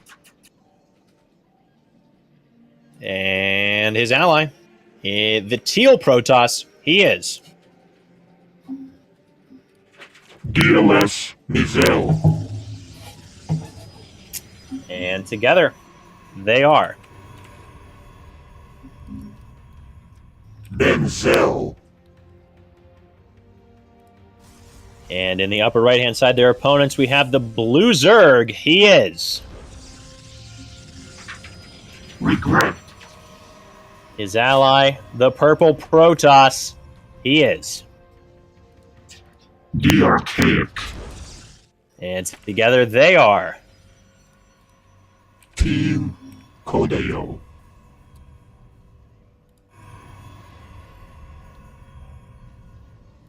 I will say, definitely, I haven't been able to watch all of their series, but it feels like Kadeo has two modes, and you can pretty easily identify those two modes. They do have a macro mode, and they have a super all-in mode. And it really just comes down to, does the Archaic expand? And if he doesn't expand, make batteries, make spines, really anything you need. If he doesn't have a quick expansion, they're going to cheese the daylights out of you, and so you just got to get ready for it. Yeah, that is the tell. It's like poker, right? You can tell. Okay. Right. Yeah, in. that's the easiest way to tell it, because I've not seen the Archaic and Isaac or Regret get super aggressive with the Archaic expanding. Although, granted, most of the time they're just aggressive almost every time, but they do macro on occasion, and that's really the way to see it. And if you don't see that, batteries, I mean, 1 or 2 shield batteries there, I think holds that attack. Yeah. The Stalker will take forever to die, even with an Immortal coming up. Yeah. And just things like that. And then obviously Nazel, I think if he turns the laser on and fights the Lings rather than trying that stasis ward, that may help as well. But it's just a little bit of an experience with Protoss, so you can't fault him much for that. As Mazel is scouting around a little bit with a second probe. He actually has 2 probes on the other side of the map. That's Well, he had 40 last time to give away. Okay. Yeah. They just each scouted. I see. Okay. So we actually are seeing expansion out of the Archaic, by the way. So I think we'll see if my theory, proves out at all, or not. What did they do last time, right? When they expanded, they go the Stargate and Hydra Lurker mode from Regret. So that's what we Yes. Yeah, that's what we're kind of expecting to see. But it is a Robo out of the Archaic on his side of the map, though, this time. That's true. In there, but no Warp Gate. So I don't necessarily anticipate him being aggressive, because you really, you have to have Warp Gate if you're gonna get aggressive. And it's an Observer. Okay, so he's just trying to get some heavy scouting in, I think, and it's going to be double Stargate for the other team, and then actually a Stargate behind this for the Archaic, which is a little questionable. I think that's a lot of money to be putting into a lot of different tech trees this early on, but it could work out. Warp Gate, man. He's saving it all for those That's 2 true. days. That's true. I feel like, though, what can you scout with the Observer that you can't scout with the Oracle? Yeah, is there like some DT rush he's expecting? So I guess maybe. I mean, they did run into DTs last game. That might be all it comes down to. Is Maligan made DTs last game, and so they're just like, we're not going to die to that, and we're going to play macro, something like that. That makes sense. That's completely possible, and that would make sense. And then he's actually going double Stargate behind this. All right. So it's kind of important for them to get the scout off in the double Stargate, because if only one of them is going Stargate, and the Archaic's also going Stargate. I feel like the Archaic's going to be pretty much advantaged against whichever player he's going up against there. But it looks like Maligan's actually going double Stargate as well. Yeah, he's gonna go strong Stargate. He's the better Protoss player, more But experienced. so is with Mizel, I think, if you're making think- +1 air. I think Mizel is just gonna make the easier to micro Void Race, and then Yeah. Maligan will do the harder to do. You know, Oracle start and then get into carriers or something. That's my guess. Yeah. We'll see. I like the choice to go for the Protoss. Generally, Protoss has less just auto defenses. Like, you're pretty much always going to have a Queen as the Zerg. Yeah. Protoss, not so much you have to have units specifically in position. Yep. A little slow there. Oh, I guess he was worried about the Void Ray popping, maybe. Which indeed the it did, Void but it was Ray, rallied, not very A good. moved. Yeah, he would have killed it. I think he would have been able to lock onto it, yeah. Yeah, the range. But does of make the it out. Void Ray. Just a couple probes going down, 2 probes, I think, in total. Yeah, so not the end of the world, but still good little damage. Does see the double Stargate, so he knows what he's up against. Phoenix, man. So, huh? I think it's just the only option. If the other Protoss player is also going air, you have to go Phoenix. You don't really have a choice there. Void Rays just get absolutely annihilated by Phoenix, unless you already have 20 Void Rays by the time they start going Phoenix. And carriers actually also get annihilated by Phoenix. And Void Phoenixes for all 4 Stargates for Benzel here, man. They're going air, dude. Yeah, All out this. air. I think this game Three-quarters. comes down to what Regret makes out of his Spire. If he makes Corruptors, I think they win. If he makes Mutas, I think they lose really hard.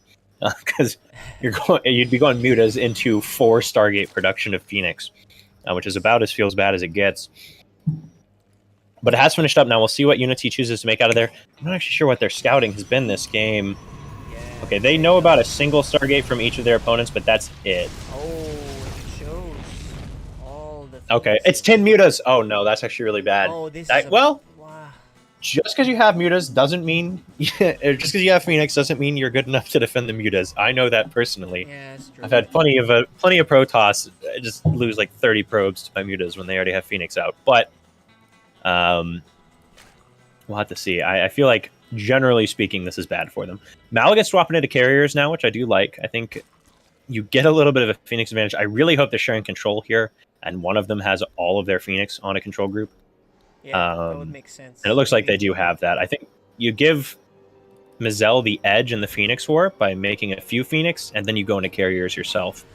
So then Mizel, even with having probably That's a slightly good worse point. Protoss macro than the Archaic, Oh, he'll here still you go. be He's out up. of position. The Mutas are gonna do a lot of damage, but will they be? Yeah, and the trapped? Phoenix are here as well. They're his double shield battery, so Oh, will they be trapped? if Don't they take fight a over fight top here. of these, I think they're going to get killed super hard. Yeah, there's Yeah, I mean, with 2 shield batteries, they'll be able to chase the Mutas down. I think they'll even be able to corner the Mutas. Yeah, and the Mutas, unfortunately, don't have recall. True story. And yeah, there's just I mean, that's a lot of Mutas he's made. He's got 11 left, and he's already lost 5. So he made 16 Mutas. He's trying to go into a Hydra Den now, but I think he didn't think this through because he did. they just didn't scout at all. They did an initial scout, and then that was it. That was good enough for them. And they kind of just never worried about it again. So they weren't aware of the double Stargate from either of their opponents. And so they're going to be in a really rough spot. I will say that Phoenix are not being microed as 1. So maybe that's a little bit of an opportunity there. But I mean, all the Mutalisks now falling. And the Muta War is going the way of Benzel. Oh, he's not protecting his boat. Now, the Archaic, I think what it is the Archaic has range, and no, Mizel has range, but those are Mizel's Phoenix. I don't know. He should have been protecting those Void Rays, because the Void Rays actually function a little bit like Corruptor Muta against Phoenix, in that, yes, Phoenix way outpower them in a 1v1, but they take a while, and so they can be quite tanky for your own Phoenix. I do like this hidden base out of Sir Maligan. It looks like there's an Overlord for the Archaic or something. I guess not an Overlord. That wouldn't make any sense. There's some unit for the Archaic that will probably see any probes rallying over here. There. Just a probe. Just a probe. That might see it, which would be very unfortunate. But if that gets away scot-free and gets up, that'll be very good for them. Oh, carriers are already up. 4 of them already, right? Yeah, that's a lot. Yeah, 4 carriers. He's got one more plus a Void Ray. Maligan tries to get a scout off. Does he continued Phoenix production, it looks like? I'm not sure if he's aware of the Hydras, but Oh man, the Hydras aren't going to have any upgrades. He actually made +1 for air, and now he's swapping out of it completely. If you get +2 on these carriers, which he's not doing, but if you did, in theory, get +2 on these carriers, they just annihilate Hydras. And Mazel's going into carriers as well. They said, hey, you know that... Yeah, that's true. That's true. I think they're kind of going the way of the tortoise and the hare a little bit here. Just mass air. Why not? Got spotted. Now you gotta go, Zerg. You gotta go just now. Just go. This fight should go super heavily in the favor of the double Protoss if they just A-move, I think. Going past, just going to try and get some damage on him while the Phoenix distract. I do like that. Oh, what's he doing? He's not quite sure where he wants to go, I think. Oh, if that Phoenix, or if that Oracle can finish up and force field even just the Banelings out, but it doesn't quite. I'm going to say, if you keep the Banelings from getting in here, then the rest of it doesn't matter too much. Your carriers can clean up. Still, though, he's not attacking probes. I think you need to go for probes here. Loses a lot of the units before he really retargets. He definitely killed a lot. Yeah, and now he's given the carriers time to come back and help defend here. I mean, if we look at the supplies, you don't want to be down at supply against a carrier player, much less down at supply against two different carrier players. And Maligan's hidden base has even made it up. He's at 66 probes. Yeah, this is just looking very good for them. I mean, even the Phoenixes, which Mazel and Maligan stopped making, are still beating the Phoenixes over the Archaic. So it's just not looking very good here. On the bright side, that does mean we're looking more and more like a Game 3. Who doesn't like a Game 3? My sleep schedule. But nobody really cares what my sleep schedule has to say about that. Now, I think they just move across. That's how many carriers? We got 12 carriers. Oh my goodness. 3 Void Rays, 5 Phoenix, and a couple Tempests in there as well. This is a 20-minute competition. This game is super over. Yeah, it's true. This game is super over. They got 7 Corruptors, 4 Void Rays, and 5 Phoenix. There's almost more carriers than there are Corruptors and Void Rays combined. So, yeah, 1 base will fall. I think. And I'll tell you, you could even just. These guys are decisive. The way Maligan had played a gazillion games against him, he is not the one to stay back. If he feels he has the advantage, he's going to keep going. And so we're not going to get one of those things where he's going to let the other guy, come back. Right. Yeah, and I think you could even just. I think they can still win even if they don't do this, but they could just kill these 2 bases of regret and move back. And then it's kind of the same game almost as what we saw when they played against the Blind and the Deaf, in that they just have no economy left. They're going to be mining out of their main bases soon, so that means they'll just have their naturals mining. 38 out of 16 for the Archaic. Yeah, just a commanding lead here for Maligan and Mazel. It feels like once they get a lead, they're pretty good at keeping it. But they don't get leads too often. A lot of times they just go too YOLO. Won't do much. Yeah, the Ling Run by will get kill in, a lot I think. Things, but they won't change the game because the problem is they're not going to change what happens here. We need an overcharge on the Void Rays on both sides, really. But yeah, GG. Well done, GG.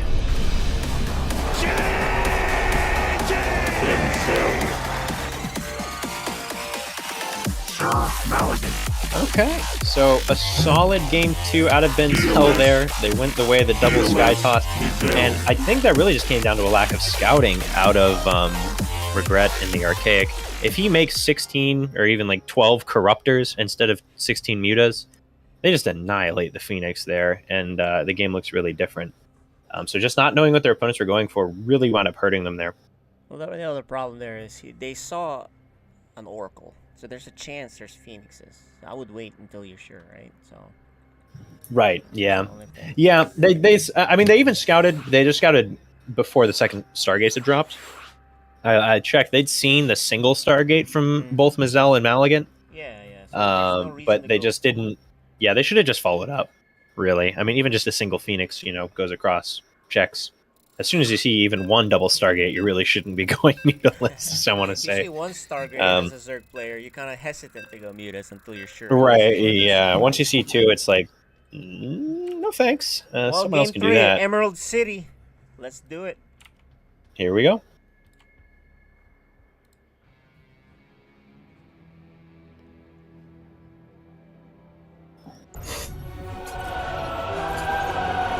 You are watching FSL Season 5. All right, in the upper left-hand side, we get our green Protoss player. He is Sir Maligan.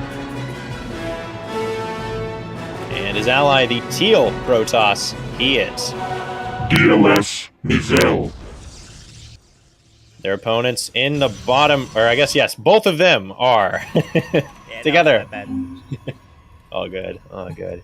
Benzel. And then their opponents in the bottom right-hand side, we got the blue Zerg. He is. Regret. And the purple Protoss, who is. The Archaic. Together they are. Team Kodeo. Okay, and I will say, so far, my tell is 2 for 2 in this series. If there's an expansion, they're going to macro. And if there's not, you better worry. We'll see if that holds up in game number 3. I wish I had your tell there, because I kind of Day late and $1 short. Yeah. My apologies. But we'll see. I mean, maybe that won't hold up here. We'll see. It looks like no second gas yet isn't necessarily indicative of anything, and obviously you can't tell anything from Regret because he always opens hatch gas pool initially anyways. So I guess right now we'll kind of look at Maligan and Mazel. They did wall the high ground, although it's just Mazel walling. Oh, and I got some insider information that apparently last game's strategy was brought to you by Instability from Benzel. She told him, go Sky Toss, and so they did. Oh, well, there you go.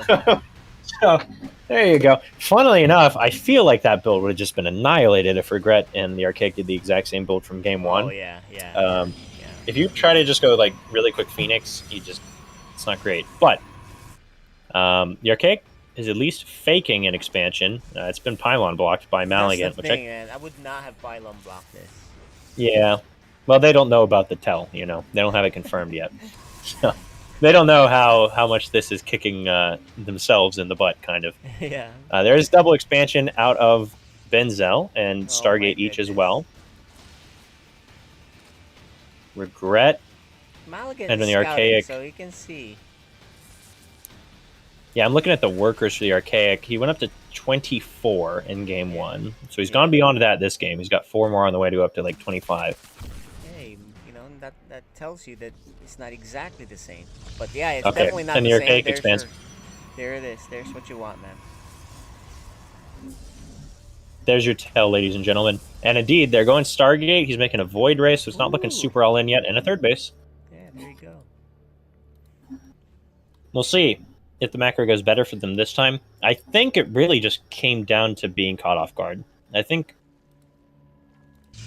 they should have had the advantage there if they'd scouted, but did you really have the advantage if you needed to rely on something you didn't do? I guess so. Yeah.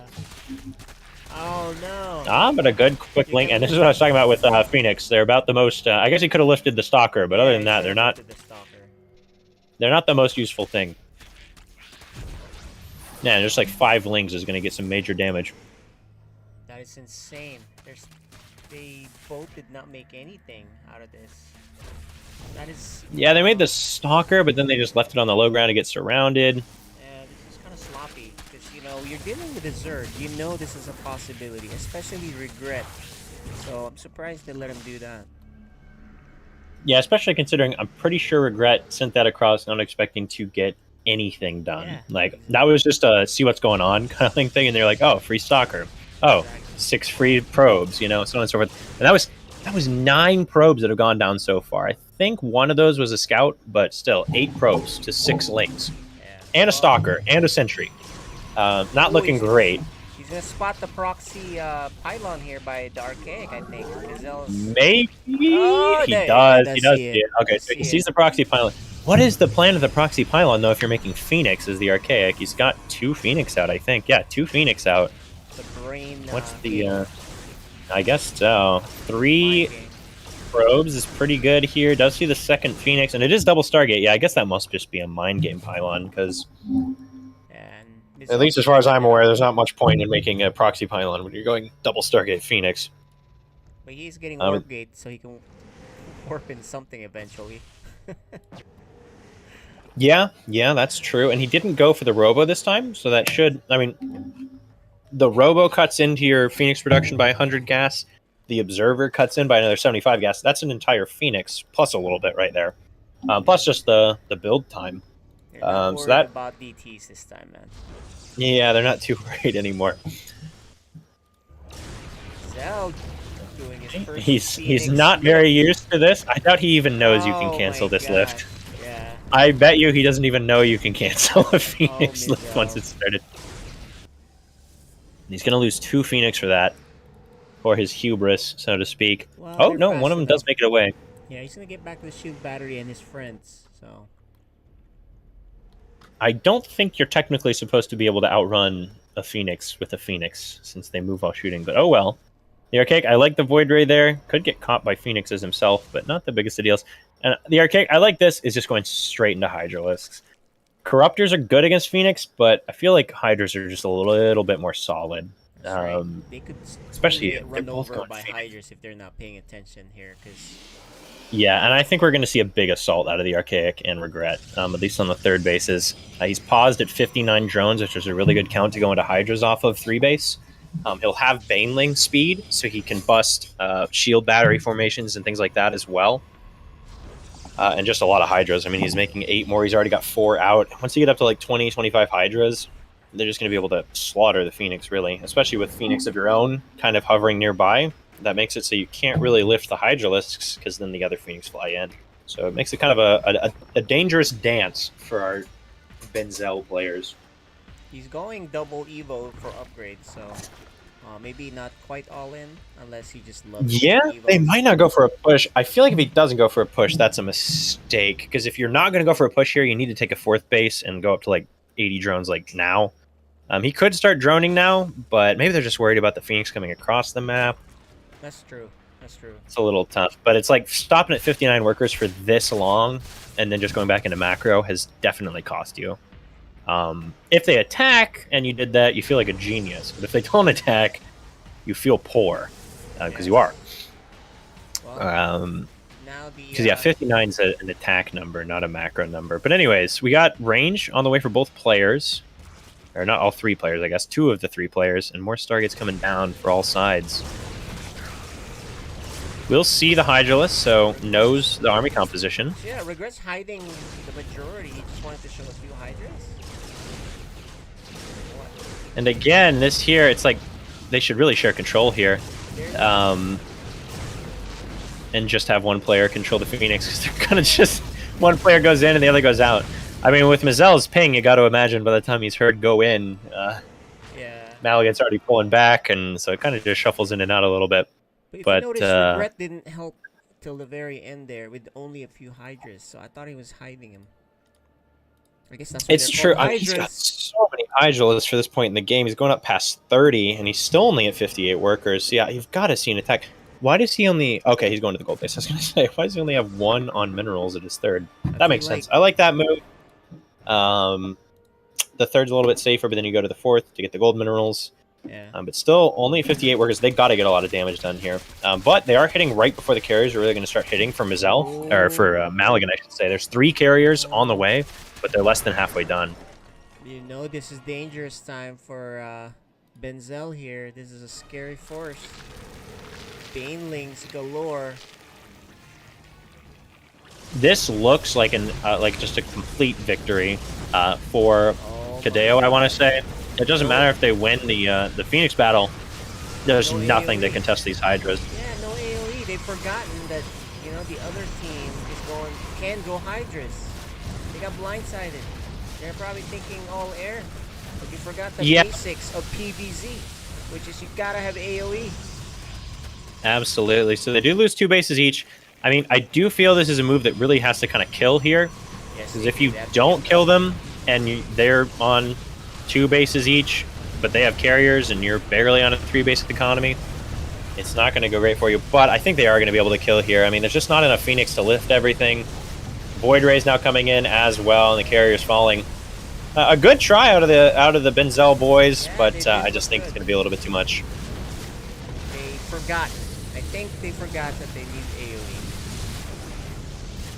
And they got I mean, for Mizel, the Terran player, he may have never known. Well, and that's on Maligan's call, right? He yeah. do that call. Yeah, and that's what they did here was similar to the tortoise and the hare, but that's the one thing we see a lot is hyper turtles always trying to get some form of splash damage to cover for this kind of thing for war bunnies. But GG's called. Regret. The archaic. Well, there you go, guys. That was Good game. Good game. Good game. good game, guys. Think you forgot the AOE, huh?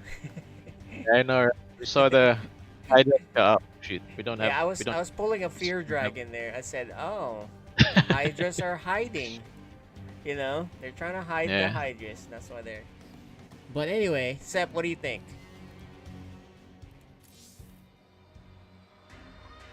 Oh, Mizel just dropped off, but let's talk to them. Let's interview these guys. Starting with Team Benzel Malagant. It was a nice strategy with the double Stargate, but is Game 3 just a thing where you just forgot that, Hydras exist? Yeah, I mean we were trying to do the same strat from the first game, like mass Phoenix in the beginning, just control air, and then just pick up some drones and stuff. And then, yeah, we should have scouted. We never did check their main, whatever Did the you share composition control was. at all? With No, we did not. See, I think that would have been better. So that way you control Yeah, I all think the it would have been Phoenixes. better. You should control all the Phoenixes. Yeah, cause ET, got any questions for that? Yeah, I was going to ask about the unit control thing. I know it was a revelation for another team, the blind leading the deaf. Whenever GG Izzy was sharing control in that last game, they're like, "That's allowed." So, but yeah, that definitely would have helped. And yeah, just not having the splash damage there is a little unfortunate, but a good attempt overall. I think very cool to see you guys win with the double Protoss instead of the double Terran. That was very cool to see you guys pull out. Nice. So. I hope to see you guys in the next season as well, and see some more cool stuff out of you. So yeah, I think our Protoss tandem is better than our Terran. So hopefully next season we'll probably do that. There you go. At the same time, though, I'm sure Mazel thinks that his main race tandem is better. But well, actually, he actually agrees. He actually agrees with me, because actually he's the. No, actually he's the one who suggested it, because he said. My point is he's a Terran player. He's He's the like, one. what? 2 Protosses? That's OP. Let's do it. So of course he agrees with you. I know, right? A move, man. A Typical move. Terran. He's a typical Terran. So anyway, look. Good job seeing you guys this season. Nice job, and unfortunately, you're not gonna take that coveted first win of the series. I know, right? But We were do so have next close. season. You were so close. So close. So close. Seth, any questions for the No, you guys pretty much covered it, and I think going double Phoenix in the game number 2 was good. It caught them a surprise, but I wouldn't have done it in game number 3 because they would really prepare for that. Yeah. And if you think, what would they do to cover the double Phoenix? Oh, they might go mass Hydras. Yeah, and well, that's one thing you guys didn't cover. Yeah, we're banking on the idea of them thinking, they're not gonna do the same thing. Then, you know. And bam, there you go. It kind of gave it away when 20 Phoenix flew into our base. Yeah. Well, yeah. I mean, yeah, we're trying to, right? That was the hard part, because we weren't coordinated with when our Phoenixes were always, one would attack, I will back out, then I will attack, he will back out. Yeah. So it was like more like we lost so many. I think during that time when you guys were poking, Regret was hiding his 30 Hydras in the left side of the map. I noticed that. So he didn't give it up until they decided to attack, and by then it'll be too late to get any sort of AOE. So That was good. but yeah. That was really good move. Yep, that was well played. Good game. All right, and congrats, Kodeo. We'll see you in the playoffs. You did win. It was a little hairy. What do you guys think? How do you feel about that? I mean, I just kind of game 2 actually really surprised us. I didn't think that double Phoenix was a thing that like actually existed in this game. But it kind of killed us because we ended up going Muta Phoenix, which I think eventually loses. But I mean, like for playoffs, we have a lot of different teams that do a lot of different things, and I don't know if we'll be ready for that because we haven't practiced. I have not played this game in 20 years. That's great. Me neither, actually. There you go. All right. Yeah. Dark Cake, you're gonna face a scary team in the playoffs. You still feel pretty good though, I think, right? Yeah, as long as they don't go double Phoenix. I kept losing the That's Phoenix true. war Yeah. because they had like 20 double the Phoenix as me. I'm like, I oh, okay, that concur with worked out. that. Okay, there you go. I'm sure they'll watch the VODs and prepare for you. But good luck to you guys. Good seeing you guys play and win. And looking forward to the playoffs for sure. Maligant, Mizel, see you guys next season in the playoffs. But we'll have you guys help out in casting. So, hey, ET, any final questions before we let them go and go to our final match? No, I think we're ready to head that way. Well played, y'all. Look forward to seeing you in the playoffs. GG's. Thank you, sir. GG's. GG's. All right, GG's. All right, jumping into our last game of the night, last game of the regular season, and let's bring them in here first. So we already have Mizel here, but joining us now is Instability. So what is at stake here? Mizel has already been eliminated in the playoffs, but the last part here is determining seeds 1, 2, and 3. And if basically Instability wins, she gets first seed. If she loses, she'll drop all the way down to 3. So Instability, how much does this mean to you to getting the first seed in the playoffs? Quite a lot actually, because I guess it's pretty evident from my map score, but I struggle a lot playing against Neutrophil. But I noticed that Dark Menace beat him in the regular season. So if I can get them to play against each other, That's a good I can point. hopefully eliminate Neutrophil. There you go.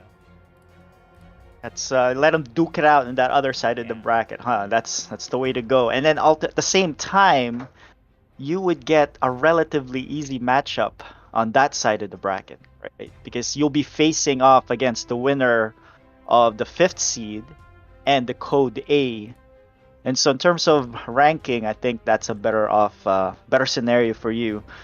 So now that you're motivated for this night, how do you think you'll do against Mizel's powerful mech army usually? He ain't doing mech against Protoss. You crazy.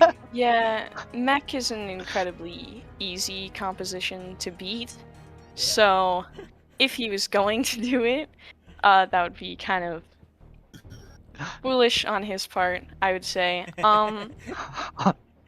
I feel relatively confident, seeing as I only won 2 matches last season, and my match against Mizel was one of them. So there you go. There you go. Yeah. Oh, all right, Mizel, let's go straight to you then. What do you say about that? What do you think about your chances for tonight? Yeah, I'll go mech. I'll prove you wrong. Just for fun. So Okay, buddy. Yeah. Good luck on the playoffs, bro. Yeah, there you go. He's gonna show us some fun games. That's probably why he went mines in that one game against Ghost Chant. But all right, we'll see how this works out. I think without further ado, unless you have any, actually, ET must have any questions? Oh man, I mean, not a ton. My main question is actually, I guess the only other person who has a vested interest in this is KJ. KJ, who are you rooting for in this match? Hey, I'm already in. Because yeah, but would you rather have to play Dark Menace to get to the finals or Instability to get to the finals? That's both true. of them, I didn't win against either of them this season, so I don't care. All right, fair enough. Well, that was my main question. I was really looking forward to see what happens. So there we go. ET, you're overlooking. He still has to beat the winner of Code A, so that That's might be true. And that might be a could tough be matchup. Fenrir, and I'm just not sure how you're going to do with that. There you So go. I'll make sure I'm prepared to look for that hidden base. All right. Well, without further ado, let's get this on. Last match of the regular season. Good luck and have fun. We'll mute and deafen you. Talk to you guys after the match. Oh, this is gonna be fun, ET. yeah, I'm looking forward to it. Mizel brings a lot to the table in TVP, a lot of drops, things like that. So we'll see. Instability, I think, of all the things she's improved against the most, I'd say it's multi-prong over the last 2 seasons. So big improvement right there. we'll see how it goes. I mean, she was able to, goodness, and these players obviously know each other pretty well, so they're trash talking in chat a lot. That's But right. it'll be very interesting to see how it pans out. Yeah, I'm excited. Yeah, the whole mech comment reminded me of Pig did a video once where Rainer was so confident that he could beat. I'm not sure if it was Pig who did the video. But Rainer's basically like, yeah, mech's the worst thing ever. I could beat mech with Ling Bane Muta every game. So here, Marine and him played a best of 7, and he got like 4-0'd. So he's like, maybe not actually. Nice. Anyways, we're in the game. In the top left side, we have the blue Terran player. He is DLS Mizel. And in the bottom right, the red Protoss. She is Instability. You know, she's got a lot of sass this season. She's very confident, and I'm loving that, right? Yeah, that's probably actually the biggest improvement she's made. It's good to see. I think that's another great unintended necessary, or maybe intended, but one of those things people don't think about as much necessarily is the interviews and stuff. I think helps to build people's confidence just in, talking and, really all that. And that's something instability, I think has improved in a lot throughout the season. So it's another cool thing that, the players get a little bit better. I think everyone's gotten better at the banter over the last few seasons. So it's cool to see. Nonetheless, we have Reaper Wall coming up from Instability. Looks like it will be most likely an expand build. Not sending any extra units into that gas just yet. And it looks like the probe go down. No, the probe has not gone down, but it is locked in. Oh, maybe. No, don't let it out. Okay, I was going to say that would have been a little unfortunate. You go to all the trouble of dropping down that extra depot and then don't use it. No, she's going to use it. So we do have the Cybercore coming down. He will be able to at least temporarily block the Nat if he wants to. Let's see if he opts for that. There is a Reaper on the way. Stability needs to go home and make that Nat. There we go. Very nice. But yeah, so it's cool to see her getting a little more confident, everything like that. Very nice. Second gas is going to be coming down now. We have that second pylon very quickly as well.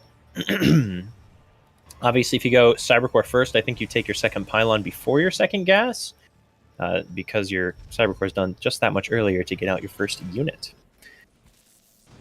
Mizel still hasn't actually cleaned up that probe with the Reaper. I do like Instability keeping it all the way in the back of the main base, because that is saying basically like you're going to have to take all that extra time to come back and kill me with the Reaper, which will give time to get maybe even a second unit out, help to deny scouting. Oh, and he's trying to go for a bunker. So that makes a lot of sense. She's really trying to prevent this from happening.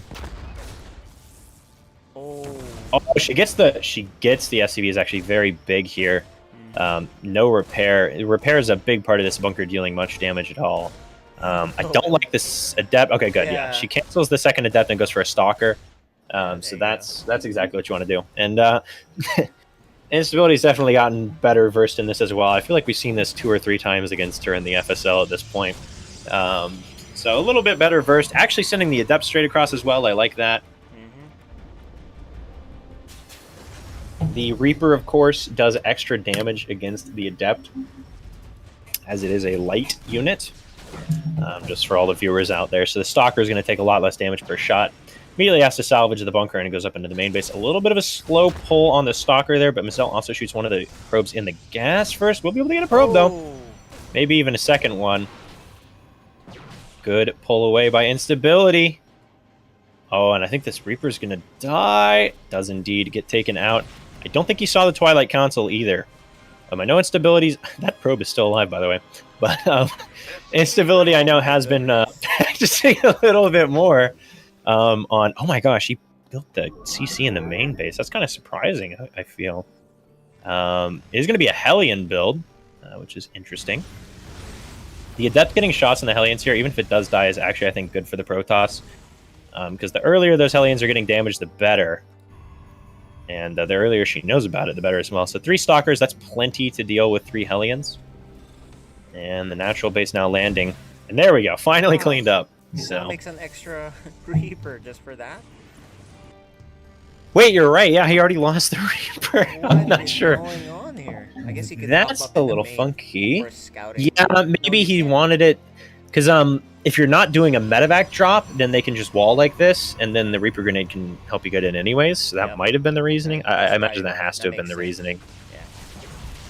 Oh, but he bumped. Oh, but he doesn't shoot the grenade the first time, so he's going to lose an extra Hellion. Oh my gosh. Okay, this is just a hard shutdown for instability here. Holy cow.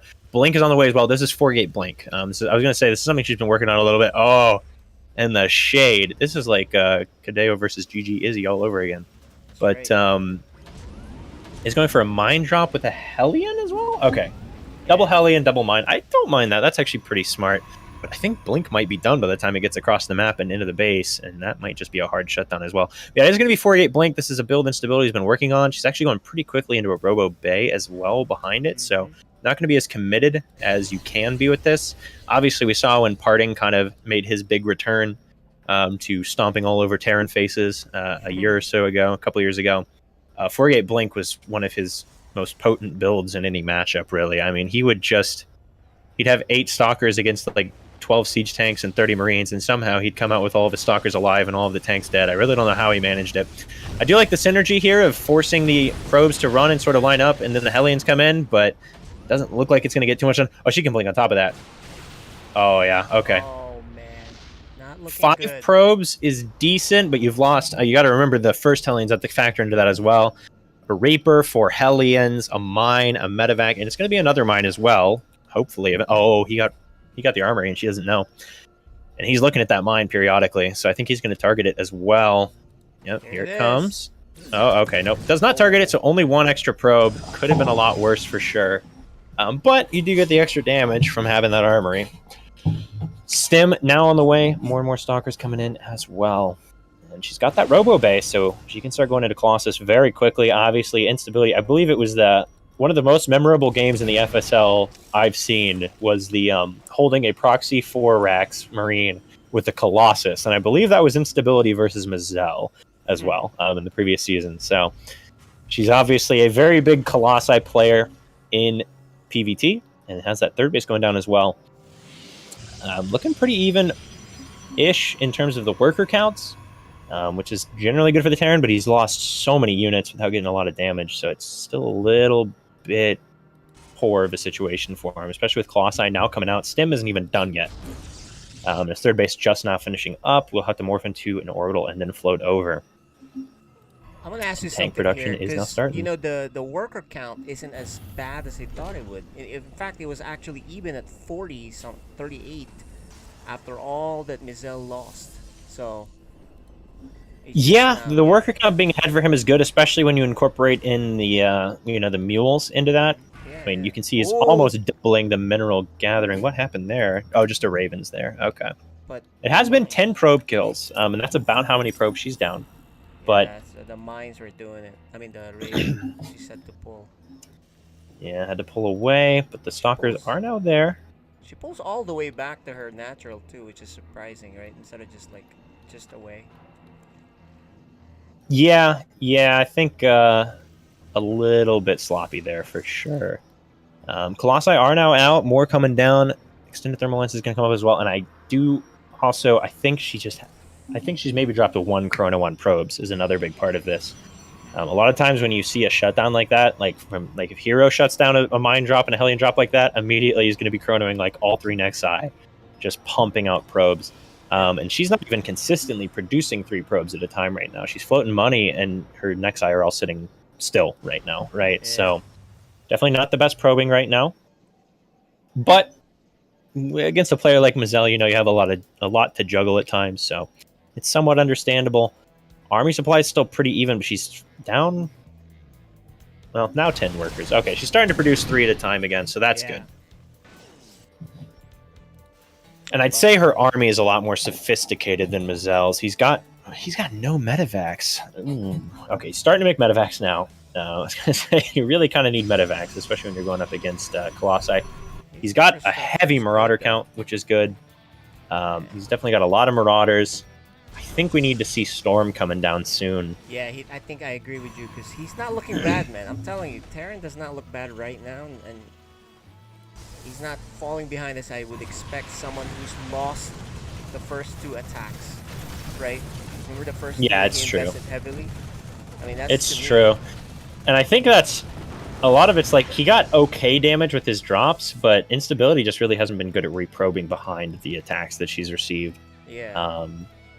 That's the thing you see in all three matchups, even in that really epic Maru Rainer series. You can see, I mean, start of the harassment, Maru has like 70 workers, and then Rainer kills literally like 50 workers, and at the end, Maru still has 50. Huge, man. Look, 50. It is big. He's up. Yeah, 30 army supply. Double drop. I don't know. I feel like you almost go for a full push here, not a harassment push. Go for but a full push with your tanks. he is swinging the right side, but he's not bringing the tanks. The tanks really help anchor against those colossi. I also think both players really should have been trying to get the watchtowers a little bit more on this map in particular. Similar to 2000 Atmospheres, having the watchtowers is really, really helpful. He's going to try and get the base, but I think it's not enough to do so. Yeah, we'll be able to clean up all of this. Blinks underneath. He is coming in from the top side now, and this would be good, but he doesn't have any tanks with the army, so catching the Colossi out of position doesn't provide you that much value here. Because you're not, what are you sieging, right? It's you don't have any mines, you don't have any tanks. We'll be able to depower some of the production. It kills the Raven as it got F2'd, I think. But here it's like, how does this army fight these Colossi? Now it's triple Colossi against one Viking left and no Medivacs. And yeah, I mean, you can see the army supply is falling heavily for Mazel. Oh, man. You know, I think the one mistake is, you know, it's a one-way trip with Blink Stalkers when you went to the left to try to kill this base. And so... Absolutely. And just not having Medivacs, I don't know why he's been so delayed on the Medivacs. I feel like even against Colossi, Medivacs are more important than Vikings, up to a point. Once you have like 4 or 5, it's fine, but every stim costs you so much in that scenario. I believe Marauders as well, it costs 10 HP instead of 5 to stim. So it's a lot of your health, and if you don't have Medivacs to replenish that, it's going to hurt you a lot. And that's what we kind of saw there. If he attacked all together, man, look, he has a fighting chance. He still has the army lead. So imagine he's still grouped everything. He's still in a good spot. Instability does have a 4th base now, though. She's getting +2. He only has +1 on his weapons for his ships and his infantry. So I don't know. I mean, with Colossi, they're still just very strong. And now it's like, well, now he doesn't have very many Vikings. He has the Medivacs now, but it's sort of flipped now. Yeah, and Storm is coming. So that spells. Storm is here as soon as these guys get enough energy. She's already researched it, which is I was surprised. I never even saw it getting researched. Yeah. This is something we went over as well. She had like an aversion to Storm for a long time in PvT. So starting to incorporate it in more and more. I know, it's so good. I think she watched a lot of pro games, and at the pro level, they're just so good with the ghosts that they tend to just kind of annihilate you. Like just every time you get EMP'd.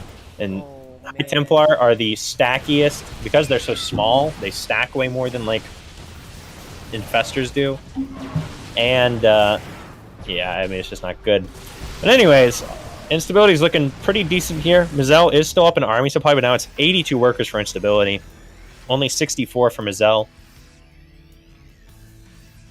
With mules, it's still doable for sure. We do see Ghost coming in, so he is going to try and use them. I like that. There's been a couple players in the FSL where they see High Templar and they're like, well, guess I'm going to have to split really, really good and just don't do anything else. So he is incorporating in the Ghost. That's good.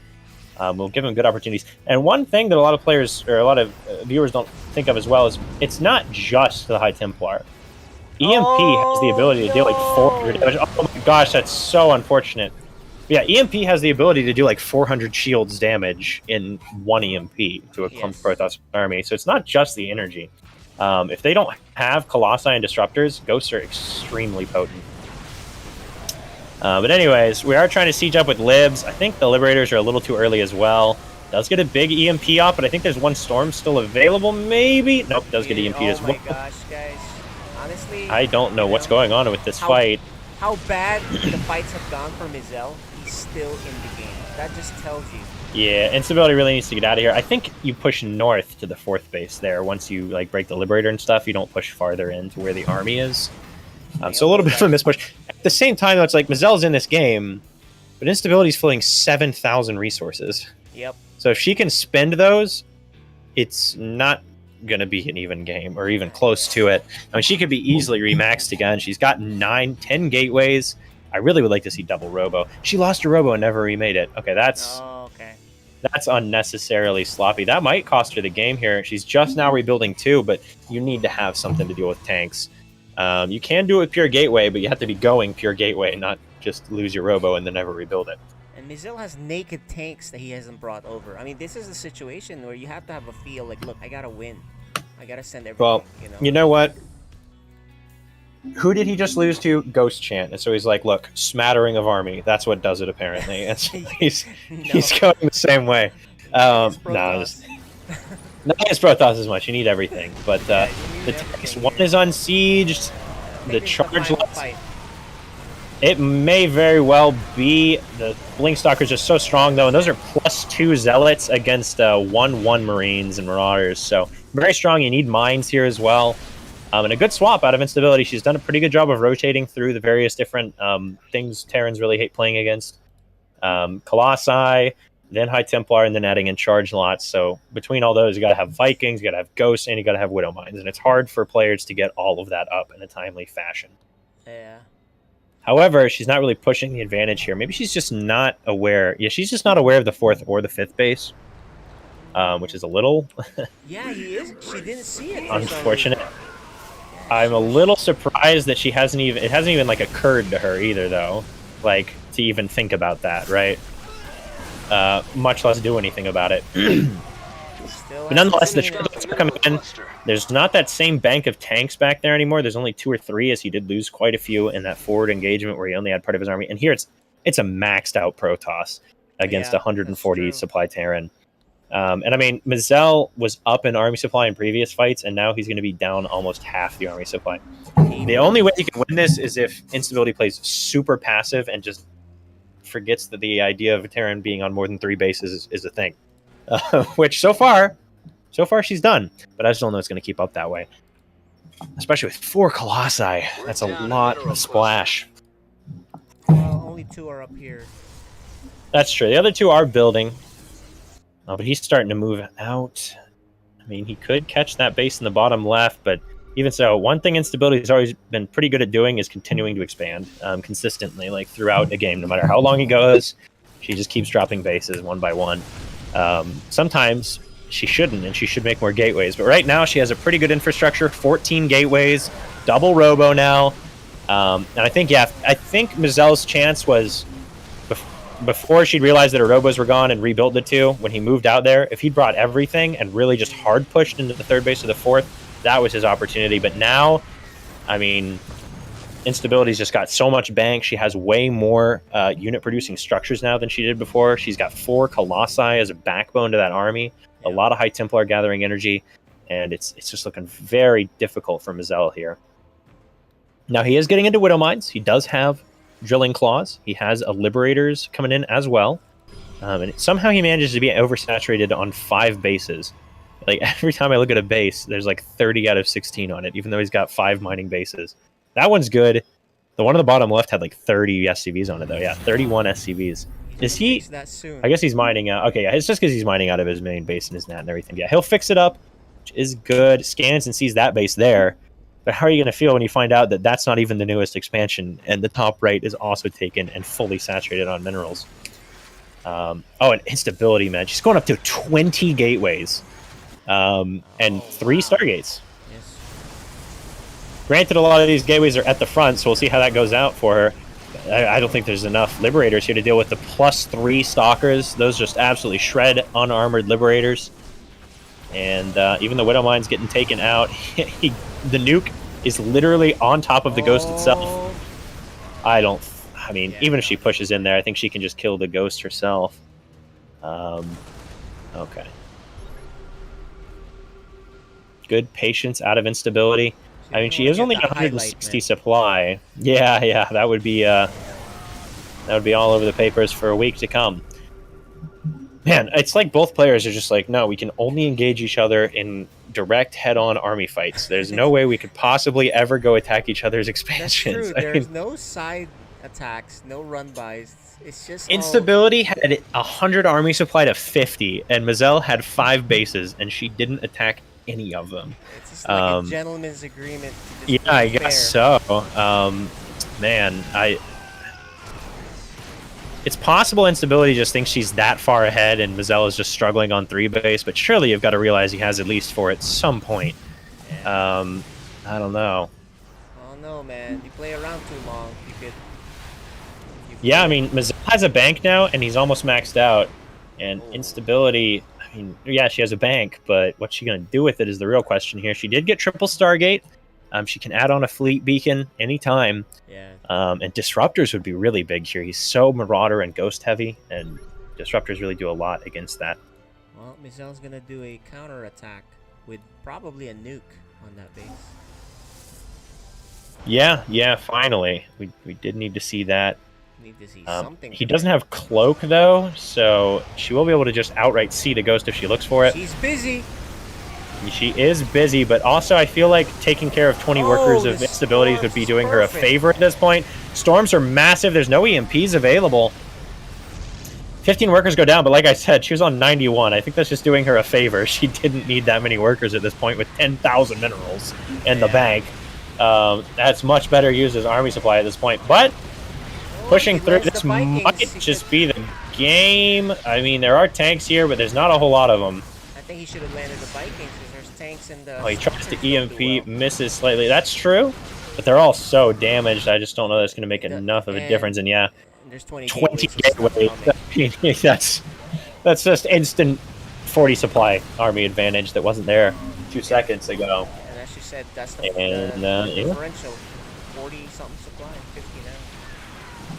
Yeah, I mean, Mazel did a...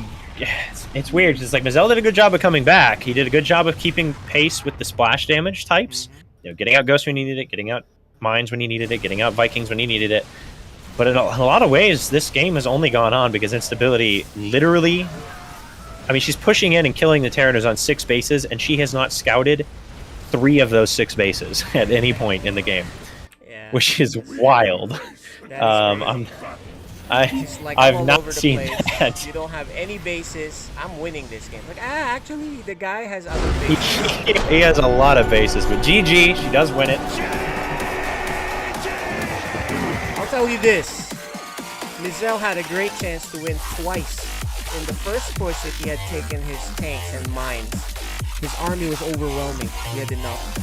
And then the second push, like you pointed out, he had a chance to win too. So I think just the decisive thing, there. I know he's playing safe, but instability is the favorite. So the onus is on the players to really, go for the kill. I think.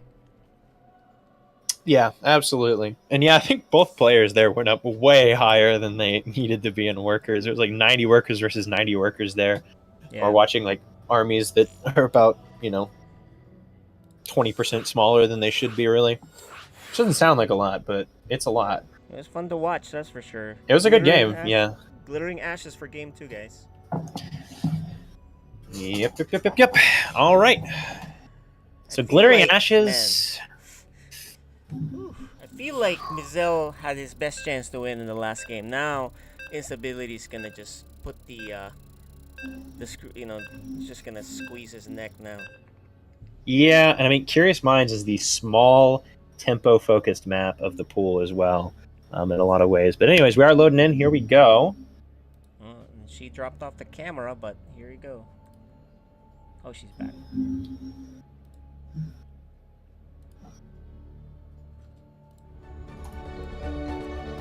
You are watching FSL. All right. In the upper right-hand side, he's down 0-1. Can he keep Dark Menace's first in group dreams alive? It is. DLS Mazel. And his opponent in the bottom left, the red Protoss. She is. Instability. All right. Nobody likes doodads in this game, in the series tonight. I respect it. And Mazel's going gas first. So a little bit of a switch up this game. We'll see exactly what he opts for. I've seen a lot of great success out of Dream as an aggro Terran. I feel like Mazel should, maybe he already does, but he should really try and model like his TVPs and stuff off of Dream because they remind me a little bit of each other. Dream's doing like he'll do proxy. He played like Zest the other day and literally went proxy Hellion drop like 3 of the 5 games, and he won all 3 games he went for it with. He would just get like way more probes than anyone ever thought he would. But they play very similar in a lot of ways. I think that would be a good. It's good to find a player that kind of naturally invokes the play style you already play. Yeah. Or maybe Gumio. Anyways, Gumio is very tricky to copy because he's very technical. That's true. That's very true. Oh, does get the scout off. Will he try and trap her again? Maybe. Oh, got a little bit of a lag situation here. Mizel is lagging. We are on US West, so that's generally about as good of a server as we can get for him. And he just looked over. He's like, "Hey, did you just make a phone call and disconnect me back in the day?" Right? Yeah. Oh goodness. There's the reason for his distractions, little Mizel. Another distraction. Besides he used his powers to cut off the internet long enough for him to come say hi to his dad. That's right. Very cute baby. 12,000 miles away from where we are in the East Coast. So for you, maybe 11,000. Yeah, somewhere in there. Oh man, it looks like he actually will full on drop from the game potentially. And we'll have to so we'll have to resume from replay. Yeah, exactly. So. Oh no, it's back.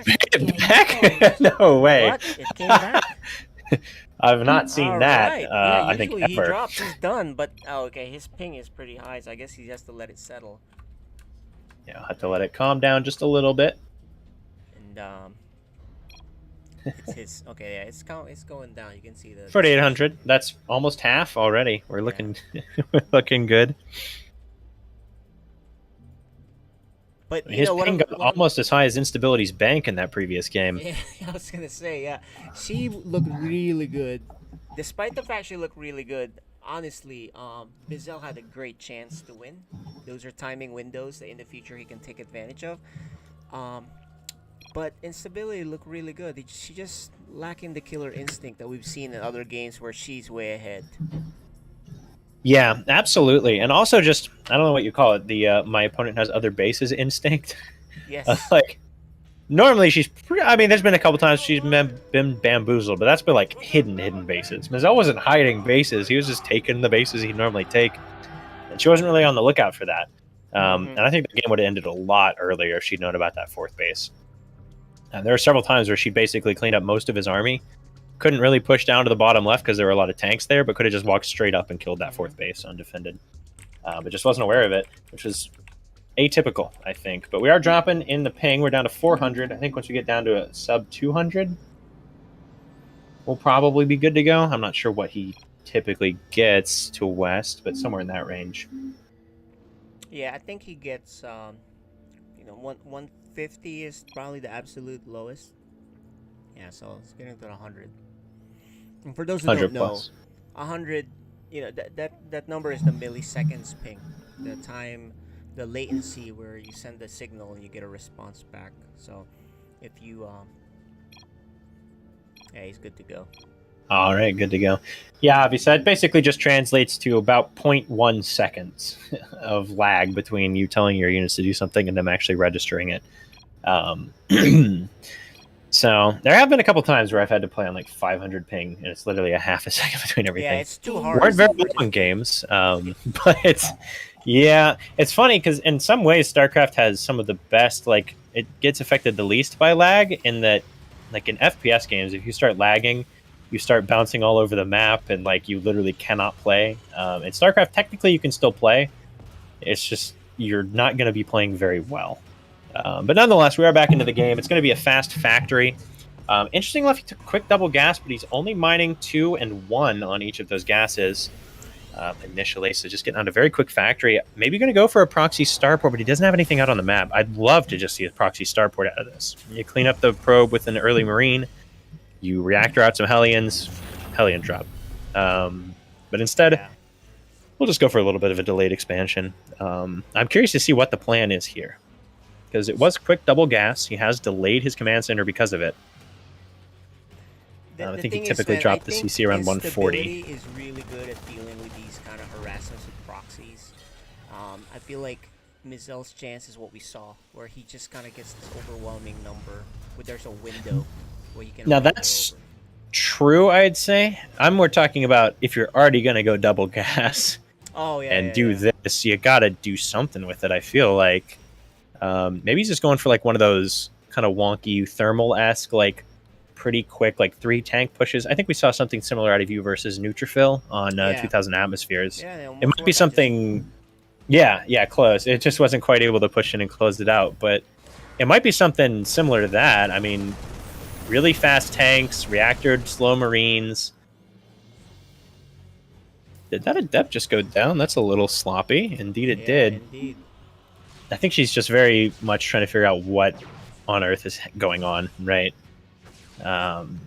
As the double gas, the late CC had to have worried her a little bit. And he could be playing defensively, but Instability is not the kind of player where you're worried about something to the point where you make 2 tanks by 4 minutes into the game.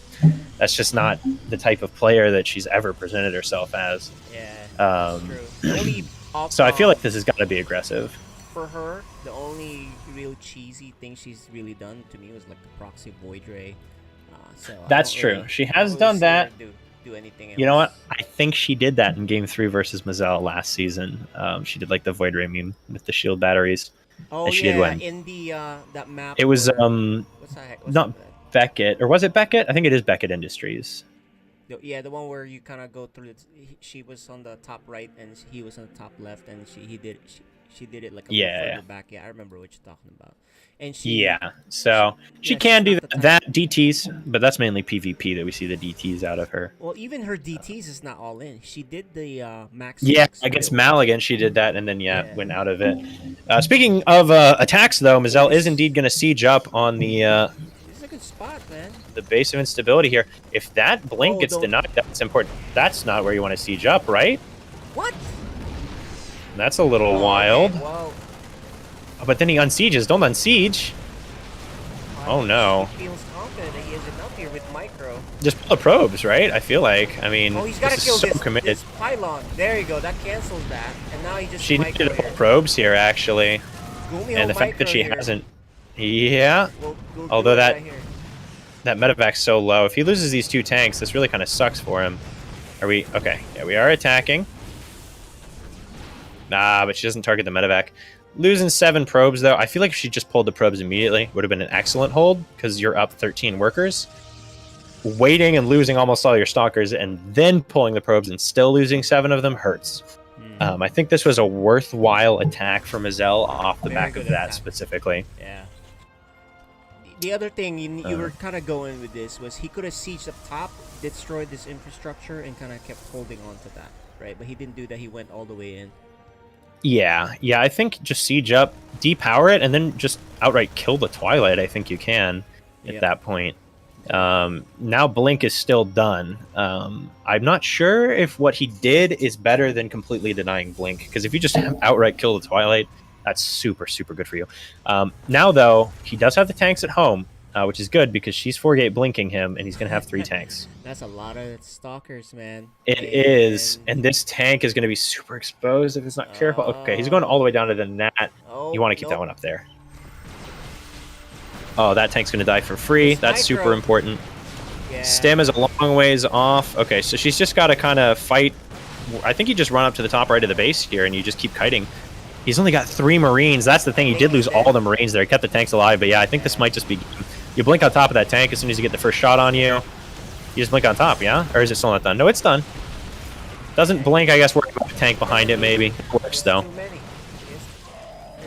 Yeah, this is just too many stalkers. And I think you target the researching tech lab. Maybe. Might not think to do it, though, which is fine. And yeah, Mazel was adding on all this infrastructure, adding on the stem. Stem's so essential here, but was not able to get it out yet. I mean, you really need it there. And this is going to be a costly hold, if it is a hold at all, as the Stalkers slowly blink back and back. I think you warp in a couple Zealots here, right? Just to help tank. And we'll continue to warp in Stalkers, which works as well. Blinks on top of the tank, and yeah, everything's gone. I mean, it's 12 workers. GG's called 2-0. There you go, guys. She didn't need the 2-0 to advance into first, but she got it anyways. So very well done out of her there. Well, well, well. That was the last game of Season 5. Yeah, it's all rounded out now. And what a doozy. Mizel, you actually had a good chance there to win too, but just a few things here or there. You played well. You know, granted you're playing against the #1 seed here, so you know you played really well. So nice job this season, Mizel. You showed a lot of improvement. I think you just clean up your game a little bit here or there. You might be our #1 seed next season. What do you think? Yeah, since it's going to be my last day, I just wanted to put up some games for instability and the rest of my friends in FSL. So thank you so much for the opportunity to play with you guys, and I hope you enjoyed the games. Yeah, we did. It was close. You definitely had a great chance to win both games, even though you say you just wanted to put on the show. Seth, question? No, I mean, would have liked to have seen 3 games, but it's been a long night. You had every opportunity to win that first game, and I think if you just brought the tanks with you, Yeah. I think you had instability out of position when you attacked the 6 o'clock location, and then you had a main force going on the right side. I think if you had the tanks with you and you siege and fortified that location, I think you would have had that You had a game. huge army. Right. Yeah, but yeah, like those small things, I think just enough games like that, and knowing when to pull that off, just have enough experience doing so. Yep. I think, like what KJ said, you could be in a higher seed in the playoffs next season. So looking forward to that. But yeah. ET? Let's see. Yeah, so I just want to say I felt you did a really great job of mirroring Instability's tech choices in game 1. You got the ghosts out when you needed them. You got the mines out when you needed them. You got the Vikings out when you needed them. So very well done overall, and I think they all described it pretty well. Just not bringing the tanks really in game 1 kind of cost you a little bit, but it's obviously a hard position with Colossi out and everything like that. So very well played overall. I really enjoyed the games today. Thanks for playing for 3 hours straight in this. So thank you very much for putting in all the time for us to provide those awesome games. All right, and congratulations, Instability. Another strong performance. You are on a hot streak going into the playoffs. I can't remember the last time you lost. What do you think? It's going better than I expected. And yeah, go ahead. I was just gonna say that's about it. That's all I think of it. Got it. And Seth, you have any question for Instability? No. I mean, she's going into the playoffs in the right form. I think in the game #1, I think the only thing would be just to spend your money. I think we were talking about pings for Mizel. It was matching the pings in your bank, and so it was pretty funny. But yeah, your macros on point, your unit controls on point, your handling of harass is well done, and I think just tidy up a few things here and there, and you are the favorite to win this all the way. Yes.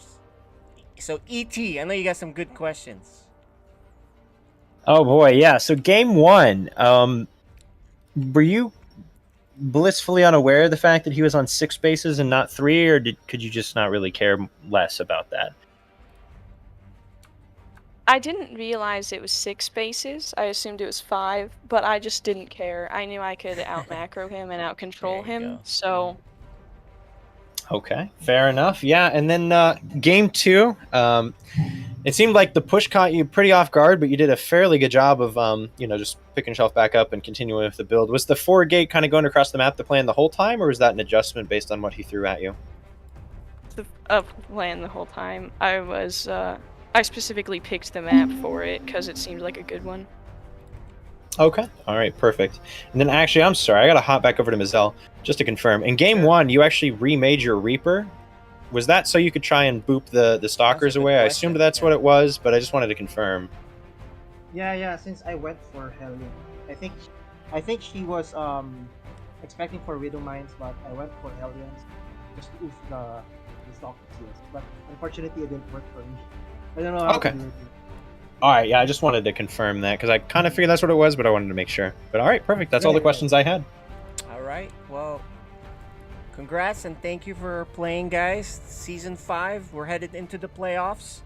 And Seth, have you updated the stats and the standings? Yeah, we are all updated. Standings are done and locked. We know exactly who's playing who. And if you want to bring that up, but we're going to be starting off this Friday, Champone versus Kitty Cat Gamer. And immediately after that, the winner will play Fenrir. Oh yeah, let's look at the schedule. So you're talking about the schedule. He's updated the schedule. The graphic won't be updated just yet, but yeah, so if you scroll down, you'll see on May 6th, this Friday, right? We'll play Code B and we'll get a winner and the champion from Code B. Yep. And that winner will get to play Cyan next Friday, the following Friday. In the meantime, 2v2 was set a while ago, which is Kodeo and Tortoise and Hare. And the second game will be GG Izzy and the Purifiers. Yeah, but so next Friday, next Friday we'll have Cyan and the winner of Code B.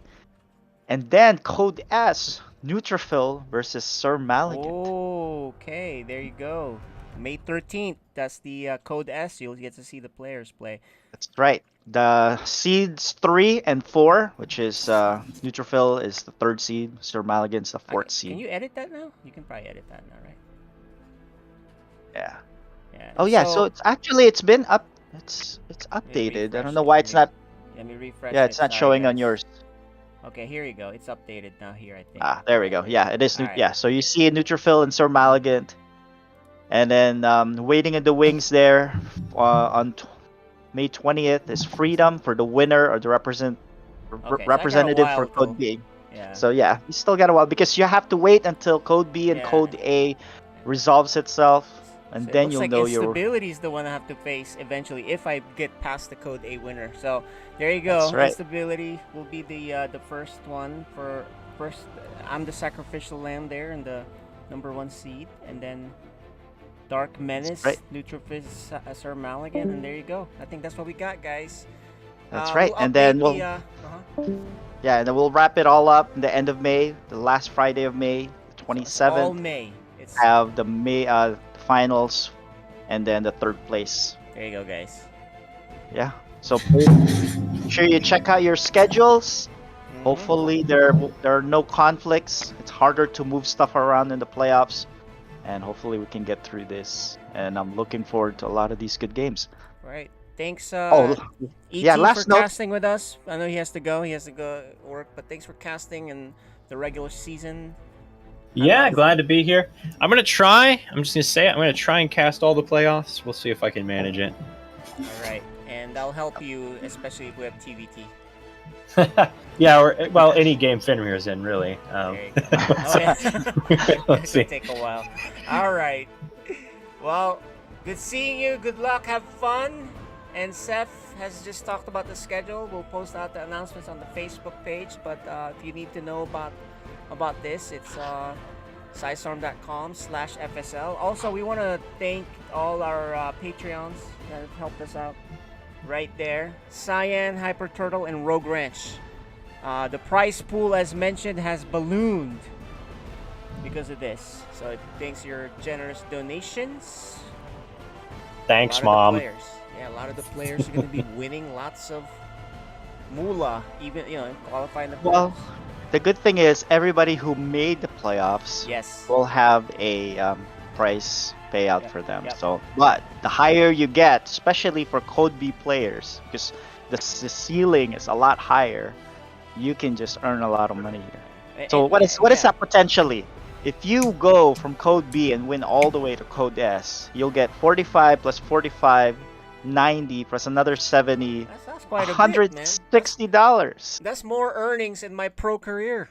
By the way, guys, you win money on this StarCraft, you're technically a pro. You won some money. So, all right, That's right. guys. I think that'll do it for tonight. Thanks for watching, and we'll see you next in this Friday's playoff opener. You all have a good week, and that'll do it for me, ET, and Seth. GG's. Yep. GG's. GG's, everybody. So, all right.